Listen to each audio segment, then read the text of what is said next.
Welcome, everybody. We're going to go ahead and get started.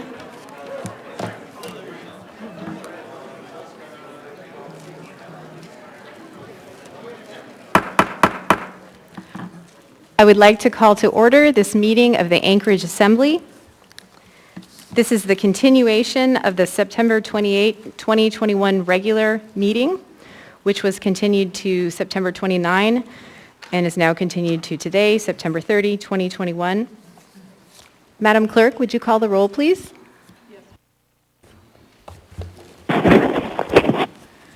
Mr. Weddleton. Here. Ms. Allard. Here. Mr. Peterson. Present. Mr. Rivera. Present. Ms. Kennedy. Here. Ms. LaFrance. Here.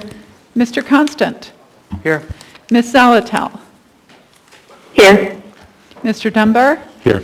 Mr. Perez-Verdilla. Here. Ms. Quinn Davidson. Here. You have a quorum. Thank you, Madam Clerk. Ms. Demboski, would you lead us in the Pledge of Allegiance, please? I pledge allegiance to the flag of the United States of America and to the republic for which it stands, one nation, under God, indivisible, with liberty and justice for all.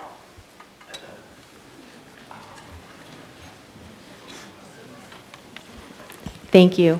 Mr. Perez-Verdilla, would you read the land acknowledgement, please? Yes. A land acknowledgement is a formal statement recognizing the indigenous people of a place. It is a public gesture of appreciation for the past and present indigenous stewardship of the lands that we now occupy. It is an actionable statement that marks our collective movement towards decolonization and equity.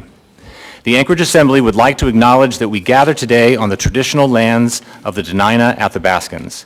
For thousands of years, the Dena'ina have been and continue to be stewards of this land. It is with gratefulness and respect that we recognize the contributions, innovations, and contemporary perspectives of the Upper Cook Inlet Dena'ina. Thank you. Before we resume public testimony, there are 3 Assembly members who have asked for a moment of personal privilege. We'll start with Ms. Zalatel, and then we'll go to Mr. Perez-Verdilla, followed by Mr. Weddleton. Ms. Zalatel? Thank you, Madam Chair. I wanted Ms. to take a Zalatel, could you moment- speak up, please? It's hard to hear. Yes, can you hear me better now? We can, yes. Thank you. Thank you. Thank you, Madam Chair. I wanted to take a moment to address quite a few pieces of correspondence I've received about not being present in chambers. As I indicated a couple of weeks ago, I will not be in chambers until adequate COVID mitigation measures can be in place, such as spacing between members and masking. I know Assembly leadership has worked very hard to try to institute these measures, but with a lot of resistance. So I just wanted to remind folks that is why I'm not in chambers, but I am fully engaged and I am listening and I am participating. Thank you, Madam Chair. Thank you, Ms. Zalatel. Mr. Perez-Verdilla? Thank you, Madam Chair. Before we get started tonight, I wanted to take a moment to talk a little bit about some of the behavior that we've witnessed in this room over the last couple of days. For those of you who don't know, I'm a father of 2 young girls, 10 and 13. If you wouldn't mind, if you are a parent, would you raise your hand so I can see how many parents in the room? All right, absolutely, everyone counts. So the reason that I wanted to speak tonight is because this morning when I woke up, I had breakfast with my children and they watched last night. They watched the meeting and they had a lot of questions about what they saw. And to be honest, it was really difficult for me to explain to them why people were acting the way they were acting and why people were treating each other that way. And I told them that that's not how Alaskans treat each other. That's not how people who live in Anchorage treat each other. That we treat each other with respect and we are open to people who think differently. Everyone has a right here to come up and to speak and to share their thoughts and their ideas and to do that with their 3 minutes. But they don't have a right to threaten, they don't have a right to degrade, and they don't have a right to be disrespectful. And I want to point out one particular thing that happened among many things that happened yesterday. During one person's testimony, he turned and made a comment to one of my colleagues, a really disrespectful and homophobic comment to Mr. Constant. And I have to say that it just really hit me hard. And I want to personally apologize to Mr. Constant on behalf of everyone in Anchorage. That's not who we are. That's not how we show up. And that's not how we act. So I'm sorry. Moving forward tonight, I want to just do a couple reminders. One is just that this is our process, and no decision has been made.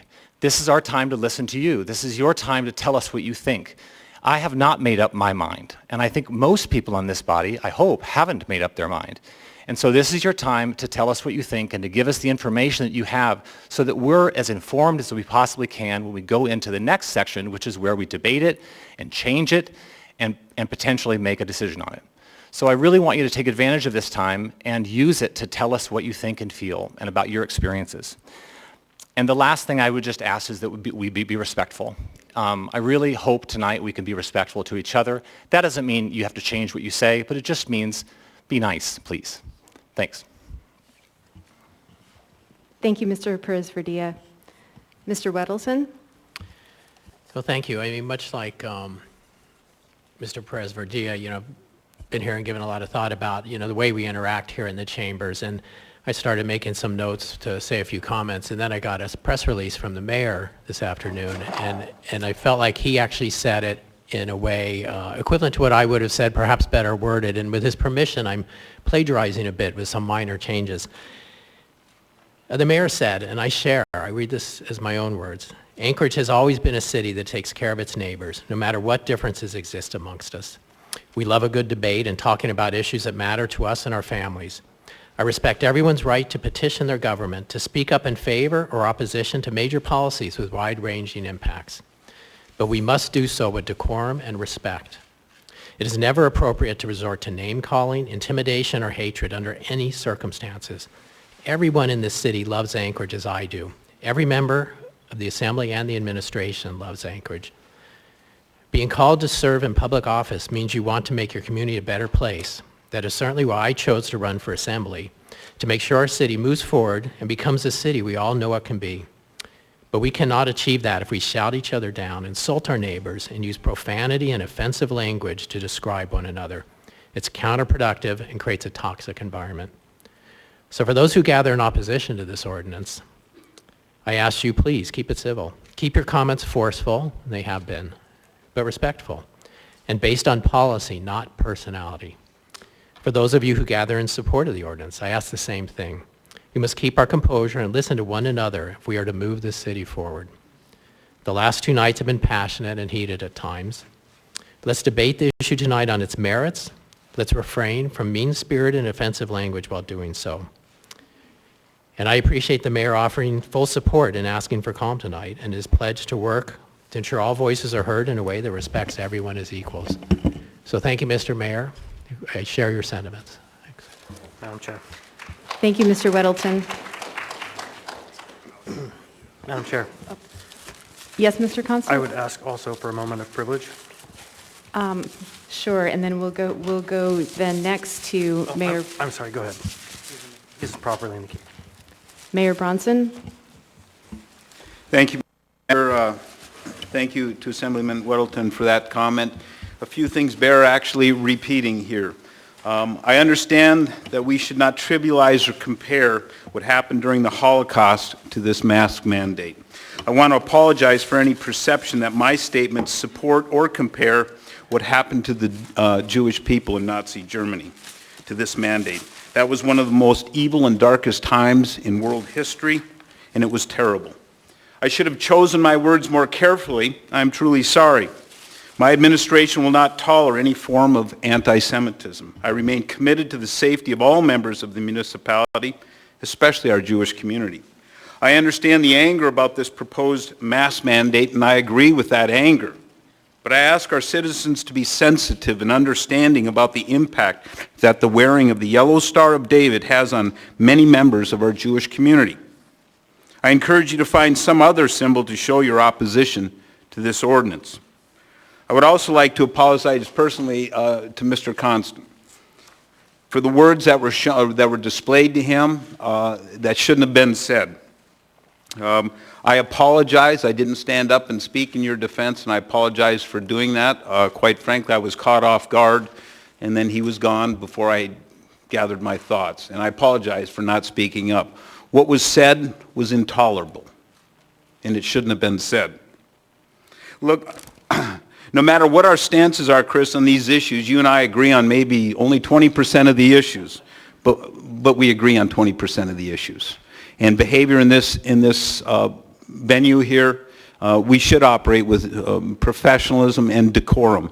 The fact that I do not speak against the unruly behavior does not mean I'm for it. I asked Tuesday night that we behave, and we did for a bit, and then we didn't. We need to get back within a normal process and normal behavior. In the future, I will not support any threats or insults of any kind in this assembly, to the degree that I can, Madam Chair. Anchorage has always been a city that takes care of its neighbors, no matter what differences exist between us. We love a good debate and talking about issues that matter to us and our families. I respect everyone's right to petition their government to speak up in favor or opposition to major policies with wide-ranging impacts. But we must do so, again, with decorum and respect.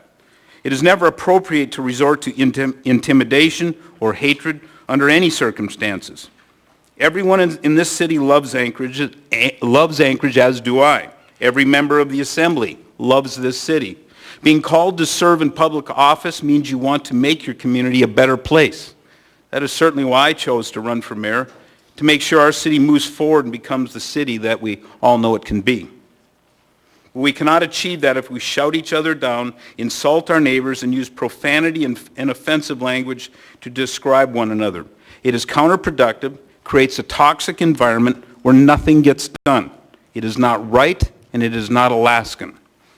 So for those who gather in opposition to this ordinance, and I am in opposition to this ordinance, I ask you please keep it civil, keep your comments forceful but respectful, and based on policy, not personality. For those of you who gather in support of this ordinance, I ask the same thing. We must keep our composure and listen to one another if we are to move this city forward.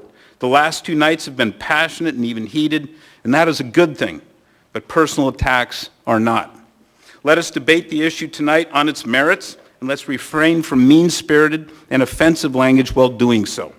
Members of the Assembly, you have my full support in asking for calm tonight, and my pledge to work with you to ensure all voices are heard in a way that respects everyone as equals. My faith compels me to follow the golden rule, and I would ask the same from everyone here tonight. Thank you, Madam Chair.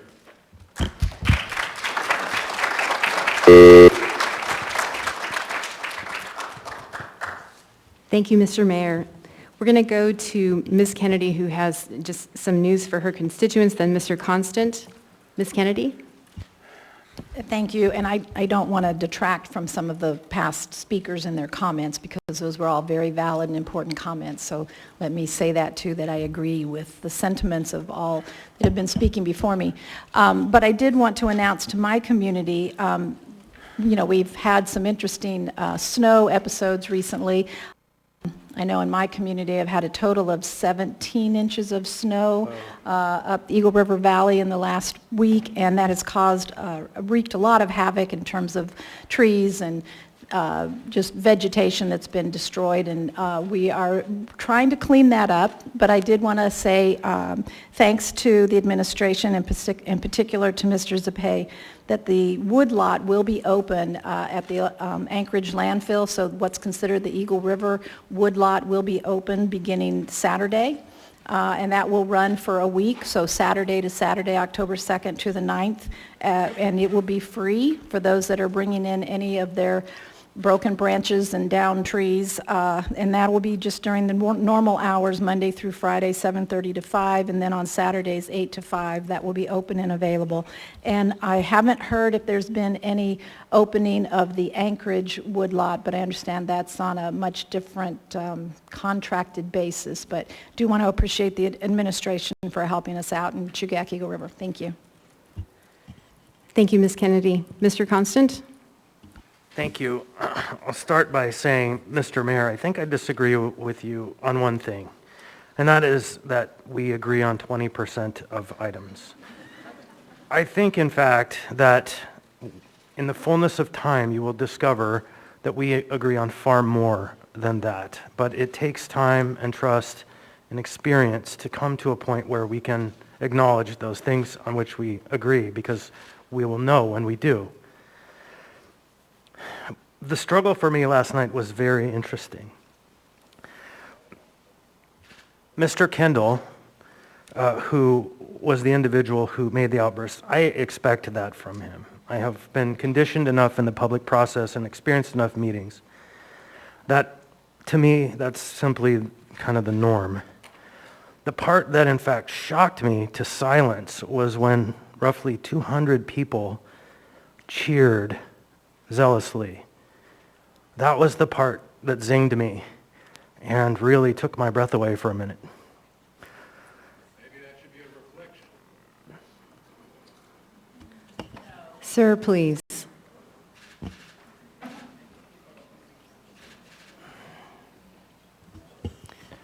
Another outburst and you'll be asked to leave. Mr. Constant? The thing, though, that I will take away is not the hate that continues now clearly to be a thread in this room. But instead, what I will take with me is the fact that for hours last night and all day today, members of this community, hundreds, reached out to me and said, I may not agree with you on these issues, but I agree that you have a right to be here and respected in this process, that you are a valued member of our community, just like every other LGBTQ person in this town.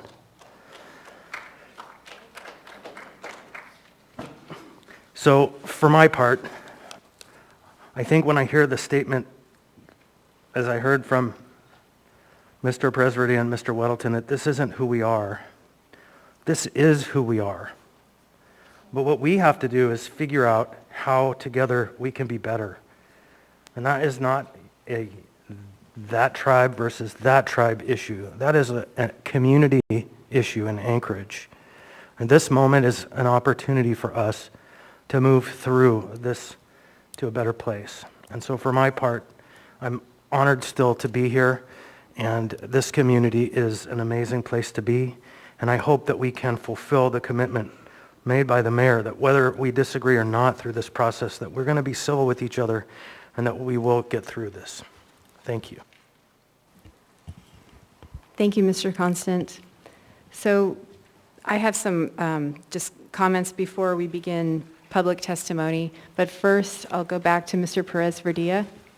Thank you, Madam Chair. I'd like to make a motion, and it's a little odd, but the motion is to suspend our rules, our typical rules, and to allow a short list of individuals that signed up at the end of the meeting last night to be called upon one by one, and if they are in fact in the room and available, to come up and speak in front of the line. Second.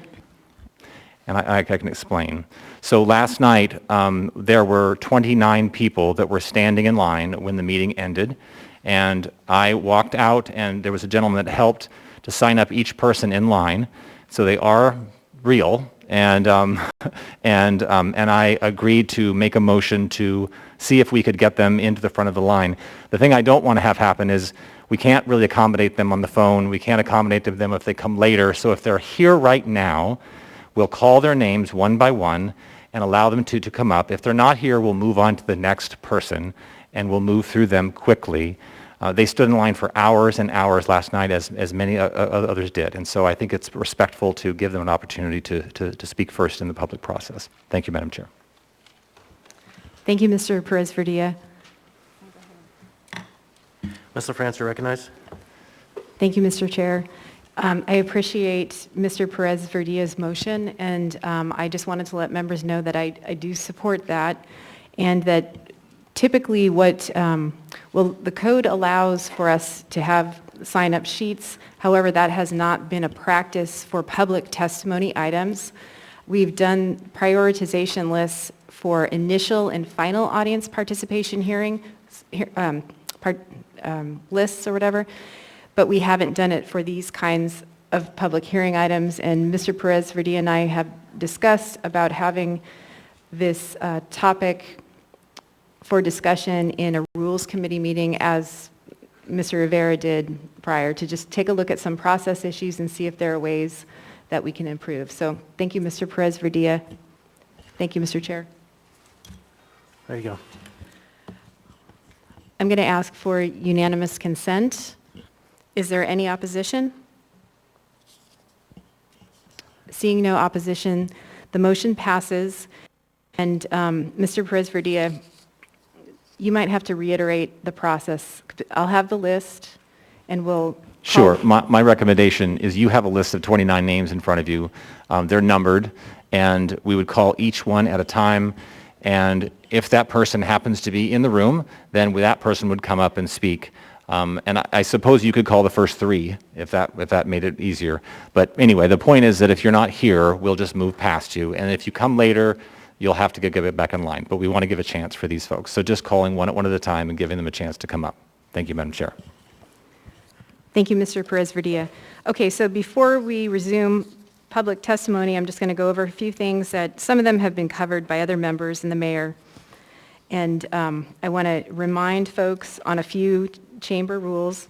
Please keep signs to 8.5 by 11. Refrain from personal attacks, direct comments to folks up here in the dais. Please do remain quiet while others are speaking. Wait your turn to speak at the podium. Respect the personal space of others. Speak in an inside voice. Refrain from shouting, clapping, pacing, and personal attacks. I do want to note, as we've discussed before, the noise also interferes with the audio. It makes it harder for people here to hear and others on the phone as well. I want to note that the Wilda Marston Theater is open and people can go in there, have more space, watch the meeting, clap. It's my job as chair to maintain order during the meetings. If rules aren't followed, as you know, I may interrupt speakers to call for compliance. If compliance with the rules doesn't occur, then I may pause the meeting. If there's an actual disruption, I will give a warning. If the disruption persists or happens again, the person will be asked to leave. We want to hear from as many people tonight as possible. Thank you for being here. Thank you for participating in your local government. When you come forward to testify, please state your name, community council, or area of the muni in which you live. You'll have 3 minutes, and keep in mind, we don't typically answer questions. That will come later when points are discussed during debate. I also ask that assembly members please keep their questions to members of the public brief and use them to get clarification from the testifier. Again, we want to hear from as many people as we can tonight. Members might consider exchanging contact information with testifiers to get more detailed information. I also want to point out that it's been the practice of administrations not to take action on items that have been passed by the Assembly until the meeting is adjourned. This meeting has not yet been adjourned. This is a continuation of Tuesday's meeting. The Assembly passed 2 must-pass items then, the Boys and Girls Club contract, the port lobbying contract, and as this is a continued meeting, we still have not adjourned. I also want to note that amendments will be coming on this item, I believe, Madam Clerk, sometime during this evening. Oh, are they out? Okay, copies of amendments should be available, and it's expected, okay, they will be out, and it's expected that some of these amendments will address issues that have been raised during public testimony. And with that, we'll go ahead and get started.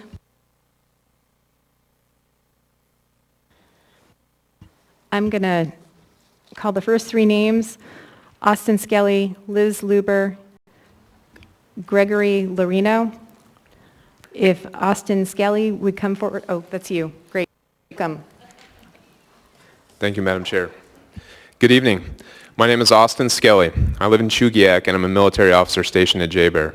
I've been an Alaska resident since 2013, and in 2019, I permanently relocated my family to Alaska, where I now serve full-time in the Air Force Reserves. I'd like to begin by thanking the Assembly for their commitment to public service. I recognize that the last 18 months have been incredibly difficult for all Americans, and public leadership during this time has been notably challenging. I believe that the intentions of all Assembly members are good, and for that I sincerely thank you. Tonight, I would like to express my wholehearted opposition to the public health ordinance proposed before us this evening. I have read the ordinance, and I am convinced, if passed, this ordinance will at best be ineffective, and at worst inflammatory, further contributing to a divided group of citizens who have become more concentrated on fighting those of the opposite viewpoint than the virus itself. The science on the efficacy of the measures outlined in this proposal are controversial and inconclusive, and each side of this debate has reputable medical sources to support their respective opinions. Make no mistake, COVID is a major threat to many of our citizens, a fact for which I am deeply saddened. However, an existential threat to our community as a whole, COVID clearly is not. The greatest present threat to our community is divisive and controversial policies and the ensuing and tragic bipartisan hatred which continues to divide us. If we pass this ordinance, I predict that we will effectively have thrown gas on the fire of contention that is burning within our communities, further dividing ourselves while most likely having little to no impact on the rise of COVID within our municipality. I recognize and respect that to many of our citizens, masks are a good thing. But what is better is individual liberty and the right to make the best choice for you. In light of the inconclusive science and the divisive nature of COVID and all it entails, limited government intervention, which prioritizes basic individual rights to choose, is best. I urge this governing body tonight to vote no. But more importantly, I implore every Alaskan in this room tonight, regardless of where you stand on this issue, to lay aside any hatred you hold for those of the opposite opinion. They are not the enemy. We are the greatest nation of free people in the world. But if we continue to fuel division and hatred, America as we know her will be lost forever. Thank you. Thank you for your testimony. I do have a member in the queue for you with a question. Ms. Allard? Thank you, Madam Chair. Thank you. How are you, Austin? It's been a long wait for you to get up to this podium.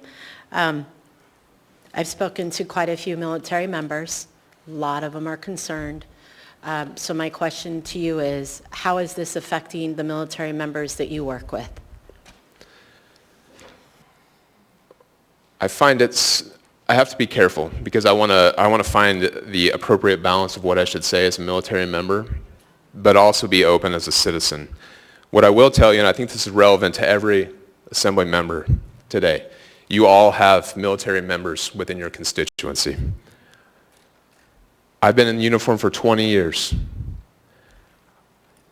2 months after I joined, we had 9/11. I've seen OIF and OEF and high operations tempo and continuing resolutions and sequestration.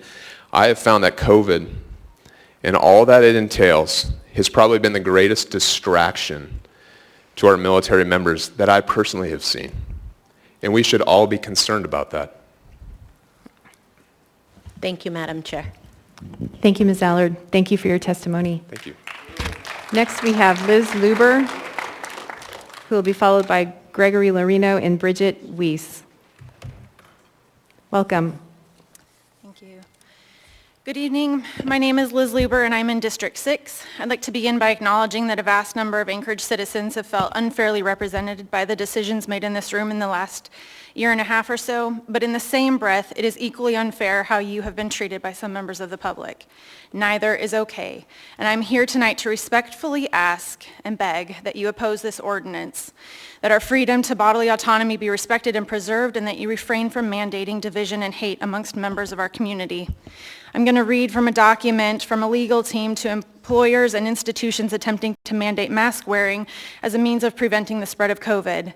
Because most of us don't agree on what constitutes as credible science, I'll simply focus on what the federal law says regarding mandated masks. Quote, all COVID masks, whether surgical, N95, or respirators, are authorized, not approved or licensed by the federal government. They are emergency use authorization only. Federal law states in Title 21 U.S.C. of the Federal Food, Drug, and Cosmetic Act that individuals to whom the product is administered are informed, 1, that the Secretary has authorized the emergency use of the product, 2, of the significant known and potential benefits and risks of such use, and of the extent to which such benefits and risks are unknown, number 3, of the option to accept or refuse administration of the product, of the consequences, if any, of refusing administration of the product, and of the alternatives to the product that are available, and of their benefits and risks. Experimental use authorization products are by definition experimental and thus require the right to refuse. Under the Nuremberg Code, the foundation of ethical medicine, no one may be coerced to participate in a medical experiment. Consent of the individual is absolutely essential. Any emergency use authorization mandate requiring individuals to wear face masks conflicts with the above-mentioned section of federal law, which provides that the person must be informed of the option to refuse to wear the device. I implore you as people in positions that are supposed to uphold our laws, the laws of this land, to do just that. Uphold the law. By all means, give us information, recommendations even, but then let us decide if we want to wear a mask. Assembly, you've heard it said 100 times that where there is risk, there must be choice. To ignore our federal law and mandate an emergency use authorization product, though it initially may sound dramatic, it is to stoop to the level of the Nazis, the very reason we have the Nuremberg Code. In pitting neighbor against neighbor and business owner against patron, you will be repeating history that had horrific results. The emotionally and physically damaging ramifications of this ordinance are best estimated by taking a look back at any point in history when one group of people is told that they are better or more privileged than another. Never does it turn out well. Correct me if I'm wrong, but to my knowledge, at no time in history have the people in authority that are forcing compliance been the good guys. We have learned our history, and we will not be a part in repeating it. I, too, do not consent. Thank you for your testimony. I have one member in the queue for you with a question. Ms. Allard? Thank you for your testimony. Yes. If I can ask, and if you feel comfortable answering, do you have children? I have 5 children. Well, you look great. Oh. I'm exhausted. Well, then thank you so much for being here tonight.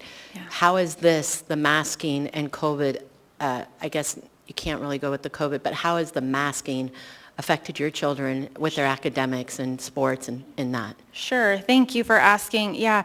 We homeschool. I homeschool my 5 children, and I am grateful that we're homeschooling as we went into the COVID and the masking, because had we been in public school, I would have definitely pulled them out. I do not think it is in their best interest. I do not think it is the healthiest option for my kids to be wearing a mask every day. I'm not saying that is, I'm not speaking that over everyone, but for my kids, it is not the best thing for them. So I'm grateful we homeschool, but yes, we have had to pull them.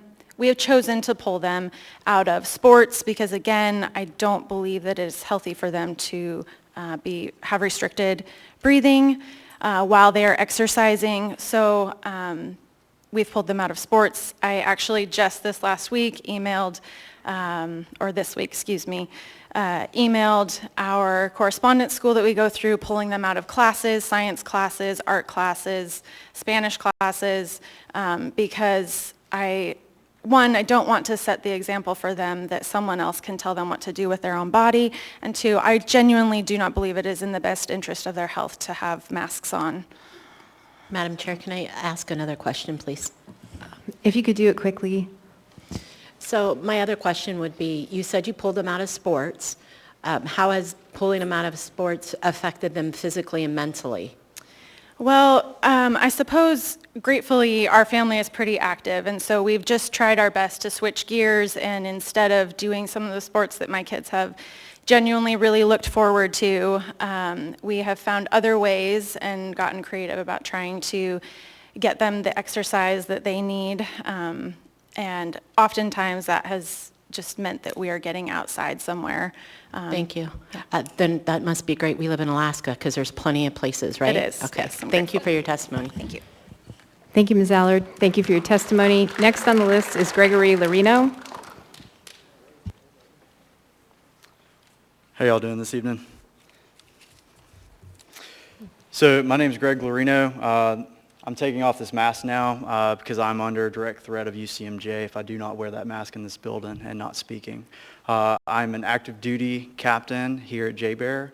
I'm an engineer officer, and I've currently been in for about 5 years now.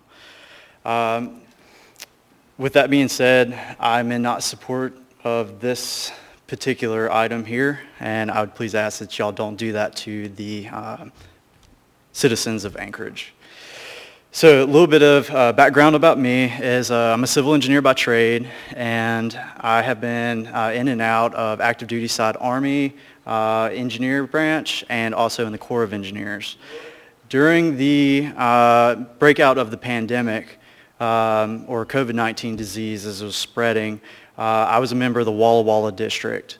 And that was part of Operation Warp Speed. General Simonite came down and they actually said, we're going to find a solution to this problem. Y'all have no bed space. Y'all have no ventilators.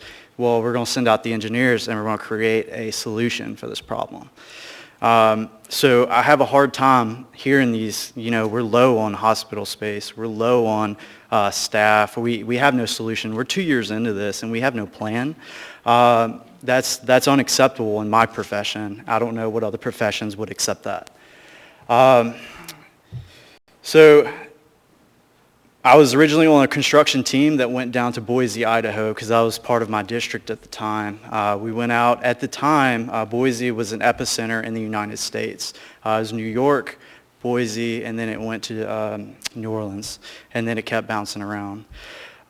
We went down there. They had, by the time we got in, did our survey and everything like that, they determined that we don't actually need this anymore, and they sent us along. I did pull up an article because I was curious here. Undoubtedly on April 9th, y'all decided to build a secondary facility or maybe a triage center. Everybody operated differently. And y'all spent $1.26 million for this additional hospital bed. What I would like to ask is, why did that plan fall through? Why are we not pursuing additional options? And why are we continuing to use this mask mandate as a win-all for the solution when we've seen that it's not worked? That's all I have. Thank you for your testimony. I have two members in the queue with questions. First, Ms. Allard, and then Mr. Constant. Thank you. You're from my district, right? Yes, ma'am. Okay, thank you. You had inquired in regards to, you were on the construction team. Are you with the Army Corps of Engineers now? I was at the time. Okay. Right now, I'm with 6BEB. All right. My husband works with the Army Corps of Engineers, so I exactly know what you're talking about. He's a construction manager engineer over there. So when you were talking about, were you referencing Alaska Airlines when you were saying putting up the beds on April 9th of 2020? Right. Yes, ma'am. So then you're inquiring why the beds were taken, why the facility was taken down, and then we put it back up, and why aren't we using that facility? Yes, ma'am. So I know you were using it for a little bit with other avenues to help with the vaccine and assist people and everything, but I guess my question to you is, what would be one of your suggestions to help the municipality other than people wearing masks? So my suggestion is, like, you should always have different courses of action, right? And everybody knows that we've had the flu for, since we could record it. We've had COVID since we know that it happened in 2019. We know that, in the fall, you're going to have peaks, you're going to have ebbs and flows. Why have we not come together to come up with a solution of when we're going to hire more staff, when we are going to incentivize people to come to our area? I'm an engineer, and I can ask simple questions like this. And as a chamber, I believe that this should have been brought forward sooner and not, something like this. Thank you, Madam Chair. Thank you for your testimony. Thank you, Ms. Allard. Mr. Constant? Thank you. Hello, sir. You mentioned the mask, that it's a requirement for you to wear. Can you just describe for us what base policy is right now for masking in the community? So right now, the base policy is kind of confusing, and it does change a lot. We are at HEPCON Bravo, which is what I was briefed the other day, and it basically stated that anytime that we go into a facility off post, we need to be masked. Is that the extent of the policy? That you know of? Pretty- Thank you pretty very much. much. Thanks. Thank you. Thank you, Mr. Constant. Thank you for your testimony. Next on the list is Bridget Weiss, and then Caitlin Poindexter and Mallory Donaldson.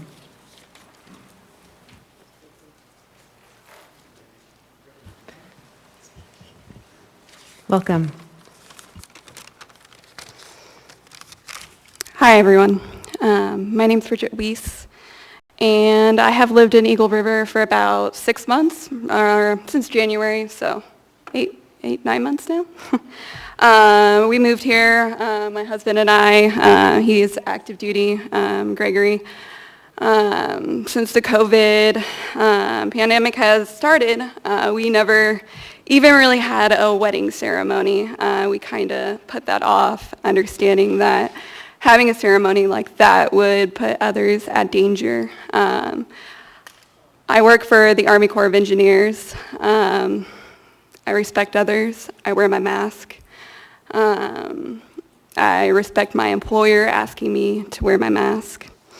Before I came here, I lived in Washington State. And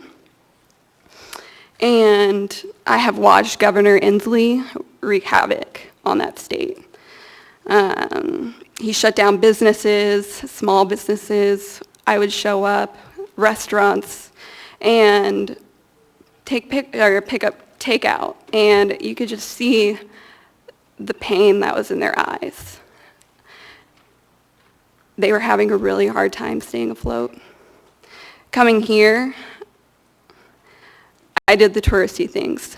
I went to the first store downtown, and even there, you could see people, the store owners came up to me and they said, everything's negotiable. We've had a really terrible year. We can negotiate on anything that's in the store. Now, the mask mandate, I do not agree with this ordinance. It should be a personal choice. We should all have personal choices on this. I mean, that's why we live in the United States of America. That's what our country was founded on. And, I mean, I'm respectful. I love my neighbors. I have had such a great welcoming since I've came here. My friends and old coworkers in Washington, they're currently really stressed out. They're about to be fired from their jobs for not taking this vaccine. Biden's executive order, if it follows through, it's going to get me fired from my job. The White House and Congress is currently threatening a dishonorable discharge to my husband.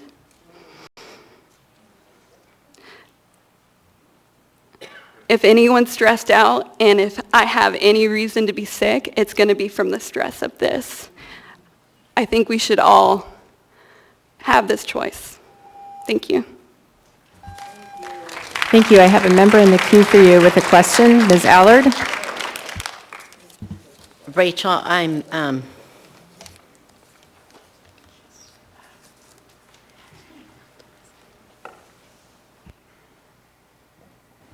Okay. Mr. Dunbar? Thank you, Madam Chair. Actually, I don't know if you want to answer this, ma'am, or perhaps your husband. I have a question that you just sort of triggered for me. It's a very sort of technical question. So you mentioned you'd be dishonorably discharged, and forgive me, this is sort of professional curiosity as a judge advocate.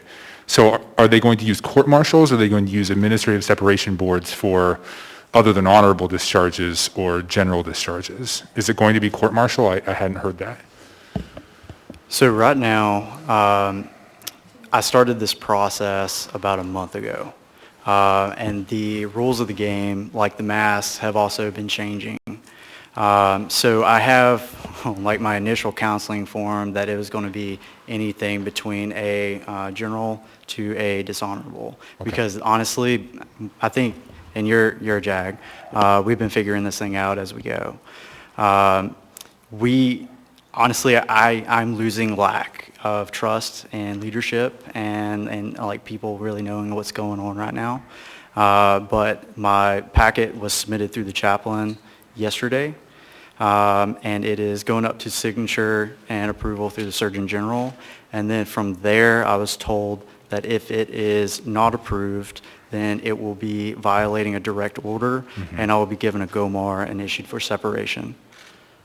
So, you know what, actually, I don't know if you're going to be around later at a break. I'd love to talk to you offline. We don't need to put the whole assembly through this, but I'm really curious about how those packets are moving and whether they're using sort of the Article 15 process or the ARs, the regulatory process. So. I believe the Article 15 option would be better, but as of right now, nobody really knows what's going on. Okay, thank you. Thank you, Madam Chair. Thank you, Mr. Dunbar. We have two others in the queue. Mayor Bronson, you have a question? Yes, I just had a question for Marino. Sir, if you, by the way, thank you for your service. Appreciate it. Thank you.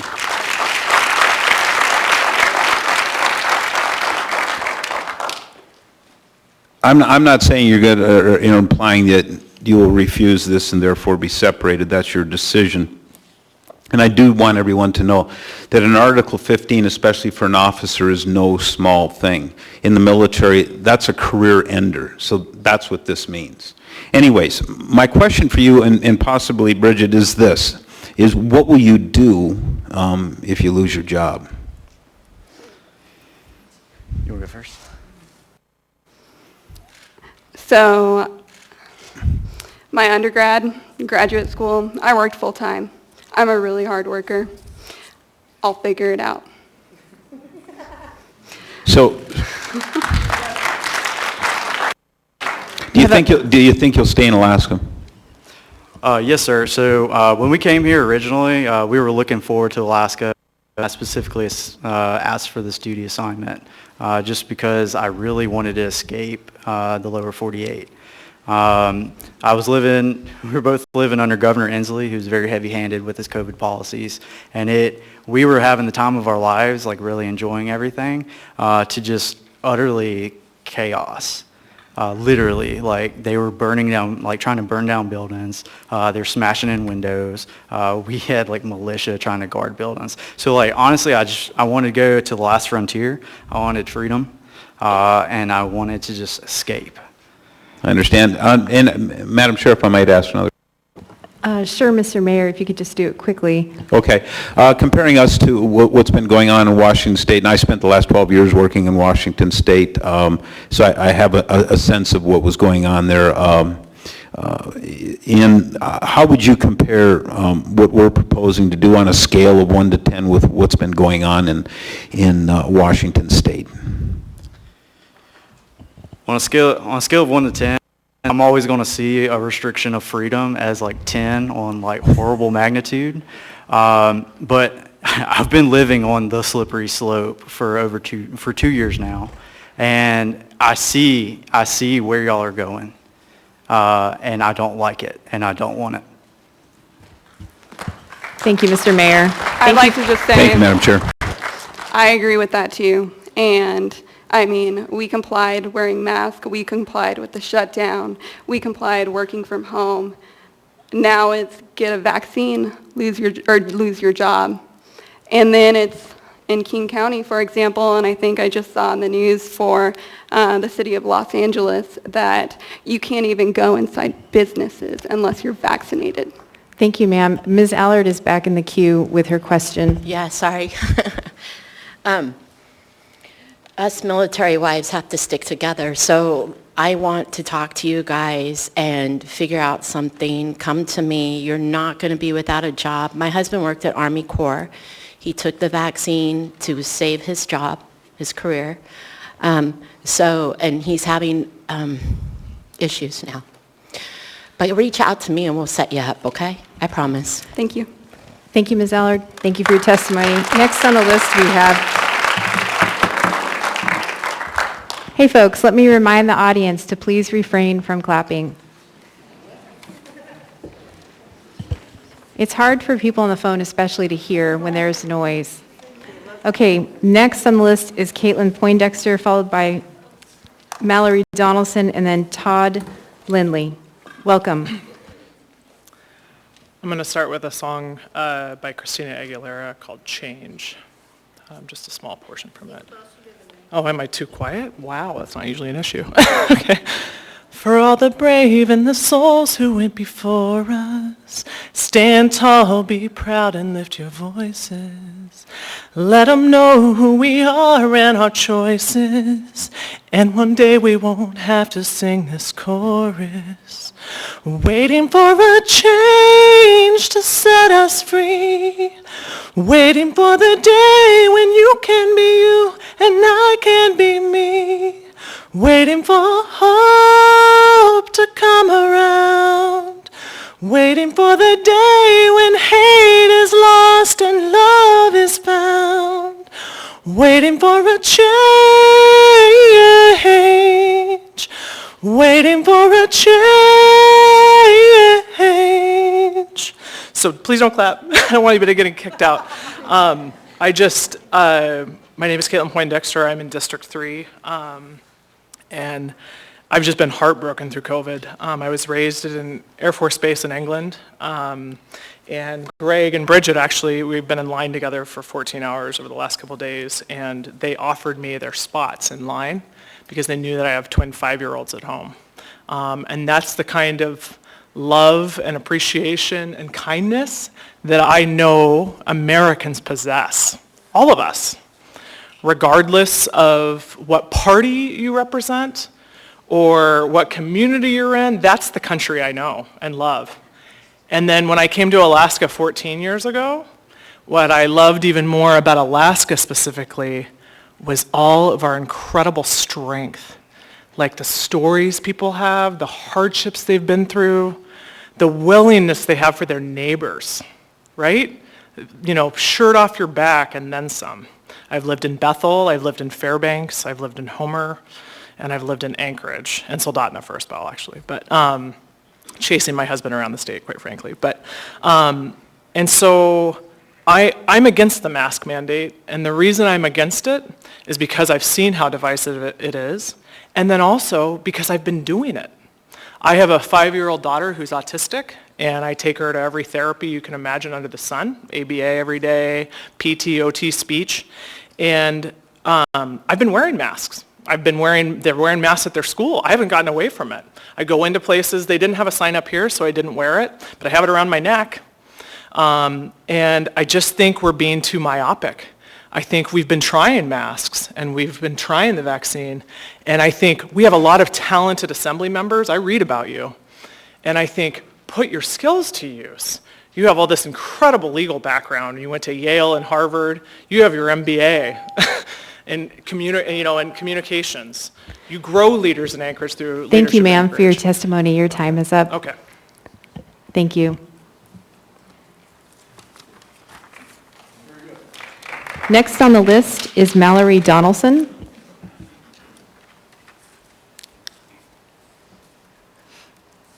Hi, I'm Mallory Donaldson. I recently moved from District 6 to District 4.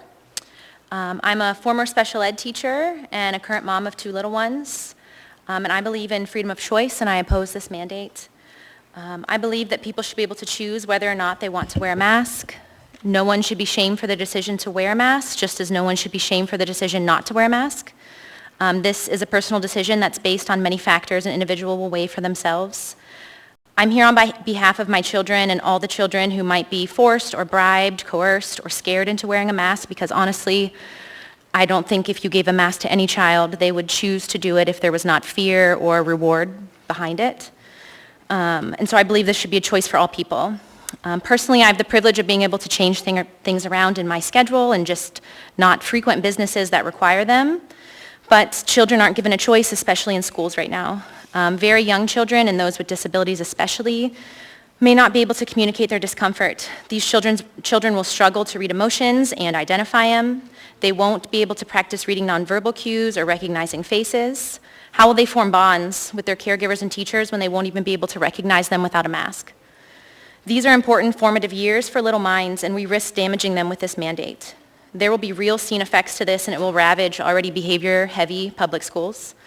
And I have a personal example I want to talk about. I've been communicating with a parent that I know from when I worked at the school district. She has a child with autism who's not able to wear a mask successfully.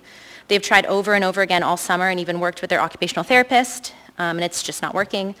The child has a medical exemption from their doctor stating that if forced to wear a mask, the child will have sensory issues and panic attacks and should not wear one.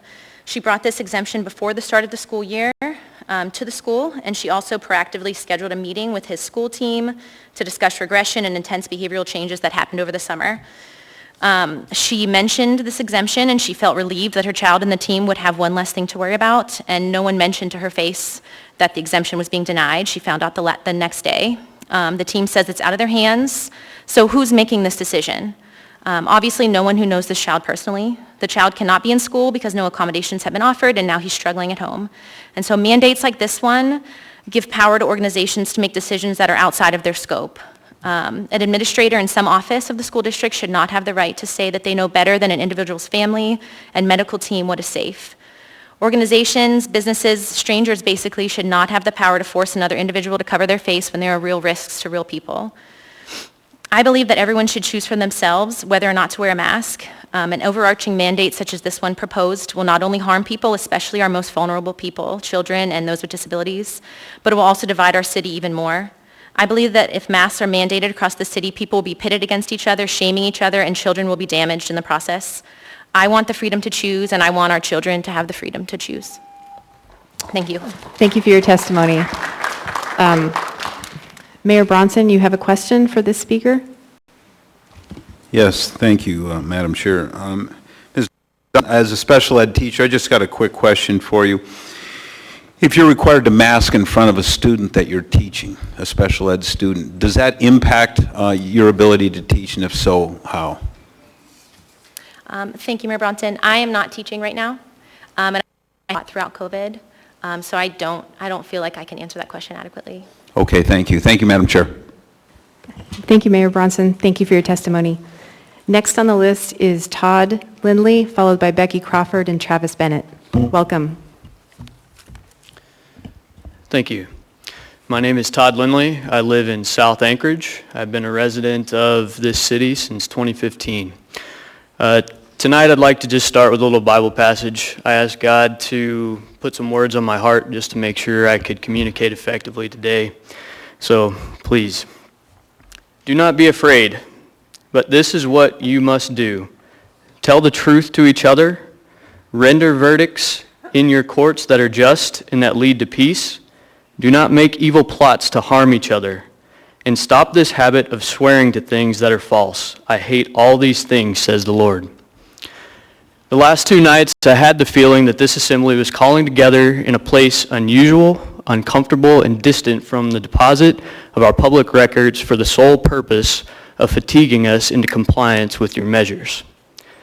To prove this, let facts be submitted to a candid world. This same week in September 2020, in Alaska, there were a total of 848 cases of COVID. In 2021, there are now 8,848 active cases, an increase of 1,043%. In Anchorage, same time period on this day, 62 cases in 2020. Yesterday, 429, an increase of 691%. This same week in September of 2020 in Alaska, there were a total number of 69 hospitalizations. In 2021, there are now 289 active hospitalizations, an increase of 418%. This same week in September of 2020 in Alaska, there was a total number of 13 deaths from COVID. In 2021, 63, an increase of 485%. If masks did not stop the spread of the virus in 2020, before we had vaccination, what logical argument can you make that this time will be different?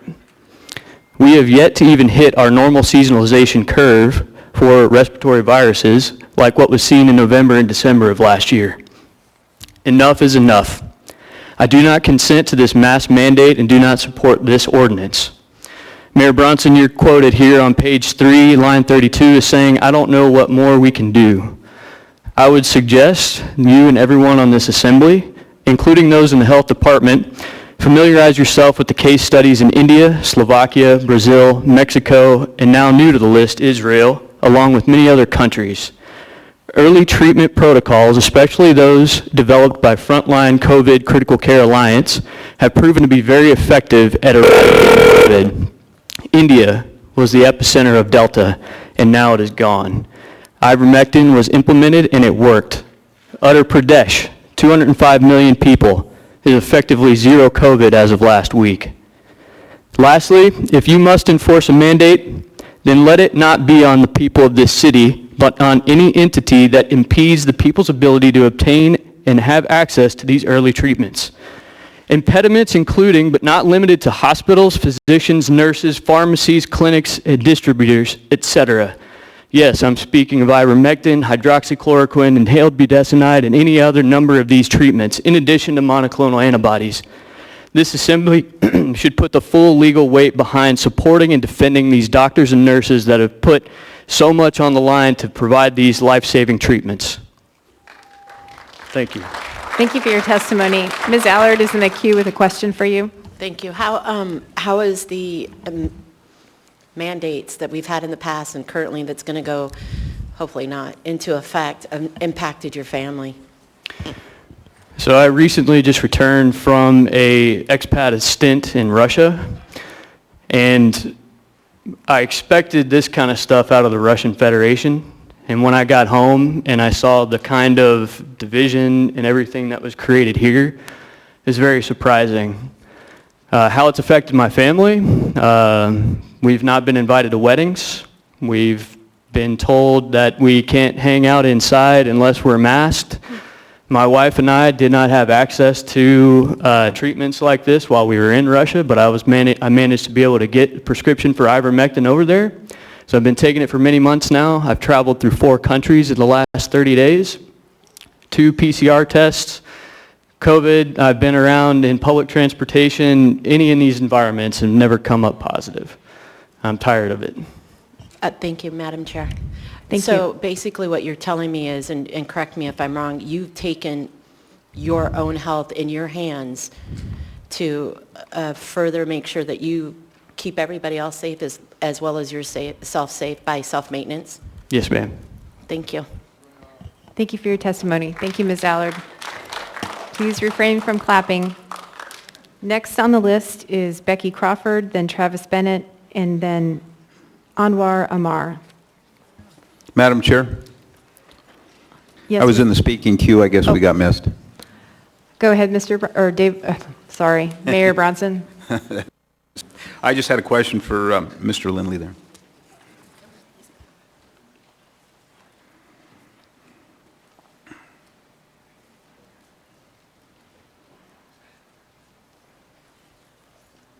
Yes, sir. Yes, sir. Thank you, Mr. Lindley. I had a question for you on your access to ivermectin. Am I to understand you got that while you were living in Russia? That's correct. Is it available over there fairly readily in Europe that you know? Not unless you speak Russian. That's the truth. I see. Okay. Have you ever tried getting it here? Not yet. I still have a prescription that goes to the end of the year, but from what I know, America's Frontline Doctors right now is backed up on prescriptions. Mm-hmm. Many pharmacies have not been filling them, as was testified last night. Dr. Pierre Corey has offered suggestions for people to be able to get that, which involves asking for the logistics behind how it's transported. He's confirmed that most of these distributors can fill prescriptions within a day. In the United States? In the United States. I understand. Thank you very much, sir. You're very welcome. Thank you, Madam Chair. Thank you, Mr. Mayor. Thank you for your testimony. Next is Becky Crawford.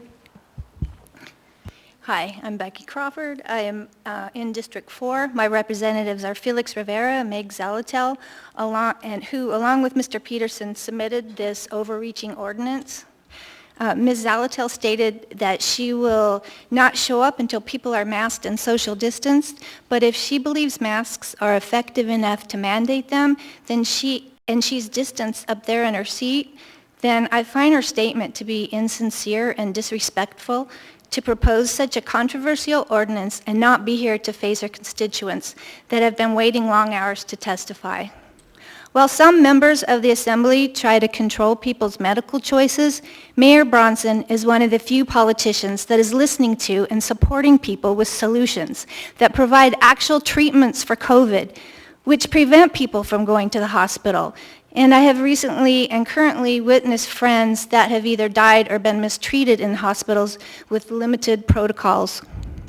For the last 3 nights, we have heard testimony after testimony from highly reputable sources that show how mandating masks are harming large populations in the community. Mandating any medical device for all citizens has never been and never will be the norm in the United States of America. With this mask mandate, you're trying to control and manipulate people you don't politically or philosophically agree with through fear-based tactics, which is pure evil at its root. This mindset is no different than when small children don't get what they want, so they throw a tantrum until their parents give in. But because you're educated adults, you use ordinances and mandates to try to override citizens and a mayor with common sense who is doing what is best for all the people of Anchorage, where everyone gets to choose what is best for their health. This ordinance even has language to coerce people to mask the faces of precious 2-year-old babies, and that's flat-out child abuse. You who support this ordinance are part of the larger problem, but you are small fish to fry compared to what is happening in the White House and the rest of the world. Dictators are trying to take control using fear and skewed data to fit their narrative, censoring anyone who has actual treatment for this virus because it prevents them from profiting. You are merely just pawns in this scheme if you think mandating medical devices is a good idea. The most effective way to conquer a society is to divide the citizenry, and that is exactly what you are doing with the mask mandate. You're hurting yourselves as well as the people you're supposed to be serving. Nazi Germany has been mentioned so many times that it's almost a cliche, but you're using the same Marxist playbook. We have evidence-based results that what your mandates did to the city. They created depression, division, and devastation to businesses and had no impact on COVID. It would be insanity for us to allow this again. And so after this third night of testimony, you can see that we're not going to let it happen again. Your time is up, but I have a question for you from Ms. Allard. Thank you. I actually have 2 questions for you. Okay. Could you please give me a little bit of background in your job? I am a graphic designer. I work at South Central Foundation, and I chose not to get the vaccine because I have good medical and religious reasons to not, and I will be losing my job because of that. So, Becky, I have one final question for you. Thank you for that. I know you said that you've witnessed people being mistreated, and I know it's going to be hard for you to go into it. It's going to be in your heart, but can you please tell us a little bit more about the mistreatment you've witnessed? Yes, I have a friend where her mom recently died because the only protocol they're using in the hospital is remdesivir, which didn't help. And then they intubated her and was on a respirator, which shut down all of her organs. And she was a perfectly healthy 50-some-year-old woman before then. I currently also have a coworker that has been involved with me in the fight for, fighting against mandates at our office. So he's in the hospital right now at ANMC. And they are offering him no treatment because he also chose to not get vaccinated. And they have been yelling. I mean, I could read to you what he wrote to me, what they said, but would you like me to? Yes, please. Yes, please. They basically have given him no no treatment. They took away his medication that he had for asthma when he went in. They wouldn't allow him to take anything but remdesivir. He's done his own research and realizes that remdesivir can be harmful to your organs and shut them down. And so he he had to sign a waiver. And so because of those things, they offered him nothing. They would give him no vitamins. After 5 days, he finally was able to get them to bring him vitamin D. And everyone knows that vitamin D, C, and zinc at least are helpful, regardless of what other protocol you use. So he said they even forgot to turn his oxygen on for 2 days, and his oxygen level got down low. I mean, there was they accidentally cut off oxygen.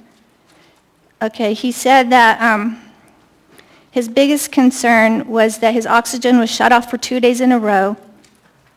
He has not seen or heard from anyone. That he notices, so this was the beginning of it. The staff had stopped asking. Okay, I've been asked multiple times, 5 to 7 times. Treatment varies every time I've been asked. A doctor came in and yelled at the patient next to me, stating, "We tried to warn people, but you don't listen until you're sick in the hospital. I bet you wish you got vaccinated now, huh?" That is what he said. My nurse yesterday told me I needed to get better so that I could advocate for vaccines. Does this sound like healthcare? So that's just one of the comments. And then just the fact, they wouldn't even give him vitamins. That's the obvious. Just over-the-counter vitamins? Yeah. He Wow. had to ask for vitamin D. All right. Thank you. Thank you, Ms. Allard. Thank you for your testimony. Next is Travis Bennett, followed by Anwar Amar and Lisa Holland. Welcome. Madam Chair, may I have a process question prior to the next speaker? Yes, go ahead, Mr. I just want Perez-Verdia. a quick clarification. Your instructions in the beginning were that assembly members were to ask solely clarifying questions. We've given each speaker 3 minutes to share what they want to share. My question is it appropriate for us to be asking for more information than what they've chosen to ask? Because they have chosen, that's my question. And I guess the question I'm having is, if we continue, we're going to have 10, 15 minutes per person. We're going to go on. It's not fair to the others. So I'm just wanting to make sure that we get enough time for everyone to speak, and we limit our questions to just clarifying what they've chosen to say and not put what we want to say in what they've said. Thank you, Mr. Perez-Verdia. Madam Chair, can I...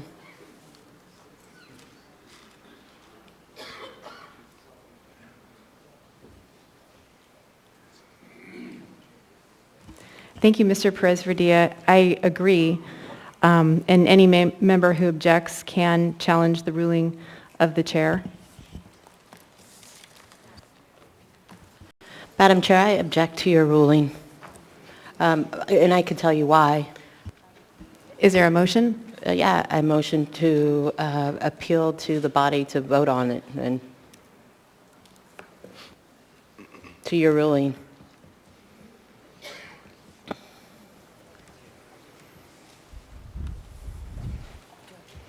Madam Chair, point of order. Mr. Mayor? Yes, I'd like to refer to Adam Trombley to this matter. We have a motion on the floor. Actually, hold on. Oh, in this way? Okay, go ahead. Madam Chair, I'd like some time to research your ruling.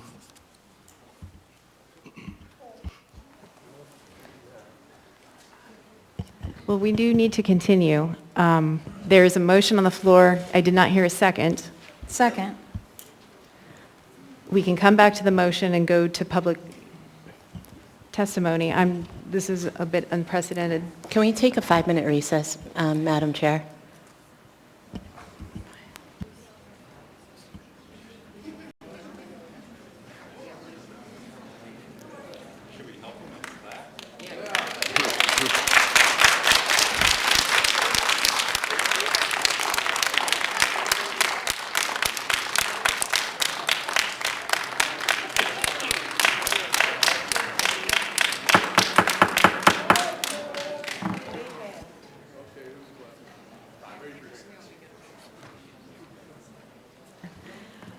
And the reason for the recess, Ms. Allard?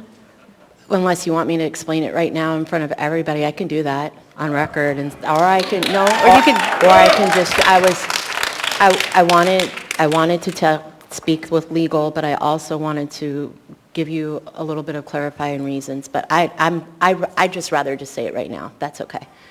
You can say it now. Okay. You have the floor. Thank you. So part of the reason why I'm asking so many questions is because I believe this is very important. And I understand each and every one of you have come out to testify hours and hours and days, and everybody wants to be heard. But I will tell you, nothing will be voted on until each and every one of you are heard. I don't care what side of the fence you are. I don't care if you're for it or against it. I want to hear every single person's voice. We're not talking about whether we're going to put in an extra parking lot down the road. We are absolutely talking about something that profoundly will affect each and every one of your lives. So in saying that, the reason that I am asking questions is because I thoroughly want to understand where each and every single person is coming from. So although the questioning may take a while, I know you're Alaskans, you'll stand strong, and you'll come back out day after day, however long it takes. Thank you, Ms. Allard. Mr. Perez-Verdia? Thank you. And let me just, do we have a second to the motion? We do. Okay, so Ms. Kennedy, okay, go ahead, Mr. Perez-Verdia. Thank you. I agree. I want to hear every single one of you, and I want you to be able to come out and say what you want to say. I want you to choose what you want to say. And when one person gets 5 questions or 10 questions and one person gets no questions, then it's very difficult to have, equity and equalness across.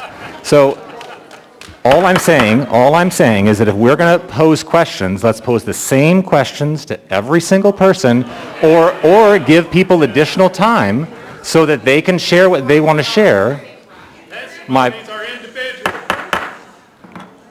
point is that we've set up a standard for 3 minutes. We've given people 3 minutes, and your direction is to ask clarifying questions, not to say, do you really mean this and this and this? So I just want to make sure that we're treating everybody fairly. That's my only point, and I would like to make sure that we're hearing from all of you. That's all. Madam Chair. Thank you, Mr. Perez-Verdia. Actually, Ms. Allard, you have already spoke on this. That's okay. Yes, but Mayor Bronson is in the queue next. Can we just finish this part of the conversation first? Well, Mayor Bronson, are you speaking on this motion? Yes, Madam Chair, I am. You have I'd the like to floor. defer to Amy Domboski. Madam Chair, on behalf of the administration, the order that you've given is a violation of Robert's Rules. Robert's Rules allows for members to participate fully, which means they can ask up to 2 questions with a time limit of approximately 10 minutes. So it's a violation of Robert's Rules. Your direction is inappropriately limiting on Assembly members and the mayor's ability to participate fully and to question people. Thank you. Thank you, Ms. Domboski. Mr. Constant? Thank you. I believe that the read of the administration is inaccurate. Robert's Rules, the rule that she is citing, is germane to debate on an item before the body, but in fact we're in a public hearing, and the rules of the public hearing are different than rules of debate.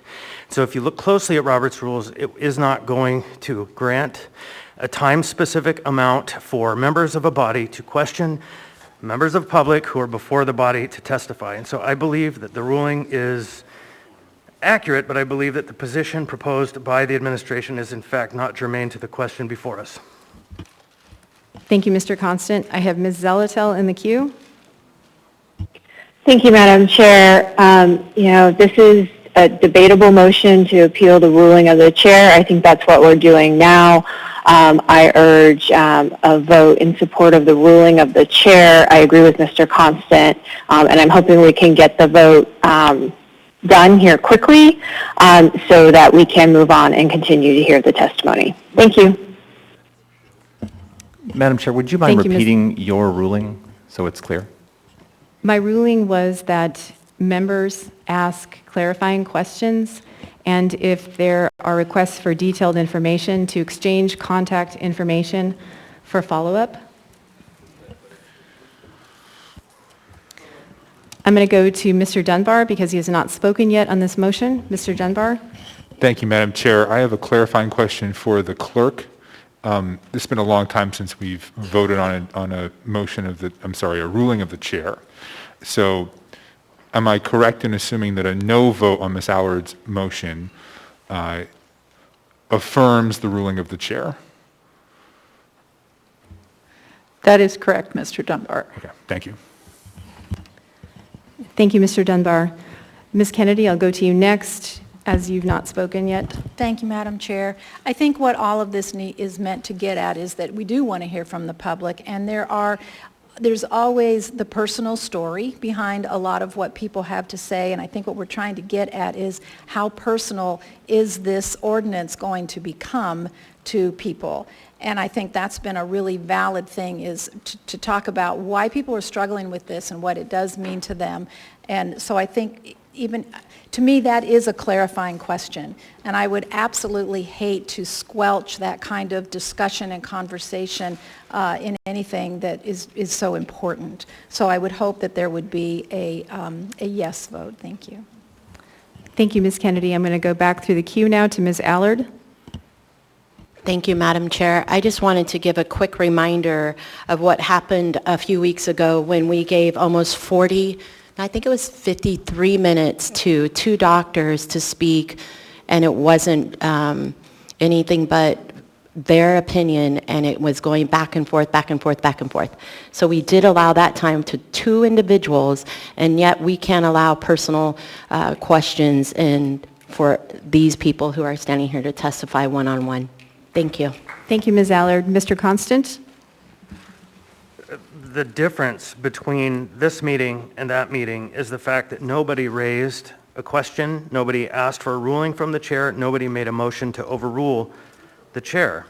And so this meeting, there is actually a question before us that was raised by a member properly, presented to the chair made a ruling, and now there's an objection to the ruling. That said, if there were to be some kind of determination that we are following the rules of debate, then I believe this body should ask the question if this is a dilatory process, because the rules, in fact, of debate do protect the body against dilatory proceedings. Dilatory, for those who don't know, means meant to delay. And so, but I don't believe that that question is germane at this time, because we're not in debate on a matter before the body, we're in a public hearing. So if we do find ourselves moving towards the question of the rules being in effect for debate, then the question of dilatory proceedings comes before us next. Thank you, Mr. Constant. Madam Chair, point of information. Go ahead, Mr. Mayor. Yes, I'd like Mr. Constant or Assembly Chair or legal staff to show us where precisely in Robert's Rules of Orders that a decision by the chair at the dais can limit the questions of other members of the body.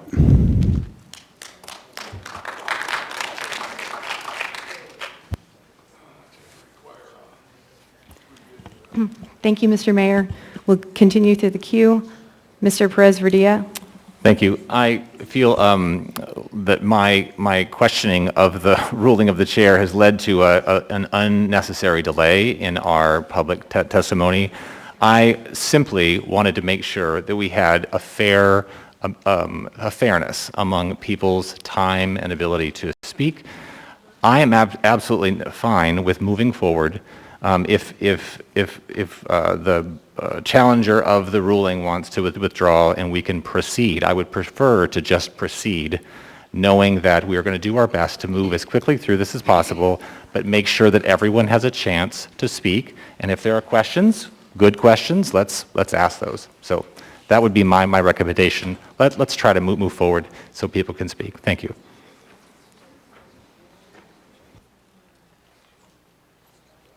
Madam Chair, point of order.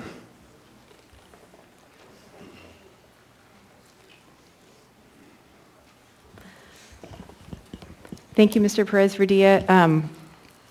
Mr. Mayor, I understand that Mr. Constant is in the queue with a response to your previous question to him.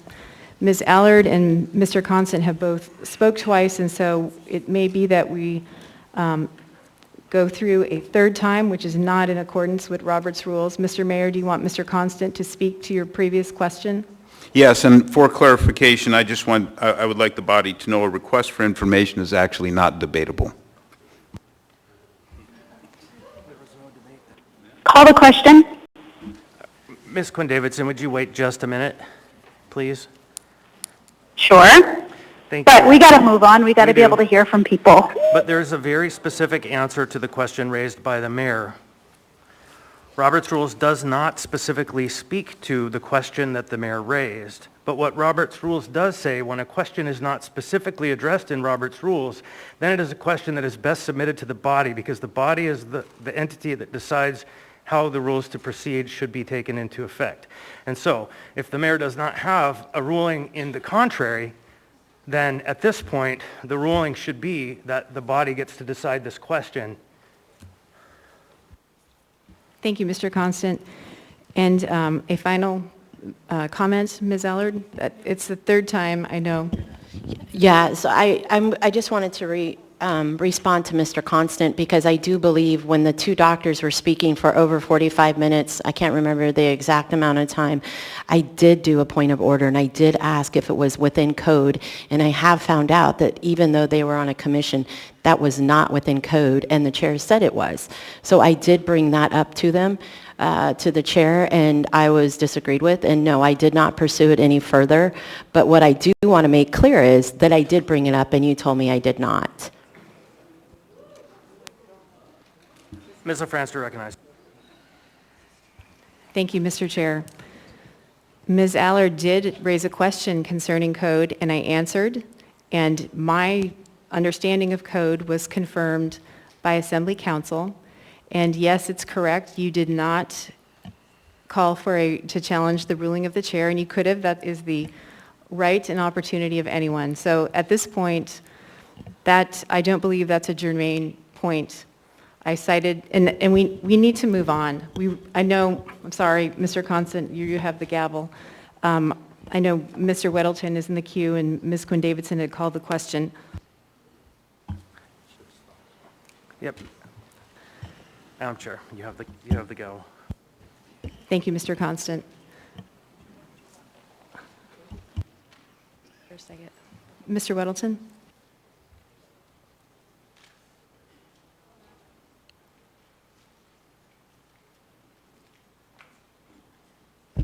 Guess we'd solve this, just give everyone my mic. I think we're having this debate, and it's probably important, but I don't think there's a real impact to it. I mean, if anyone can ask a question, then it can end up going longer, and we just see that in our years of doing this. So unless we're going to say members can't ask questions, we're going to deal with longer answers. And I don't want to if we go with the chair's ruling, then we'll get into a debate was that a clarifying question or was it a leading question? And we'll just go on and on. So I think we end up the same place whichever way we vote on this. So we might flip a coin. Thank you, Mr. Weddleton. So Ms. Quinn-Davidson had called the question on this motion. Is there a second? Second. Moved and seconded.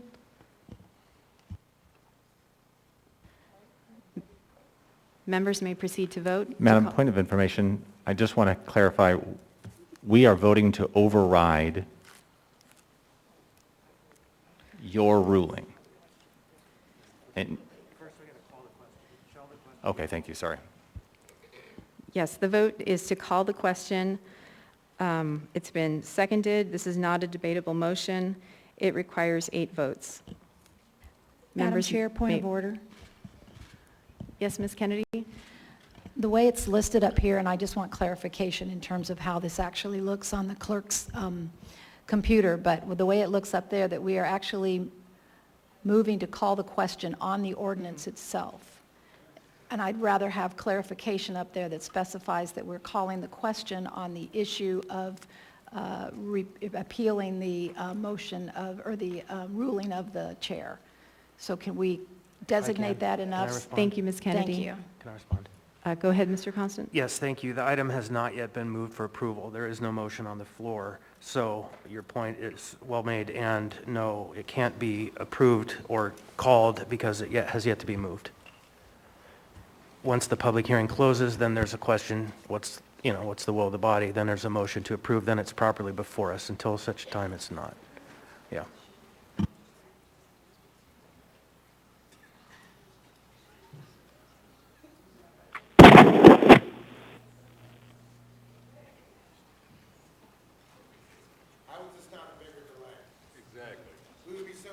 How much time are y'all going to waste on this crap? Well, a lot less time than the questions that get asked. Yeah. Right. We get in 5 people in the queue. Yeah. With 3 questions each. Hey, folks in the audience, please, need you to remain Mr. quiet. Peterson? Just a quick. Madam Chair, I'm in the queue. I have a question. It doesn't matter because Austin called the question. So debate is, unless if her motion fails, he can ask a question, but otherwise he can't. Thank you, Mr. Hello, Peterson. can you hear me? Hi, Mr. Peterson. Actually, since the question has been called, debate is over for the main motion. My question is, are we voting on your ruling, or are we voting on the motion to override your ruling?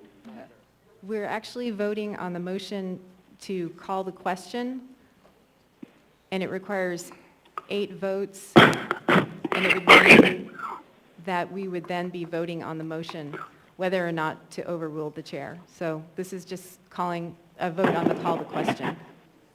Okay, all right. My vote is yes. Mr. Rivera? Yes. Ms. Zolotel? Yes. Ms. Quinn Davidson? Yes. The motion to call the question passes 11-0. Before we move on to vote, Mr. Gates is in the queue.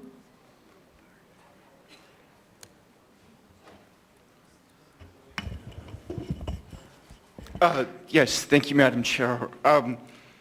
So I asked to speak to the specific ruling of the chair that's being appealed here, and we had some discussion with Municipal Attorney Burke and Deputy Municipal Attorney Ennis, and we sort of agree that, number one, the code is silent on the issue of what kinds of questions members can ask someone who's testifying in a public hearing. But the code doesn't even say members can ask questions at all. But we generally are in agreement that asking clarifying questions is okay, but members can't really ask, what more information do you have? That's sort of beyond the scope of the public testimony purpose in the public hearing. So the chair's ruling seems appropriate in that context. I guess we'd also caution that what is clarifying is sort of subjective, so we might see that a question maybe not clarifying, and the chair might rule on that case by case as we go along. And I invite Mr. Burke to add if I missed anything.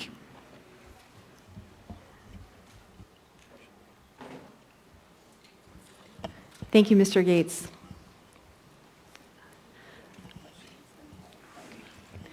The question has been called, so members may proceed to vote on the motion to override the ruling of the chair. A yes vote overrides the ruling of the chair.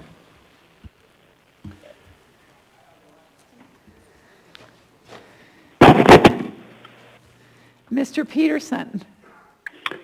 No. Mr. Rivera? No. Ms. Zolotel? No. Ms. Quinn Davidson? No.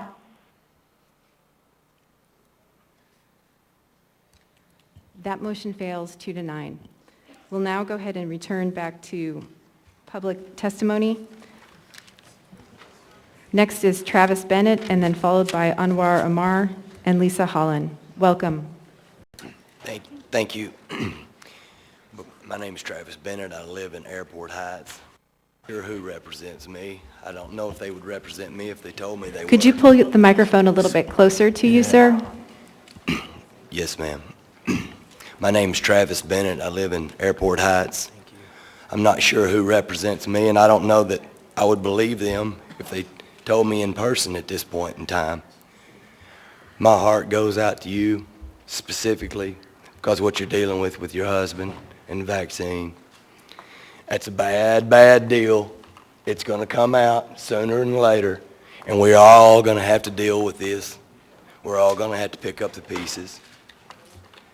And I hope that we can put our differences aside and do the right thing no matter what religion or sexuality or color or ethnic background, whatever. It's going to fall on us, the salt of the earth, to make this right.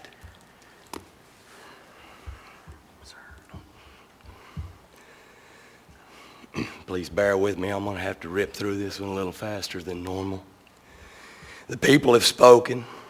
We elected Bronson because he represents common sense, freedom, and real science. Unfortunately, I had to put real in front of science as if there is an alternative option. Sadly, as of late, it would seem as though there is no one right answer. That's not the way real science works. Results can be duplicated and empirically proven, but that's not what's going on with powers that be. So ultimately, we have to do our due diligence and choose what we believe to be true in this day and age. Then task with whom to believe, when tasked with whom to believe, sometimes you have to go with your gut. When I hear doctors, scientists, CEOs who stand to lose everything by going against the mainstream narrative as opposed to pharmaceutical giants that have a clear, documented history of insidious business practice which routinely put all ages at health risk for the sake of profit, my gut tells me to go with the disincentivized. Thankfully, more and more doctors, scientists, and assembly members are coming forward. As if there wasn't already enough social tension and discontent, this assembly has suggested that Anchorage residents betray their neighbors by calling in to authorities when they try to opt to live some semblance of a normal life. Typically, the most successful leaders rule by good example.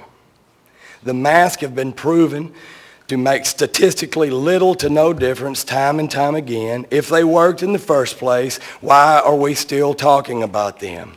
CDC, NIH, the WHO, sadly our federal state, excuse me. Thank you, sir, for your testimony. Next, we have Anwar Amar. Or Lisa Hall, is Anwar here? What number are you on? Because I'm number 10 and I haven't heard my name. And I think I was with this guy. Ask her what her name is. Ma'am, what's your name? I'm number 10. What's your name, ma'am? There you go. It's hard to read some of these. She was ahead of me yesterday. Ma'am, what is your name, so we can find it on the list? Oh, what's on the list?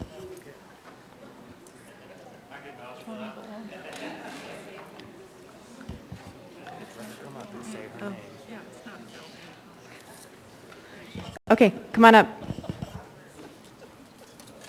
Well, that just kind of lit me up. And if you would go ahead and state your name and the part of town in which you reside, or your community council, either. Thanks. For the record, I just relocated from Nazi Juneau, where I was segregated for having a medical mask exemption. And I'm pretty unhappy about what I'm experiencing now, where my name was removed from a list. So that just kind of really got me going. I came here to declare my independence, and I'm going to go ahead and read a little excerpt here, because I don't like to be told what to do. I'll tell you my name at the end. I'm going to read a portion. We hold these truths to be self-evident that all men are created equal, that they are endowed by their Creator with certain and unalienable rights, that among these are life, liberty, and the pursuit of happiness, that to secure these rights, governments are instituted among men deriving their just powers from the consent of the governed. That's us. That whenever any form of government becomes destructive to these ends, it is the right of the people to alter or abolish it and to institute new government, laying foundation on such principles that organizing its powers in such form as to them shall seem most likely to affect their safety and happiness. Prudence indeed will dictate the governments long established should not be changed. Sorry, I'm visually impaired and I have a reading disability. Changed, and I did memorize this in 7th grade, but I forgot a lot of it. Change for light and transient causes, and accordingly, all experience hath shown that mankind are more disposed to suffer while evils are sufferable than to right themselves by abolishing the forms of which they are accustomed. But when a long train of abuses and usurpations pursuing invariably the same object, it evinces a design to reduce them under absolute despotism, is their right, it is their duty to throw off such government. And welcome to 1776 all over again. Thank you for your testimony. I do have a member in the queue with a question for you. Ms. Allard? Oh, hi, thank you, Mrs. Allard. You're welcome. Just to clarify,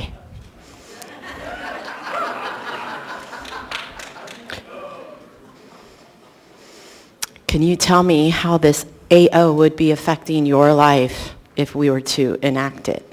Well, it's not really going to affect my life at all because I will not wear a mask. I've got a medical mask exemption, period. I mean... Thank you, ma'am. Question has been asked and answered. Excuse me, did you just interrupt me? I have a right to speak. No, I'm going to keep talking because I am a victim of abuse for like my entire life, and I've been silenced my entire life, and I don't allow that. And I'm going to have to ask. I'm going to have to ask you to stop.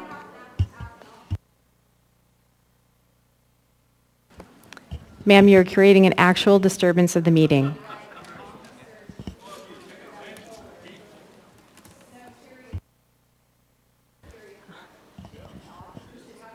I was going to ask Ms. Allard if she had a follow-up as her question had been answered.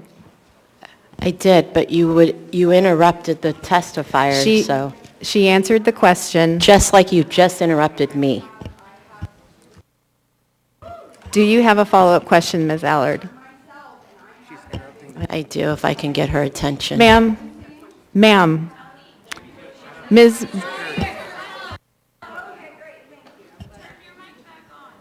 You can turn on the mic, please. Ms. Allard has a follow-up question. Thank you.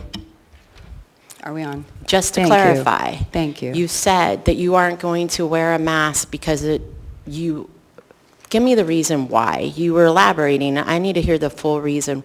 What is it that you have a doctor's note if you feel... I don't have to disclose that, Okay. and I really am not going to. But as Okay. you can see, I get a little panicky, All right. and it's a result of all of the trauma that I've experienced in my life by being silenced and bullied. And I speak up for every single Alaskan. And I don't want to be silenced, and I don't want to be bullied, and when I see it and I experience it, I am in the position to ask an officer for some assistance. Ma'am, Mr. Constant? Thank you. We're hearing a lot of information about items not before us, and so the point of the public hearing is to hear about the item before us, and so please, let's keep it on topic, because otherwise this is becoming dilatory. And this individual has already once been warned for creating a disturbance of the meeting. We need to continue this move on.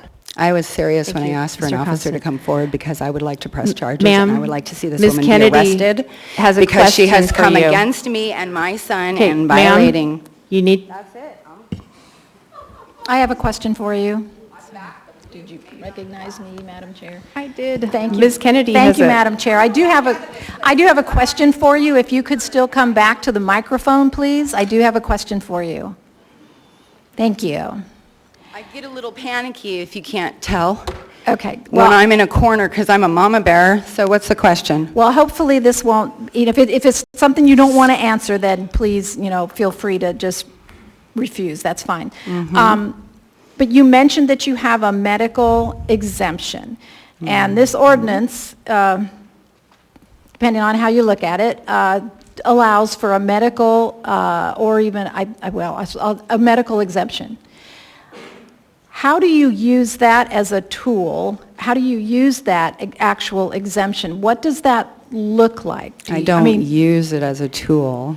Well, I'm not saying that in any derogatory way, but I'm just saying if somebody has a medical exemption, what does that really look like? I mean, we're not going to make anybody, I'm hoping we're not going to make anybody wear some kind of sign around them or carry a card that says, but anyway, can you speak to that? I'm just trying to get a sense of how, from a practical standpoint, that would even be helpful. Thank you. I guess I don't even know what the question was. Could you be more specific? Well, like I said, we typically would want people to have that medical exemption. Whatever the doctor says you have a reason for, you don't have to explain the reason. Just like you said, you don't have to tell somebody your medical history. I walk into a place and then I do not wear a mask. And if somebody segregates me, then I remind them of the American Disability Act. And usually, I have not experienced that here in Anchorage because there is no mandate. But in Juneau, I actually was just on the phone with them on Monday considering going back to their Wednesday night meeting. But I wanted to know if they were in fact having in-person meetings, and where all last year they were not. They were only via Zoom. And when I did attempt to attend those meetings via Zoom, the meetings were cut out, so that was suspicious to me. And so when I called in, that they said that they are having in-person and I would be able to come, that there was only 6 people. And when I proposed my next question, which was, but is there going to be a problem if I am coming and I've got my medical mask exemption, and I was told that I would not be allowed in the room.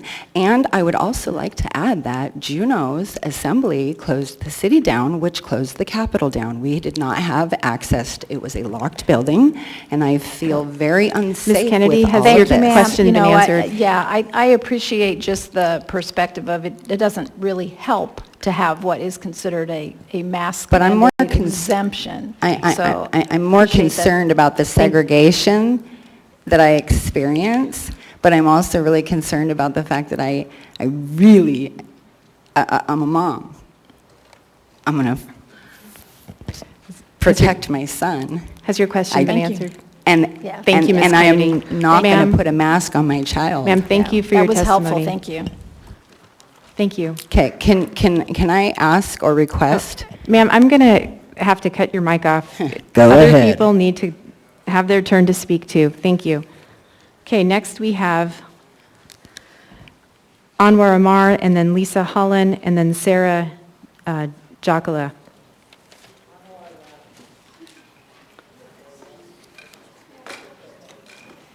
Welcome. Please state your name for the record and the area of town or community council. My name is Anwar Amor, and I'm a resident of Anchorage. I graduated cum laude from UAA with a bachelor's in biological sciences. To be clear, I'm not a doctor or a scientist, but I am a loving, free-thinking father. I am the example I set forth for my newborn baby girl and my young son. I'm here today to speak in opposition of the mask mandate. Opposition of the mask mandate does not mean you cannot wear your mask. The two can coexist. I was originally going to come here to cite scientific studies, COVID test recalls, reports published by the CDC in regards to withdrawal of the novel COVID PCR panel. But as I have listened the past 2 nights, I think we can all agree there's a clear divide among scientists, doctors, and studies. I've decided to change my focus to a more personal testimony. I lost a friend this year. He was admitted for something unrelated, but was given a COVID positive test and was treated accordingly. He was a young, resilient vato, but he died a few weeks later. Some have experienced that pain. I have seen COVID weaponized and politicized, and politics is just a pile of tricks. The public has received mixed messages from public officials that say one thing and do the other. We have to approach COVID differently and not circle around the same things that are not necessarily working. The conversations we should be having should be about diet, exercise, nutrition, especially going into the cold and flu season. We don't hear any of these things from leaders. Why are doctors not talking about administering ivermectin? There are thousands of studies and hundreds of peer-reviewed studies that show ivermectin is a safe and critical tool to combat COVID. What about monoclonal antibody treatments? I heard a doctor speak the other night, and he mentioned sports in children. How participation decreased drastically when mask mandates were in effect. I wanted to enroll my 7-year-old son to play rec basketball this year. The administrator mentioned that there was a lot of interest and need for volunteer coaches. I have thought about volunteering, but I have reserved my commitment because I will not have my son running around in a mask as if it is normal. So I am conflicted. We have even pulled our son out of ASD. Many things have changed over the past year. More people are working remotely from the privacy of their homes. Grocery and food delivery services are available. One can go anywhere in public and you will easily see about a 50-50 split with people who are masked and unmasked. People are choosing what is best for themselves without government mandates. It's just a mask, they say. But we are fighting mandates that even healthcare workers, and as we listened earlier, military, are now risking employment because of government mandates. This brings me to my last and most important point, the freedom to choose. I'm a first-generation immigrant from Mexico. I come from a country riddled with government corruption. Mi gente, my people, they suffer because of something many here in the States take for granted. Freedom, libertad, liberty. That's why I appreciate freedom. Many here overlook freedom and shockingly dismiss it, but it's what makes America, even with its flaws, special. We need to cherish it and protect it at all costs. Thank you. Thank you, sir, for your testimony. Ms. Allard is in the queue for you with a question. Come on, folks. Ms. Allard. I'm sorry, ma'am, I didn't hear you. Ms. Allard is in the queue for you with a question. Thank you. I too am first generation Chilean, so thank you. Órale, ya tú Yeah, sabes. thank you. So my question is, what are you doing for your children? You had one child? I have a brand new baby girl, Aliana, love her to death, and I also have my 7-year-old son. So you had said, what is, that you pulled him out of the ASD. Could you tell me what you're doing alternately? If you don't We have mind? enrolled them in a private school. It's that do not require masking. It does cost extra to place them in the school. We've coupled that with homeschooling. Obviously, I have we're teachers at home, so I focus on mathematics and sciences. Mama Bear focuses on, reading, learning. So we couple that at home along with the private school. So just for clarification, you took him out of school because of the mask mandates in Yes, the ma'am. school? So Yes, this ma'am. could, okay, so then my next question would be, this would further impact, because you already have them out of school, and if if your child has to walk around with the mask in stores and stuff, how do you feel about that? We don't agree with it. Actually, when the mask mandates were going around last year, we did not go and mask up. I understand where businesses, have a right or ask, and we were asked politely. And to the other side of that token, we politely declined. We weren't rude about it. We actually never had any issues with it. We actually did have some people come up to us and actually ask us, hey, they don't require you to have a mask. I'm like, well, we politely declined. We were respectful. People didn't give us any issues. And when they saw our reactions and us walking around with it, I believe it gave them some confidence to also remove their own masks. And some of them did. Thank you very much. Thank you. Thank you for your testimony. Thank you. Next on the list is Lisa Holland, and then Sarah Docula, and Valette Soleil. Welcome. Please state your name for the record and the area of town in which you live or your community council. Excuse me one moment. I'm required to wear this mask because of them not wearing masks at this point. There we go. My name is Lisa Holland. I am a neuroscientist from UAF, invited to AAAS Gordon research conferences and international chemistry conferences, which only top scientists are invited to. And I am going to speak about the neurobiology of COVID-19, which our neuroscientists are calling brain polio. Masks need mandating to help stop brain tissue loss, even in asymptomatic patients from SARS-2 COVID with COVID-19 symptoms. The damage to the left superior insula causes loss of smell and causes disgust, which has been observed in public and muni testimony here at the Assembly. The virus is causing this damage is not anyone else's fault for the division, agitation, aggravation, brain fog, memory loss, bad decision-making, and fear.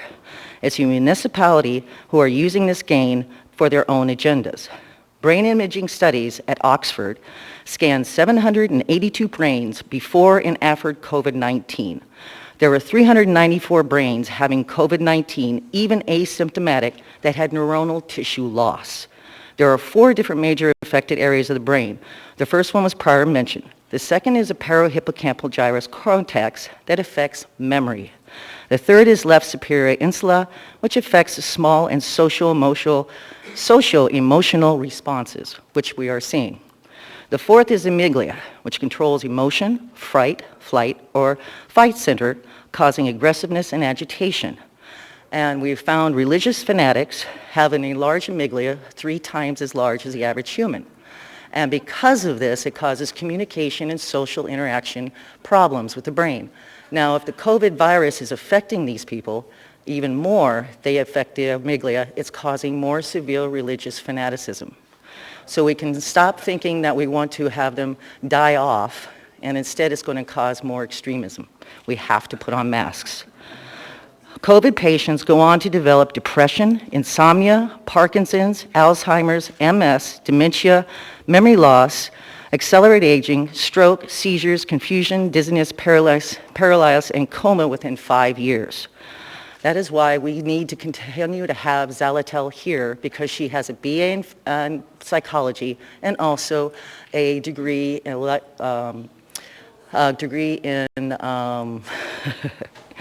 in mental illness with a law degree. We need her professionalism to help with what is happening here to our society. And we're having a mental health crisis. Now, Alaska is going to need a neurological program and facilities to help this. Dr. Fatula's interventions in targeted brain training and neurofeedback will help 84% increase and release this damage to them. Thank you. Thank you for your testimony. Ms. Allard has a question for you. I do. So for clarification, can you please define what you're speaking about when you were calling individuals religious fanatics and how that intertwines with mask wearing? Yes, a friend of mine at University of Oxford has found that religious fanatics have amygdala that's 3 times larger than the average person, and that causes social and communication problems. And COVID-19 is affecting that area. It's one of the major areas, and that's why you're seeing it within 1 year. You're seeing what's happening here. Madam Chair, can I just... A follow-up question? Yeah. Again, can you define a religious fanatic? Religious fanatic is where they do not listen to any other laws in the areas. They only listen to their people, and there's no communication with anybody else. Can I do one last follow-up? Just for clarification, as we're in here, I consider myself religious. Are you saying that there's people in here that are religious fanatics, and this is why they're in here testifying against the mask? What I'm trying to testify is that the COVID-19 is causing more severe religious fanaticism because of the damage done to the brain. And this has been been defined by Dr. Zotel, who is a top AAAS scientist and is also accepted by the Journal of Alzheimer's. And that's about 1 million doctors are all saying this. Thank you, Madam Chair. Thank you. Thank you, Ms. Allard. Mr. Constant, you have a... Yeah, thank you. I just need to make sure that we provide a warning to the gentleman in the reddish purple jacket in the front that you are warned, and if you continue to make loud noises and interrupt the meeting, we're going to have to ask you to leave. Thank you, Mr. Constant. Madam Chair. Sir, please. No more warnings. You have been warned. I'm asking you to leave now.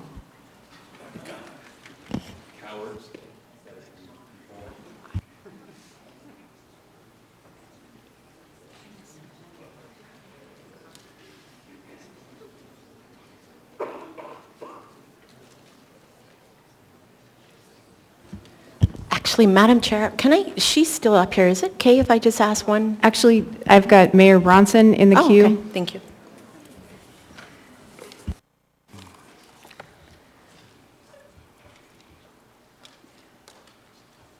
Mayor Bronson, you have a question? Yes, thank you, Madam Chair. I just had a question for Ms. Holland. In this study, was it broken down by religion? And if so, which religion had the bigger or smaller amygdalias?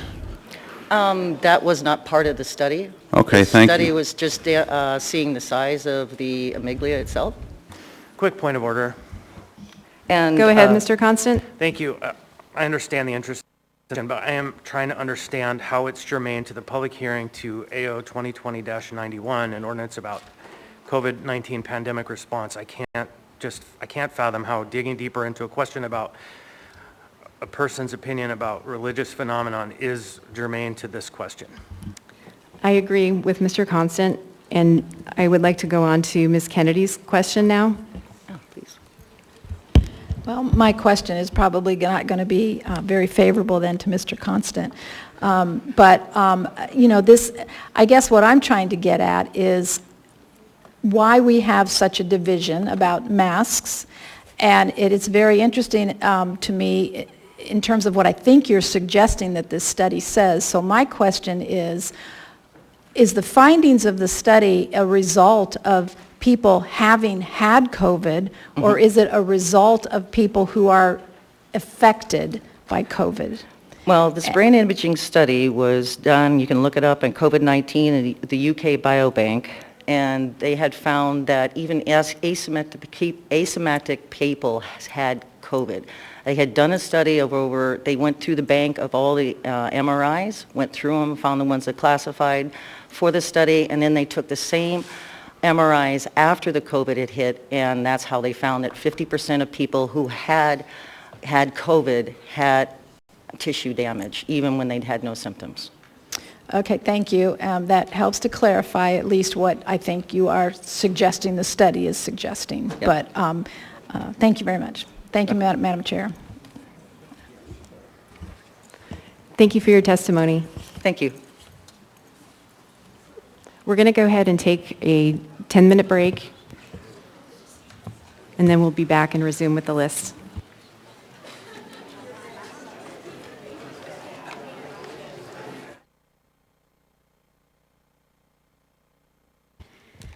Hello, my name is Sarah Jokala, and I am in District 6.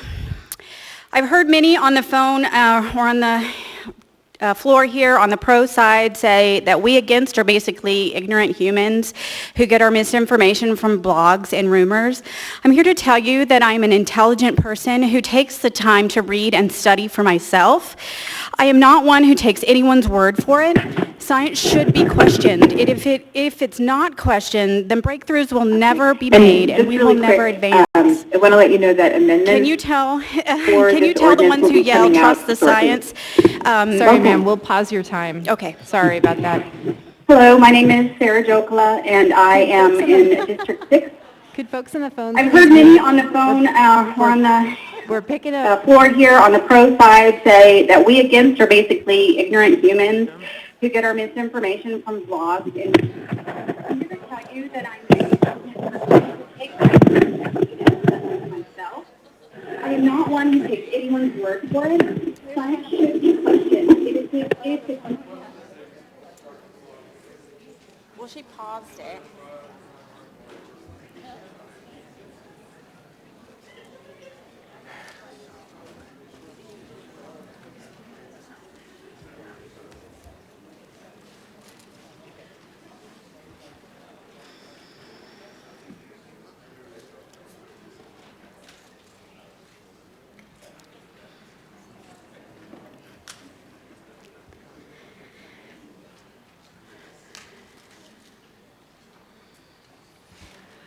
Thanks, ma'am. I restarted your time. All right, thank you. Again, my name is Sarah Jokala, and I am from District 6. So I've heard many on the pro side say that we against are basically ignorant humans who get our misinformation from blogs and rumors. Well, I'm here to tell you that I am an intelligent person who takes the time to read and study for myself. I'm not one who takes anyone's word for it. If not questioned, science will never bring more breakthrough. And for you who say and are yelling, trust the science, can you honestly tell me that science has never been wrong? We all know that you cannot do that. Those pro keep saying that it's not my right to choose whether to wear a mask or not because of their opinion of the greater good. One thing that everyone keeps forgetting is that rights only work when we all have them. That is why one of the founding documents of this country is the Bill of Rights. The definition of my harming you is based on your perspective. You do not look at how you are harming me. This is simply why we all must look within and make these choices for ourselves. My family has decided not to vax, and we did that thoughtfully. We looked at the vaccine injury reports and we asked ourselves, if the unthinkable happened to one of us or one of our children, could we live with that? The answer was no, and it continues to be no until such a time comes that we feel there's sufficient data to show that this experimental therapy will not have a long-term lasting effect. Again, rights only work if we all have them. You may have noticed that I'm not a timid woman. Anyone coming after my family should expect a fight. As for our children, some say, oh, the kids will be fine, they're adaptable. Well, yeah, but my question is, should they be? And are they really? My children were certainly adaptable in the last mandate. They adapted pulling out of society. They adapted to anger. They adapted to confusion. They adapted into isolation. They adapted into depression. They adapted to a level of social and personal pressure that I've never seen a child or think a child should have to live in. It breaks my heart that we are not only pushing the agenda for a few, but we're pushing it onto our children. They're the ones who can't regulate, and they can't understand or have any power to make any difference. And they don't understand. I want to raise critical thinkers, not ones who are educated into manipulation and control. I want to teach my children to learn when civil disobedience is appropriate. And as for me and my house, we will not comply. Thank you for your testimony. Thank you.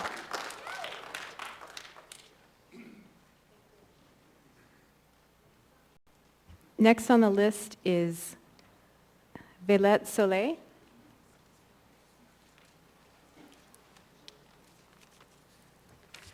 Hello, my name is Burlette Soley. I am a longtime resident of Anchorage of 40. I am a resident of Anchorage of 46 years. I do live in Eagle River, Chugiak area.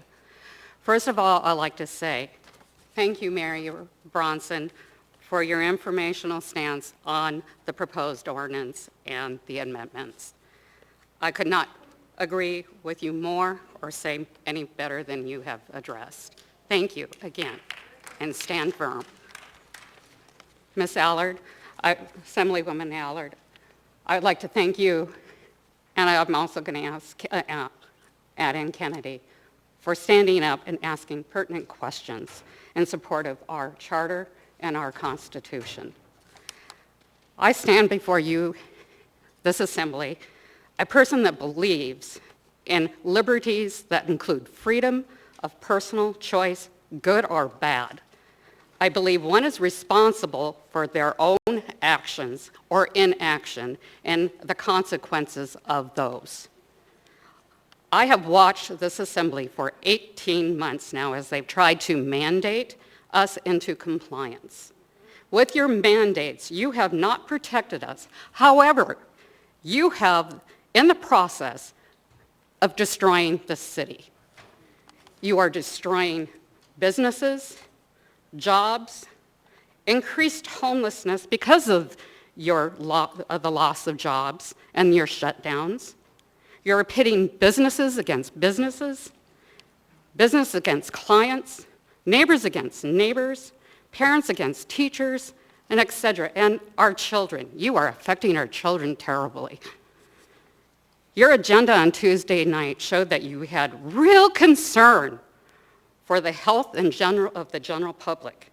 You knew you created a very hot topic with this proposed ordinance. But what did you guys do? You kept an overflowing assembly chambers of citizens for 7 hours to speak for approximately 9 minutes. You alone created the agenda and how it was scheduled. You alone could have voted to hear the citizens or reschedule to hear testimony so everyone had assurance that they could speak before you to vote on this ordinance. You alone created the system. One must stand in line for hours, unable to speak, and then have to come back and stand in a new line, hopefully to speak again. Is it possible your thoughtless indifference, you may have created a COVID super spreader event? Thank you, ma'am, for your testimony. Ms. Allard has a question. Thank you for being here today, and I appreciate it. And you can just call me Jamie. So how has this impacted directly to your family? Because you mentioned kids in this. Can you explain a little bit more in depth, please? What is affecting me? I'm a senior citizen. My husband's a senior citizen. This has affected me because I'm not a good speaker. I'm sorry, I get very nervous. We both have underlying circumstances that this puts us in a very dangerous situation. If you really truly thought, we have always basically, through this COVID situation, we have masked, we have social distanced, we have done everything that you guys have asked. Madam Chair. And excuse me, ma'am. It's affecting me because you're... Madam Chair, point of order. Hold on, please, ma'am. Mr. Constance? I just want to point out that this is not a clarifying question. It's an ask of the speaker to speak for more time on the same question. Thank you, Mr. Constant. I agree. I challenge the ruling of the chair. Moved and seconded. Ms. Allard? Let's just vote.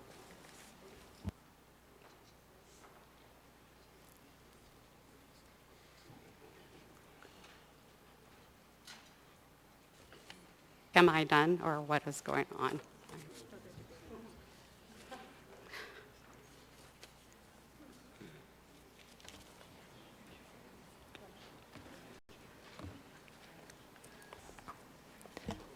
Okay, members may proceed to vote on the motion to override the ruling of the chair on whether or not it was a clarifying question. A yes vote overrides the ruling that it was not a clarifying question.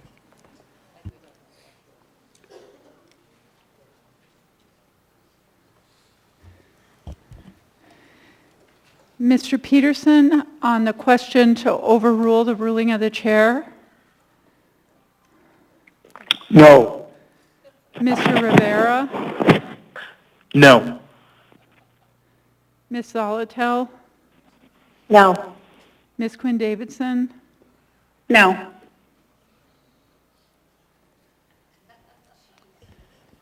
The motion to override the ruling of the chair fails, 2-9. Thank you for your testimony. Madam Chair, I call for a division of the assembly. This is not a debatable, and it is a motion that must be dealt with before any other business can move forward. No, it's just a parliamentary tactic. It does not require a second.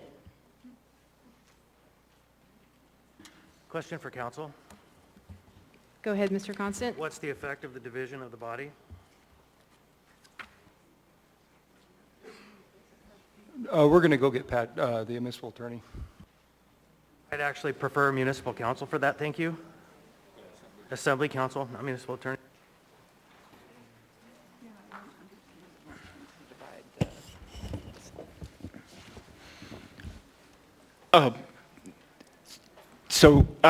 The questions, what's the effect of a division of, and I'm not too familiar with that. I need a few minutes. But Mr. Brooks, maybe speak to it while reading. I'm sorry, I just came back in. Okay. The assembly had me tied up during the break, and I stepped out to get a quick cookie. I came back in. Member Allard, in a dilatory manner, is attempting to make a motion to divide the question. The question, as a point of order, is what is the effect? Motion to divide the assembly.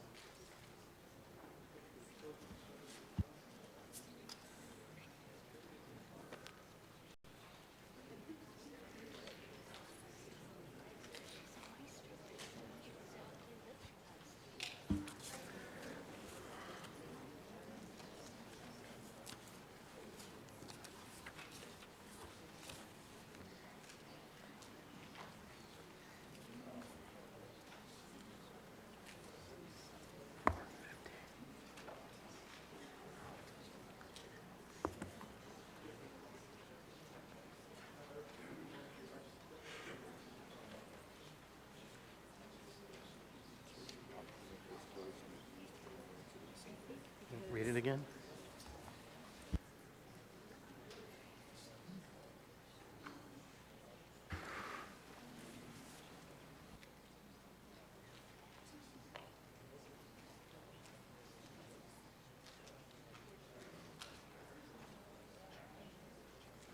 I just wanted to remind the chair, this is not a debatable item.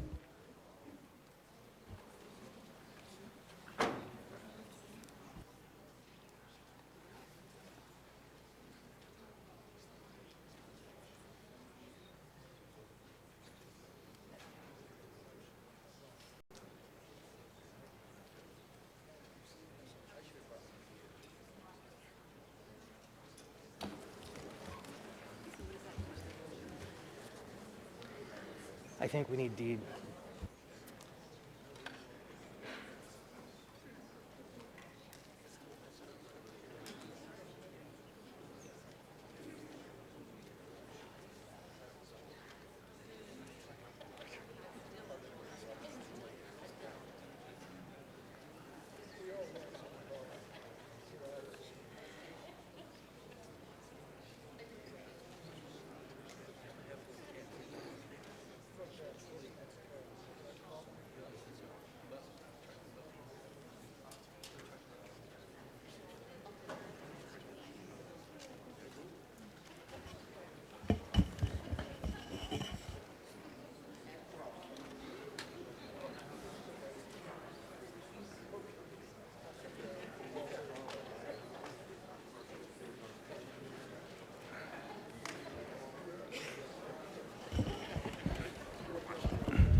So, Madam Chair.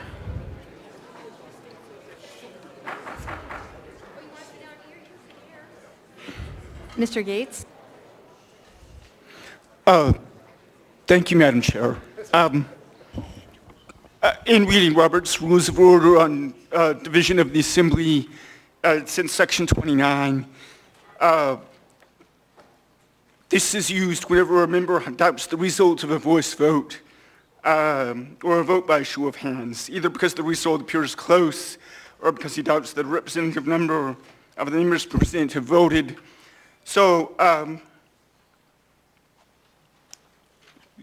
the descriptive characteristics, I think, was it Ms. Dembowski that described them? That they take precedence over anything else that needs to be decided before we move forward. And that sounds correct as the descriptive characteristics. However, there's further rules that say the procedure for taking this vote, it's about members rising, standing up in favor, be seated. The chair conducts this, asking those who are opposed, standing up and being seated. However, there's also on the chair's initiative can do that. And then there's a rule about dilatory use. And here in Robert's rules, it says when it is clear that when it is clear that there has been a full vote and there can be no reasonable doubt as to which side is in the majority, a call for a division is dilatory, and the chair should not allow the individual member's right of demanding a division to be abused to the annoyance of the assembly. And so I'm just reading what Robert's rules said. And then as counsel, my instinct is there's 11 members, 11 votes. It's not really very confusing to count. So this is up to the chair, though, to take the division and rise and do a vote by rising, and I'm not exactly sure how that will be conducted with members on the phone, or to rule that this is a dilatory division of the assembly motion. And then that also can be challenged, the ruling of the chair that it's dilatory. So I guess there's a couple paths for the chair to proceed. And now I've just spoken based on what I've just read and read out to you, but I of course think it's fair if the municipal attorney could also speak to what I've said or to the division of the assembly and how it works.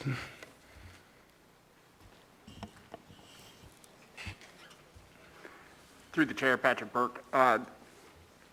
Call for division. I mean, I don't know that the Roberts Rules ever contemplated telephonic participation in a call for division. I mean, the rule's pretty clear. Call for division can be called at any time, doesn't require a second, isn't up for debate, and then it's a way to count the physical will of the body. I don't know that Robert Rules ever envisioned a pandemic where there's telephonic participation. I feel very uncomfortable moving forward without honoring the call for division. I mean, if we're going to do that, I need 15 minutes. I need to get, I'd prefer to have a better answer than that. But as it stands, I'm pretty sure the call for division has to be taken, and it has to be taken by physical show. Thank you, Mr. Burke. Mr. Constant has a process question. Thank you. Does the code, in fact, allow for members of the body to participate telephonically and take votes?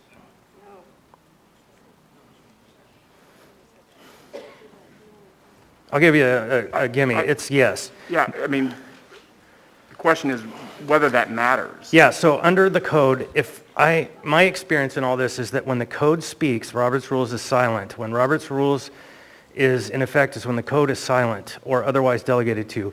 And so in this case, we have a process. The vote was taken fairly, and I believe the chair can rule the motion out of order. Excuse me, Chair, this is a debate. This is a non-debatable item. It is not a debate. Hold on, folks. Ms. Allard, Mr. Constant had a process question. We have not used this motion before. It's my understanding as well that when the code is clear, we don't go to Robert's Rules. We're not debating this, Chair. You can't speak to me on it. In that this case, is a debate. I am you ruling are now on debating it. with I am me. ruling the motion is out of order, and we will not have. Great. Don't debate. Madam Chair, point of information. This too is not debatable. Thank you, Mr. Mayor. I am not debating. I am saying that I am ruling the motion out of order, and we will not have this vote. Based on what Mr. Gates has said, based on my understanding that when the code is clear, we don't go to Robert's Rules. We may just disregard the motion and move forward with public testimony. That is my understanding for what Mr. Gates said. The point of information has to deal with what Mr. Constant was saying as to the priority of which rules take place. I would like him to demonstrate where it says that.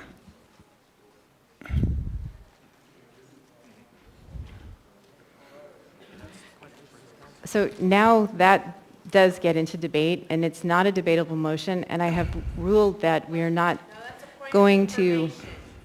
Okay, folks, come on. I have made my ruling that the code is, if the code is clear, we don't go to Robert's rules, and that we do not need to take this, what was the name of the motion? Madam Division. Chair, please show us the code justifying your decision. Mr. Mayor, I believe that the municipal attorney can find the section of code. Madam Chair, then I request we wait until we have a final decision from the Muni attorney, please. Okay.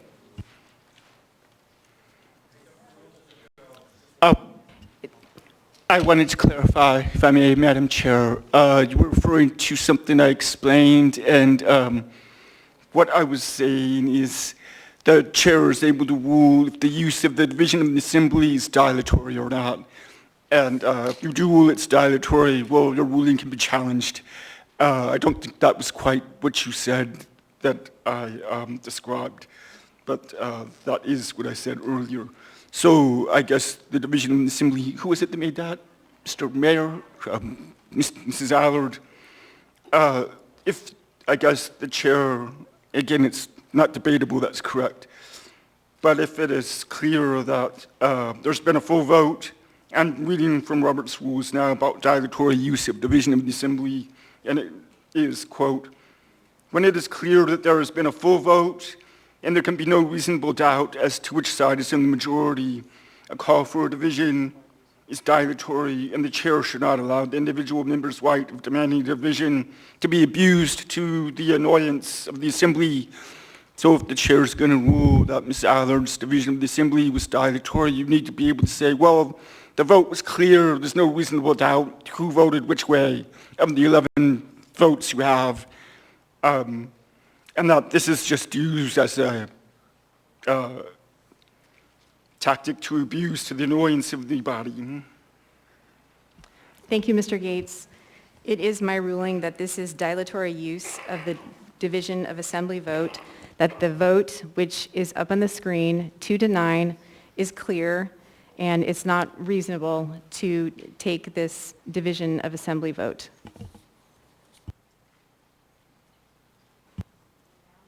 We'll now move back to public testimony. At this time, would Mackenzie Freeman, who had requested an accommodation, please come forward? Welcome. Please state your name for the record, the area of town in which you live, or your community council. My name is Mackenzie Freeman, and I am in the Quinn-Davidson district. To those that claim my rights end when I touch you, you are correct. The problem is I'm not touching you, nor am I trying. But you are trying to make me wear a symbol of slavery upon my face for your comfort. I invite you to move away from me or ask for space. Just 2 days ago, 2 doctors stood inches from me as one of them commented on the lack of social distancing going on here. I did and still do find that laughable. Did all those doctors and nurses go home, shower, change their clothes and masks after working with supposedly horrifying illnesses, or did they just parade through here for the great medical show of 2021 and expose all of us by wearing their work clothes? Here's a sobering fact for you. Medical malpractice is the 3rd leading cause of death, with an estimated 251,000 deaths annually. But I should trust you or trust the science? I don't trust the medical boards, whom control the narrative as far as I could throw them. That being the joke is I can't. Maybe I would trust them if I hadn't been lied to by doctors. Maybe I would trust them if I didn't know why the history and why we have the Nuremberg codes and informed consent, something we are meant to have but often don't receive. Maybe I would trust them if Dr. Gottlieb, former head of the FDA, wasn't appointed to the Regulatory and Compliance Committee and the Science and Technology Committee of Pfizer's board in 2019. Maybe I would trust them if I didn't know that Big Pharma is exempt from liability for injury or death as a result of vaccination. Maybe I would trust them if I didn't know that doctors and nurses can have their life's work taken from them for speaking against the official narrative, which makes the ones that do incredibly brave and much more worthy of our trust. Maybe I would trust them if they had a trustworthy history, but they do not. Instead, medical community has a horrifying history in the name of scientific discovery. Don't look up Unit 731. Don't look up the experiments done on black men as they infected them with syphilis but told them they were treating them for it. Don't look up how our government killed natives with smallpox blankets. Maybe I would trust that governments and those behind the curtains want to protect us if they hadn't slaughtered countless people across nations for the good of the people in the past. All this to say, I do not consent. I will not comply. Not only is this unenforceable, it's dangerous. Big thanks to Mayor Bronson for his service and Assemblywoman Miss Allard for standing for freedom and not bowing in the face of tyranny. Massive respect and praise to the doctors and nurses speaking out against the medical tyranny and to those who don't take pharma bribes to sell overpriced medications that are still testing phases. Don't believe me? Look up pharma's lawsuit history. Thank you for your testimony.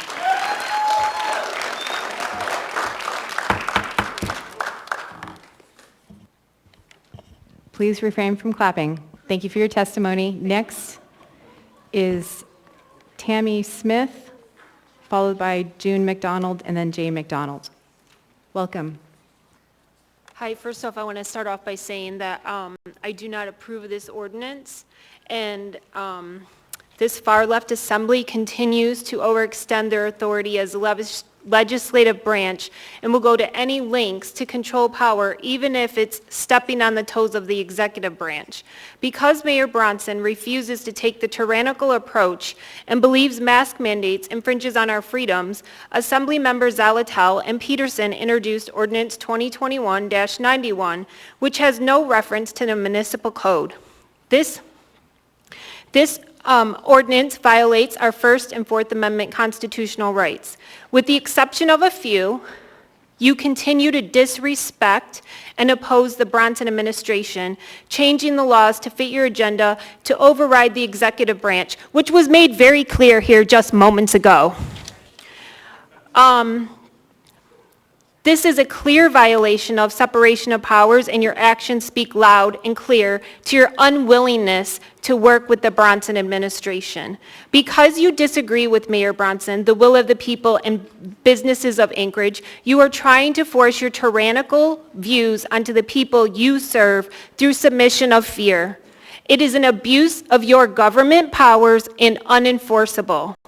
This is nothing more than government overreach, changing laws to the leftist agenda. Therefore, I strongly recommend you vote yes, recall Meg Zalatel, and wear red for freedom until she is recalled for this ordinance. Mayor Bronson, thank you for being a conservative voice, champion for our personal liberties, conservative values, and protecting the physical and mental health of the Anchorage residents. I will leave you with this. President Truman said, once a government is committed to the principle of silencing the voice of opposition, it has only one way to go, and that is down the path of increasingly repressive measures, and it becomes a source of terror to all its citizens and creates a country where everyone lives in fear. We do not comply. Thank you. Thank you for your testimony. Ms. Allard has a question for you. Just real quickly, if she could say what district she's in, or who your representatives are. Thank you. Okay, next we have June McDonald, followed by Joy McDonald, or Jay McDonald, excuse me, and then Irene Quido. Welcome.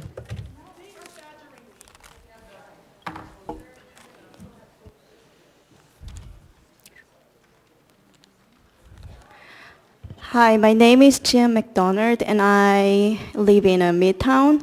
I'm a parent of 2 children who are currently homeschooling. I'm here to oppose the mask and vaccine mandates. There are so many experts who said masks don't work. World Health Organization said, quote, there is no evidence that the mask protect people who are not sick. COVID-19 expert Dr. Gregory Poland said, quote, once a mask gets wet, maybe from our exhalation, it really begins to decrement in effectiveness in filtering any sort of respiratory particulate matter. The second thing is you do yourself no favor if you wear a mask and then touch the mask either to adjust it or take it off in the wrong way.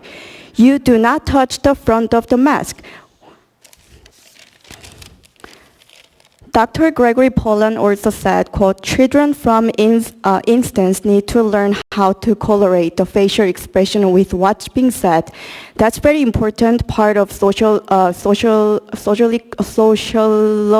development. And if we deprive them of that, we don't know what the long-term effect of they are, but they cannot possibly be good. My children who are 5 and 8 are homeschooling for this reason.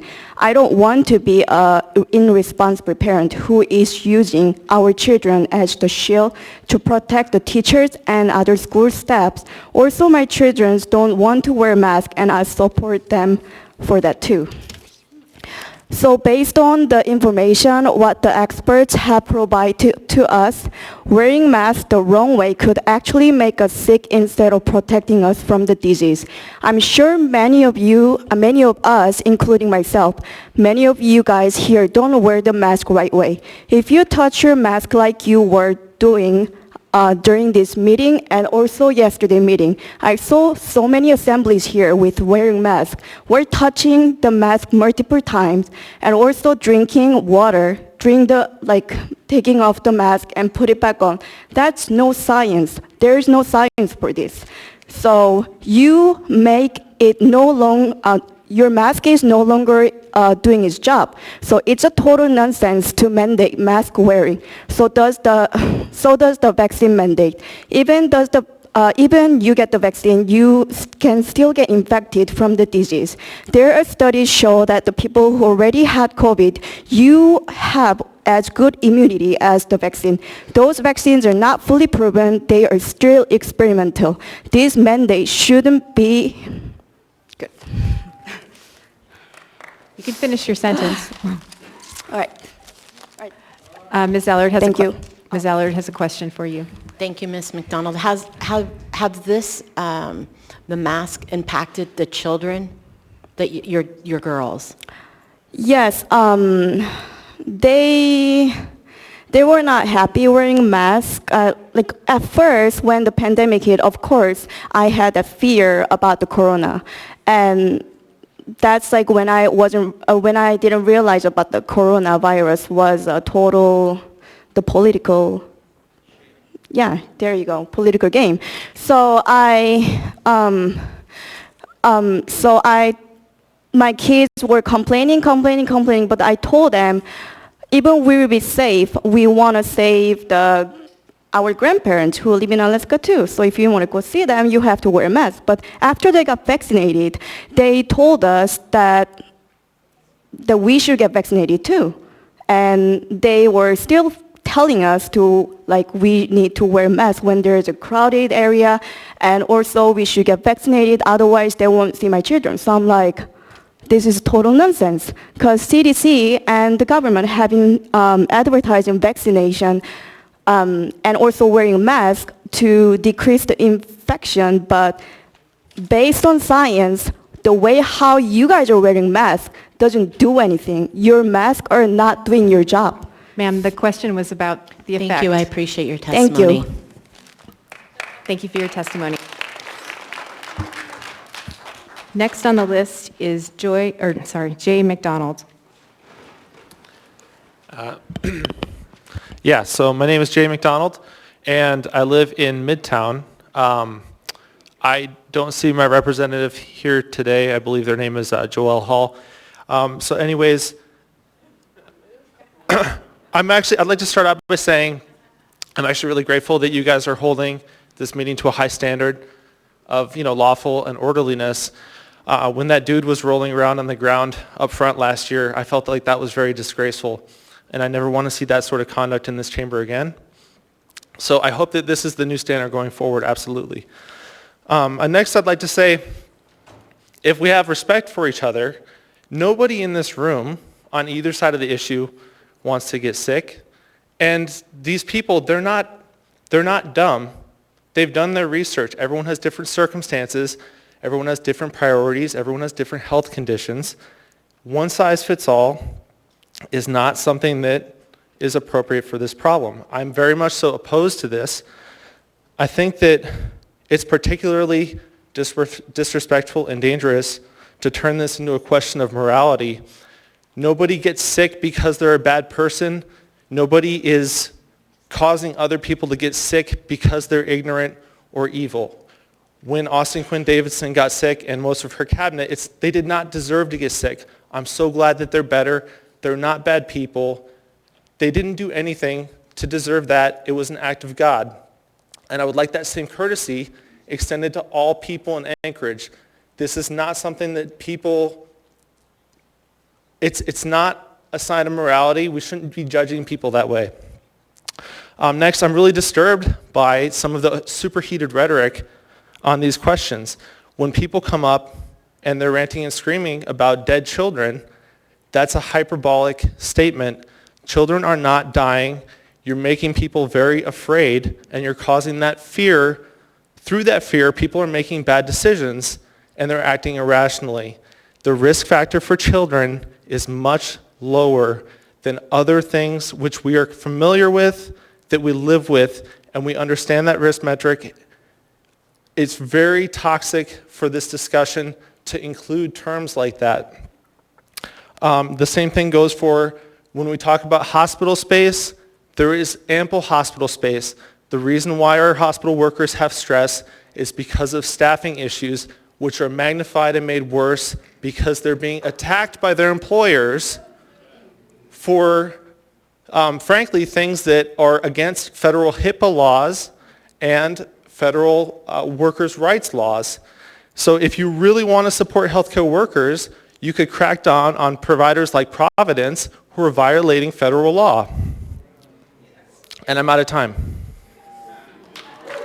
Thank you for your testimony. Mr. Perez-Verdia has a question for you. Yes, thank you. Over here. You said that you're concerned about this item that we're debating, about it judging people and about it being about morality. Are there specific things in the language that you can point to or you can share that you feel like share that? Because that's something that we could amend. So I'm wondering if there's something in the amendment that led you to believe that it's about morality or about judging.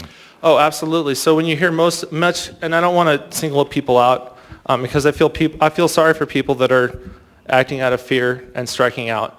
But a lot of the for testimony that was supporting this, they were including language like other people are causing me to get sick even if I take precautions myself. That's not how these things work. Okay.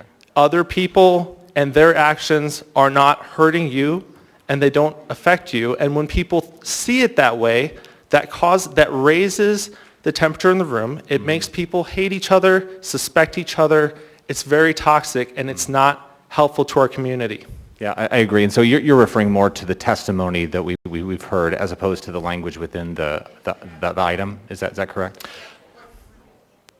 So the testimony, that's what keyed me off to it initially. Okay. Yes, people are reading this, and I can't point to a specific passage in the law that we could improve, but clearly people, when they read it and when they hear it described, they're interpreting it in a way where it causes them to suspect their neighbor and to fear people irrationally. Got it. Thank you very much. I appreciate your testimony. Yeah, thank you. Thank you, Mr. Perez-Verdia. Thank you for your testimony. Thank you, sir. Next on the list is Irene Quidno. Welcome. Thank you. I'm in District 3, Mr. Perez-Verdia and Austin Quinn Davidson. I oppose Ordinance 2021-91. In your ordinance, on page 3, line 41, it says, whereas on September 9th, 2021, President Biden issued new directives to the Occupational Safety and Health Administration to require all employees with over 100 employees to mandate workers to be vaccinated. Attorney General Taylor joins 24 state coalitions demanding President Biden to drop the vaccine or risk legal action because it's unconstitutional. And so you're bringing your ordinance, which is also unconstitutional. There's many things one can call this ordinance: massive overreach, power grab, unconstitutional. But I want to call it something else tonight. This ordinance is you, the usual club of 9 far-left assembly members, throwing a temper tantrum because you do not have the power to control everything anymore. You don't care that this shift in power was accomplished by a legal vote. You don't care that this vote for Mayor Bronson represents the majority of the people who voted. The only thing you care about is your way or the highway. And this is exactly why you denied us a special mayoral election in January. So Ms. Quinn-Davidson would stay in the mayor's seat and guarantee you that there would be no vetoes and you would have unrestrained power. But back to the temper tantrum. I found some parenting advice that I found very interesting. Provide negative consequences. Ignoring the behavior can be a great strategy to reduce tantrums. Look the other way, pretend you don't hear anything, and act as though you aren't bothered.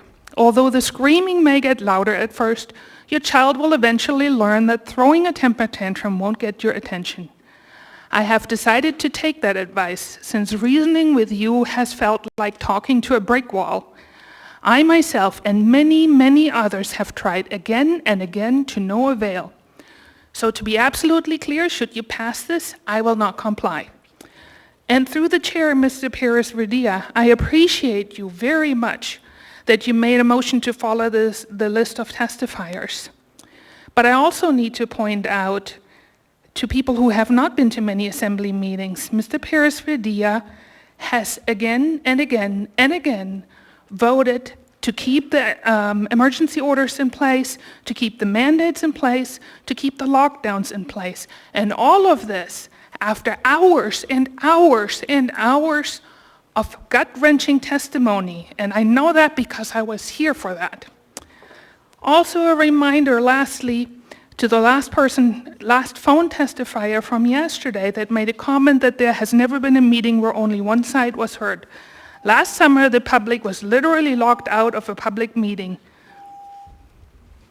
Thank you for your testimony. Ms. Allard has a question for you. Thank you. Could you, are you required to wear a mask at work currently? Yes. So is your work, when they say that you have to wear it, or will you lose your job? I might, because I'm not wearing one. Okay. Thank you. Thank you for your testimony. Next on the list is Amy Paul, then John Tuttle, then Treadle, Hacktop, Lap. Welcome. Amy? Is Amy Paul here? And if the other two could get ready, John Tuttle and Treadle, Hacktop. Well.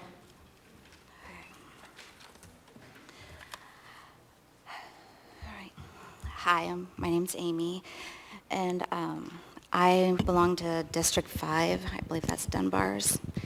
I just want to come here about this issue, about the mask mandate, or these mandates, and I just want to make a couple statements. So, Ms. Paul, can you get closer to your mic? All right. I have a letter from the Federation of State Medical Board. Basically, it generates to all the physicians that they are not allowed to spread any COVID-19 misinformation or disinformation that is risking discipline, and it's risking disciplinary action by the state boards. So basically, if any physician comes forward and says something against the COVID-19 mandates, their narrative, then they are going to be investigated and disciplined, which I think is an injustice, because I think everyone should be able to speak without fear of losing their job, without fear of losing their license, regardless of what the narrative's supposed to be. Secondly, I have lots of physician friends. I work at a hospital. I also work at other places within the town as a nurse. Part of me is fearful of being here because I could be in trouble and lose my job. I have friends that are going to be losing their jobs soon.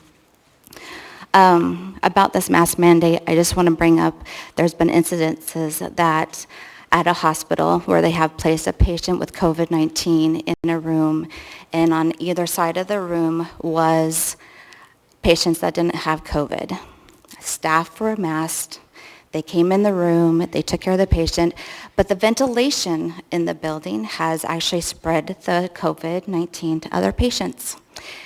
There was staff that was infected and they had masks on. So I'm really wondering if the mask actually really works.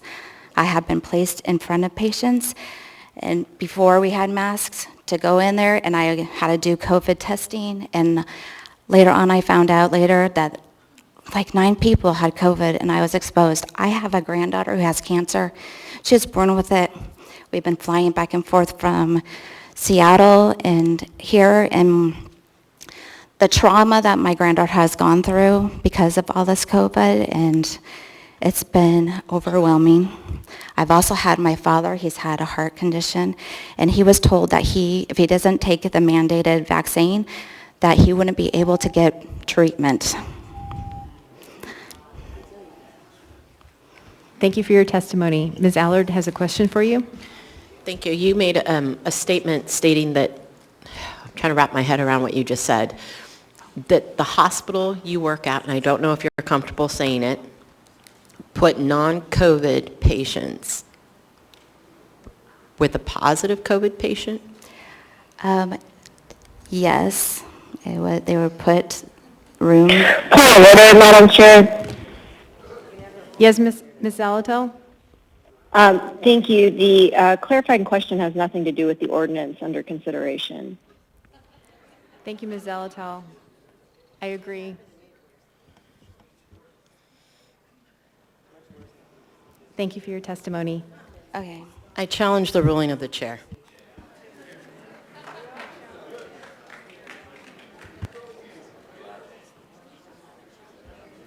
Second. That's it. Point of order. Mr. Constant? Council, I have a question. Is it fair to frame or to ask for a ruling of the chair that these consistent motions that are being made by the member from Eagle River are themselves dilatory? I'm just following Robert's rules. As am I, thank you. Is it fair for the chair to rule that these are dilatory? The same motion over and over again. I'm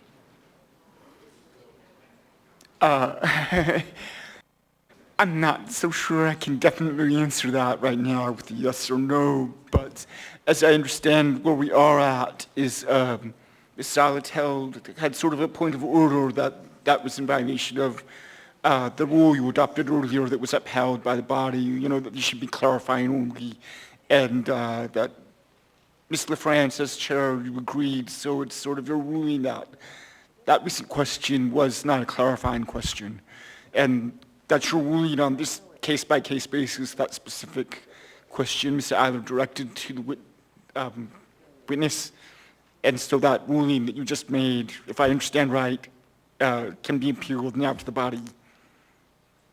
So then it's your position that it isn't dilatory if we continue to do it 7, 10, 15, 25 times? I didn't really answer that question, I know, I'm sorry. If you give me a little time, I'll come back to it. Thank you, and we can proceed on the vote. Ms. Kennedy? Thank you. Can I speak on the kind of the rationale behind why I believe it's important to overrule or override the ruling of the chair, or is this a non-debatable motion? It's a debatable motion. Thank you. If I may then, Madam Chair. I think some of these calls for point of order and saying that these conversations are not relevant to the ordinance itself is actually incorrect. We have 4 pages of whereas statements that contain a great deal of background information, if you will. In some cases, I think it's opinion, and some of it is actually worthy of being corrected. And so I think the more information we have from the public allows us to make a whole lot better attempt at putting these whereases into some kind of correct form. So just because it's not speaking to the mask itself, the masking itself, there is so much relevant information in this that I think the public has the ability to comment on that. Thank you, Madam Chair. Thank you, Ms. Kennedy. I do want to point out to folks that, as you can see, there are a number of amendments, and members at any time, when we get to the point of debate, can put forward an amendment if they believe that there is a section that is inaccurate or they don't agree with. Mr. Constant? Thank you. And I actually agree with the principle that the purpose of these hearings is to hear from the public. That's, I think, the core of what Ms. Kennedy just said. But the purpose of the hearing is not to ask questions over and over again from all of the individuals of the public to delay the process, which is what is exactly happening here. And so I urge you to vote no. Thank you, Mr. Constant. Excuse me. Yeah, I urge you to vote no on overruling the ruling of the chair. Thank you, Mr. Constant. Mr. Perez-Rodilla? Yes, thank you. I just wanted to also mention that once we get into the debate mode, are we able to call people up and to share more information during that time? Is that an appropriate time where if you testified and I wrote your name down, and then during the debate I said, can I bring that person up to get more information about that? Is that an appropriate time to bring people up and to ask them more questions about their perspective? I'm assuming the answer is yes. Yeah. Thank you, Mr. Perez-Rodilla. So as Robert's rule states, members have 2 times to speak. Sometimes it's gone to 3. And our debate is for 1 hour unless it gets extended by the majority. And so if a member wants to use their time to call someone, they can do that. But it does count as their opportunity to speak. But that is an option, as is the option to have additional conversation and prepare amendments. Ms. Allard? Thank you. I would like to remind the body that Mr. Perez-Rodilla kindly enough stated that everybody needed to be treated equal. And I would absolutely agree to just ask each person in line 2 questions. That way everybody's treated equal. Thank you, Ms. Allard. Mr. Constant, and then I would like us to vote. Thank you. I think that might actually be reasonable if you asked those questions before the speaker spoke for 3 minutes.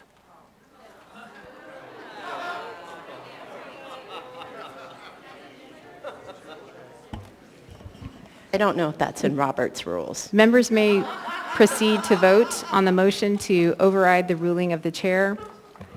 A yes vote overrides the ruling of the chair. Mr. Peterson?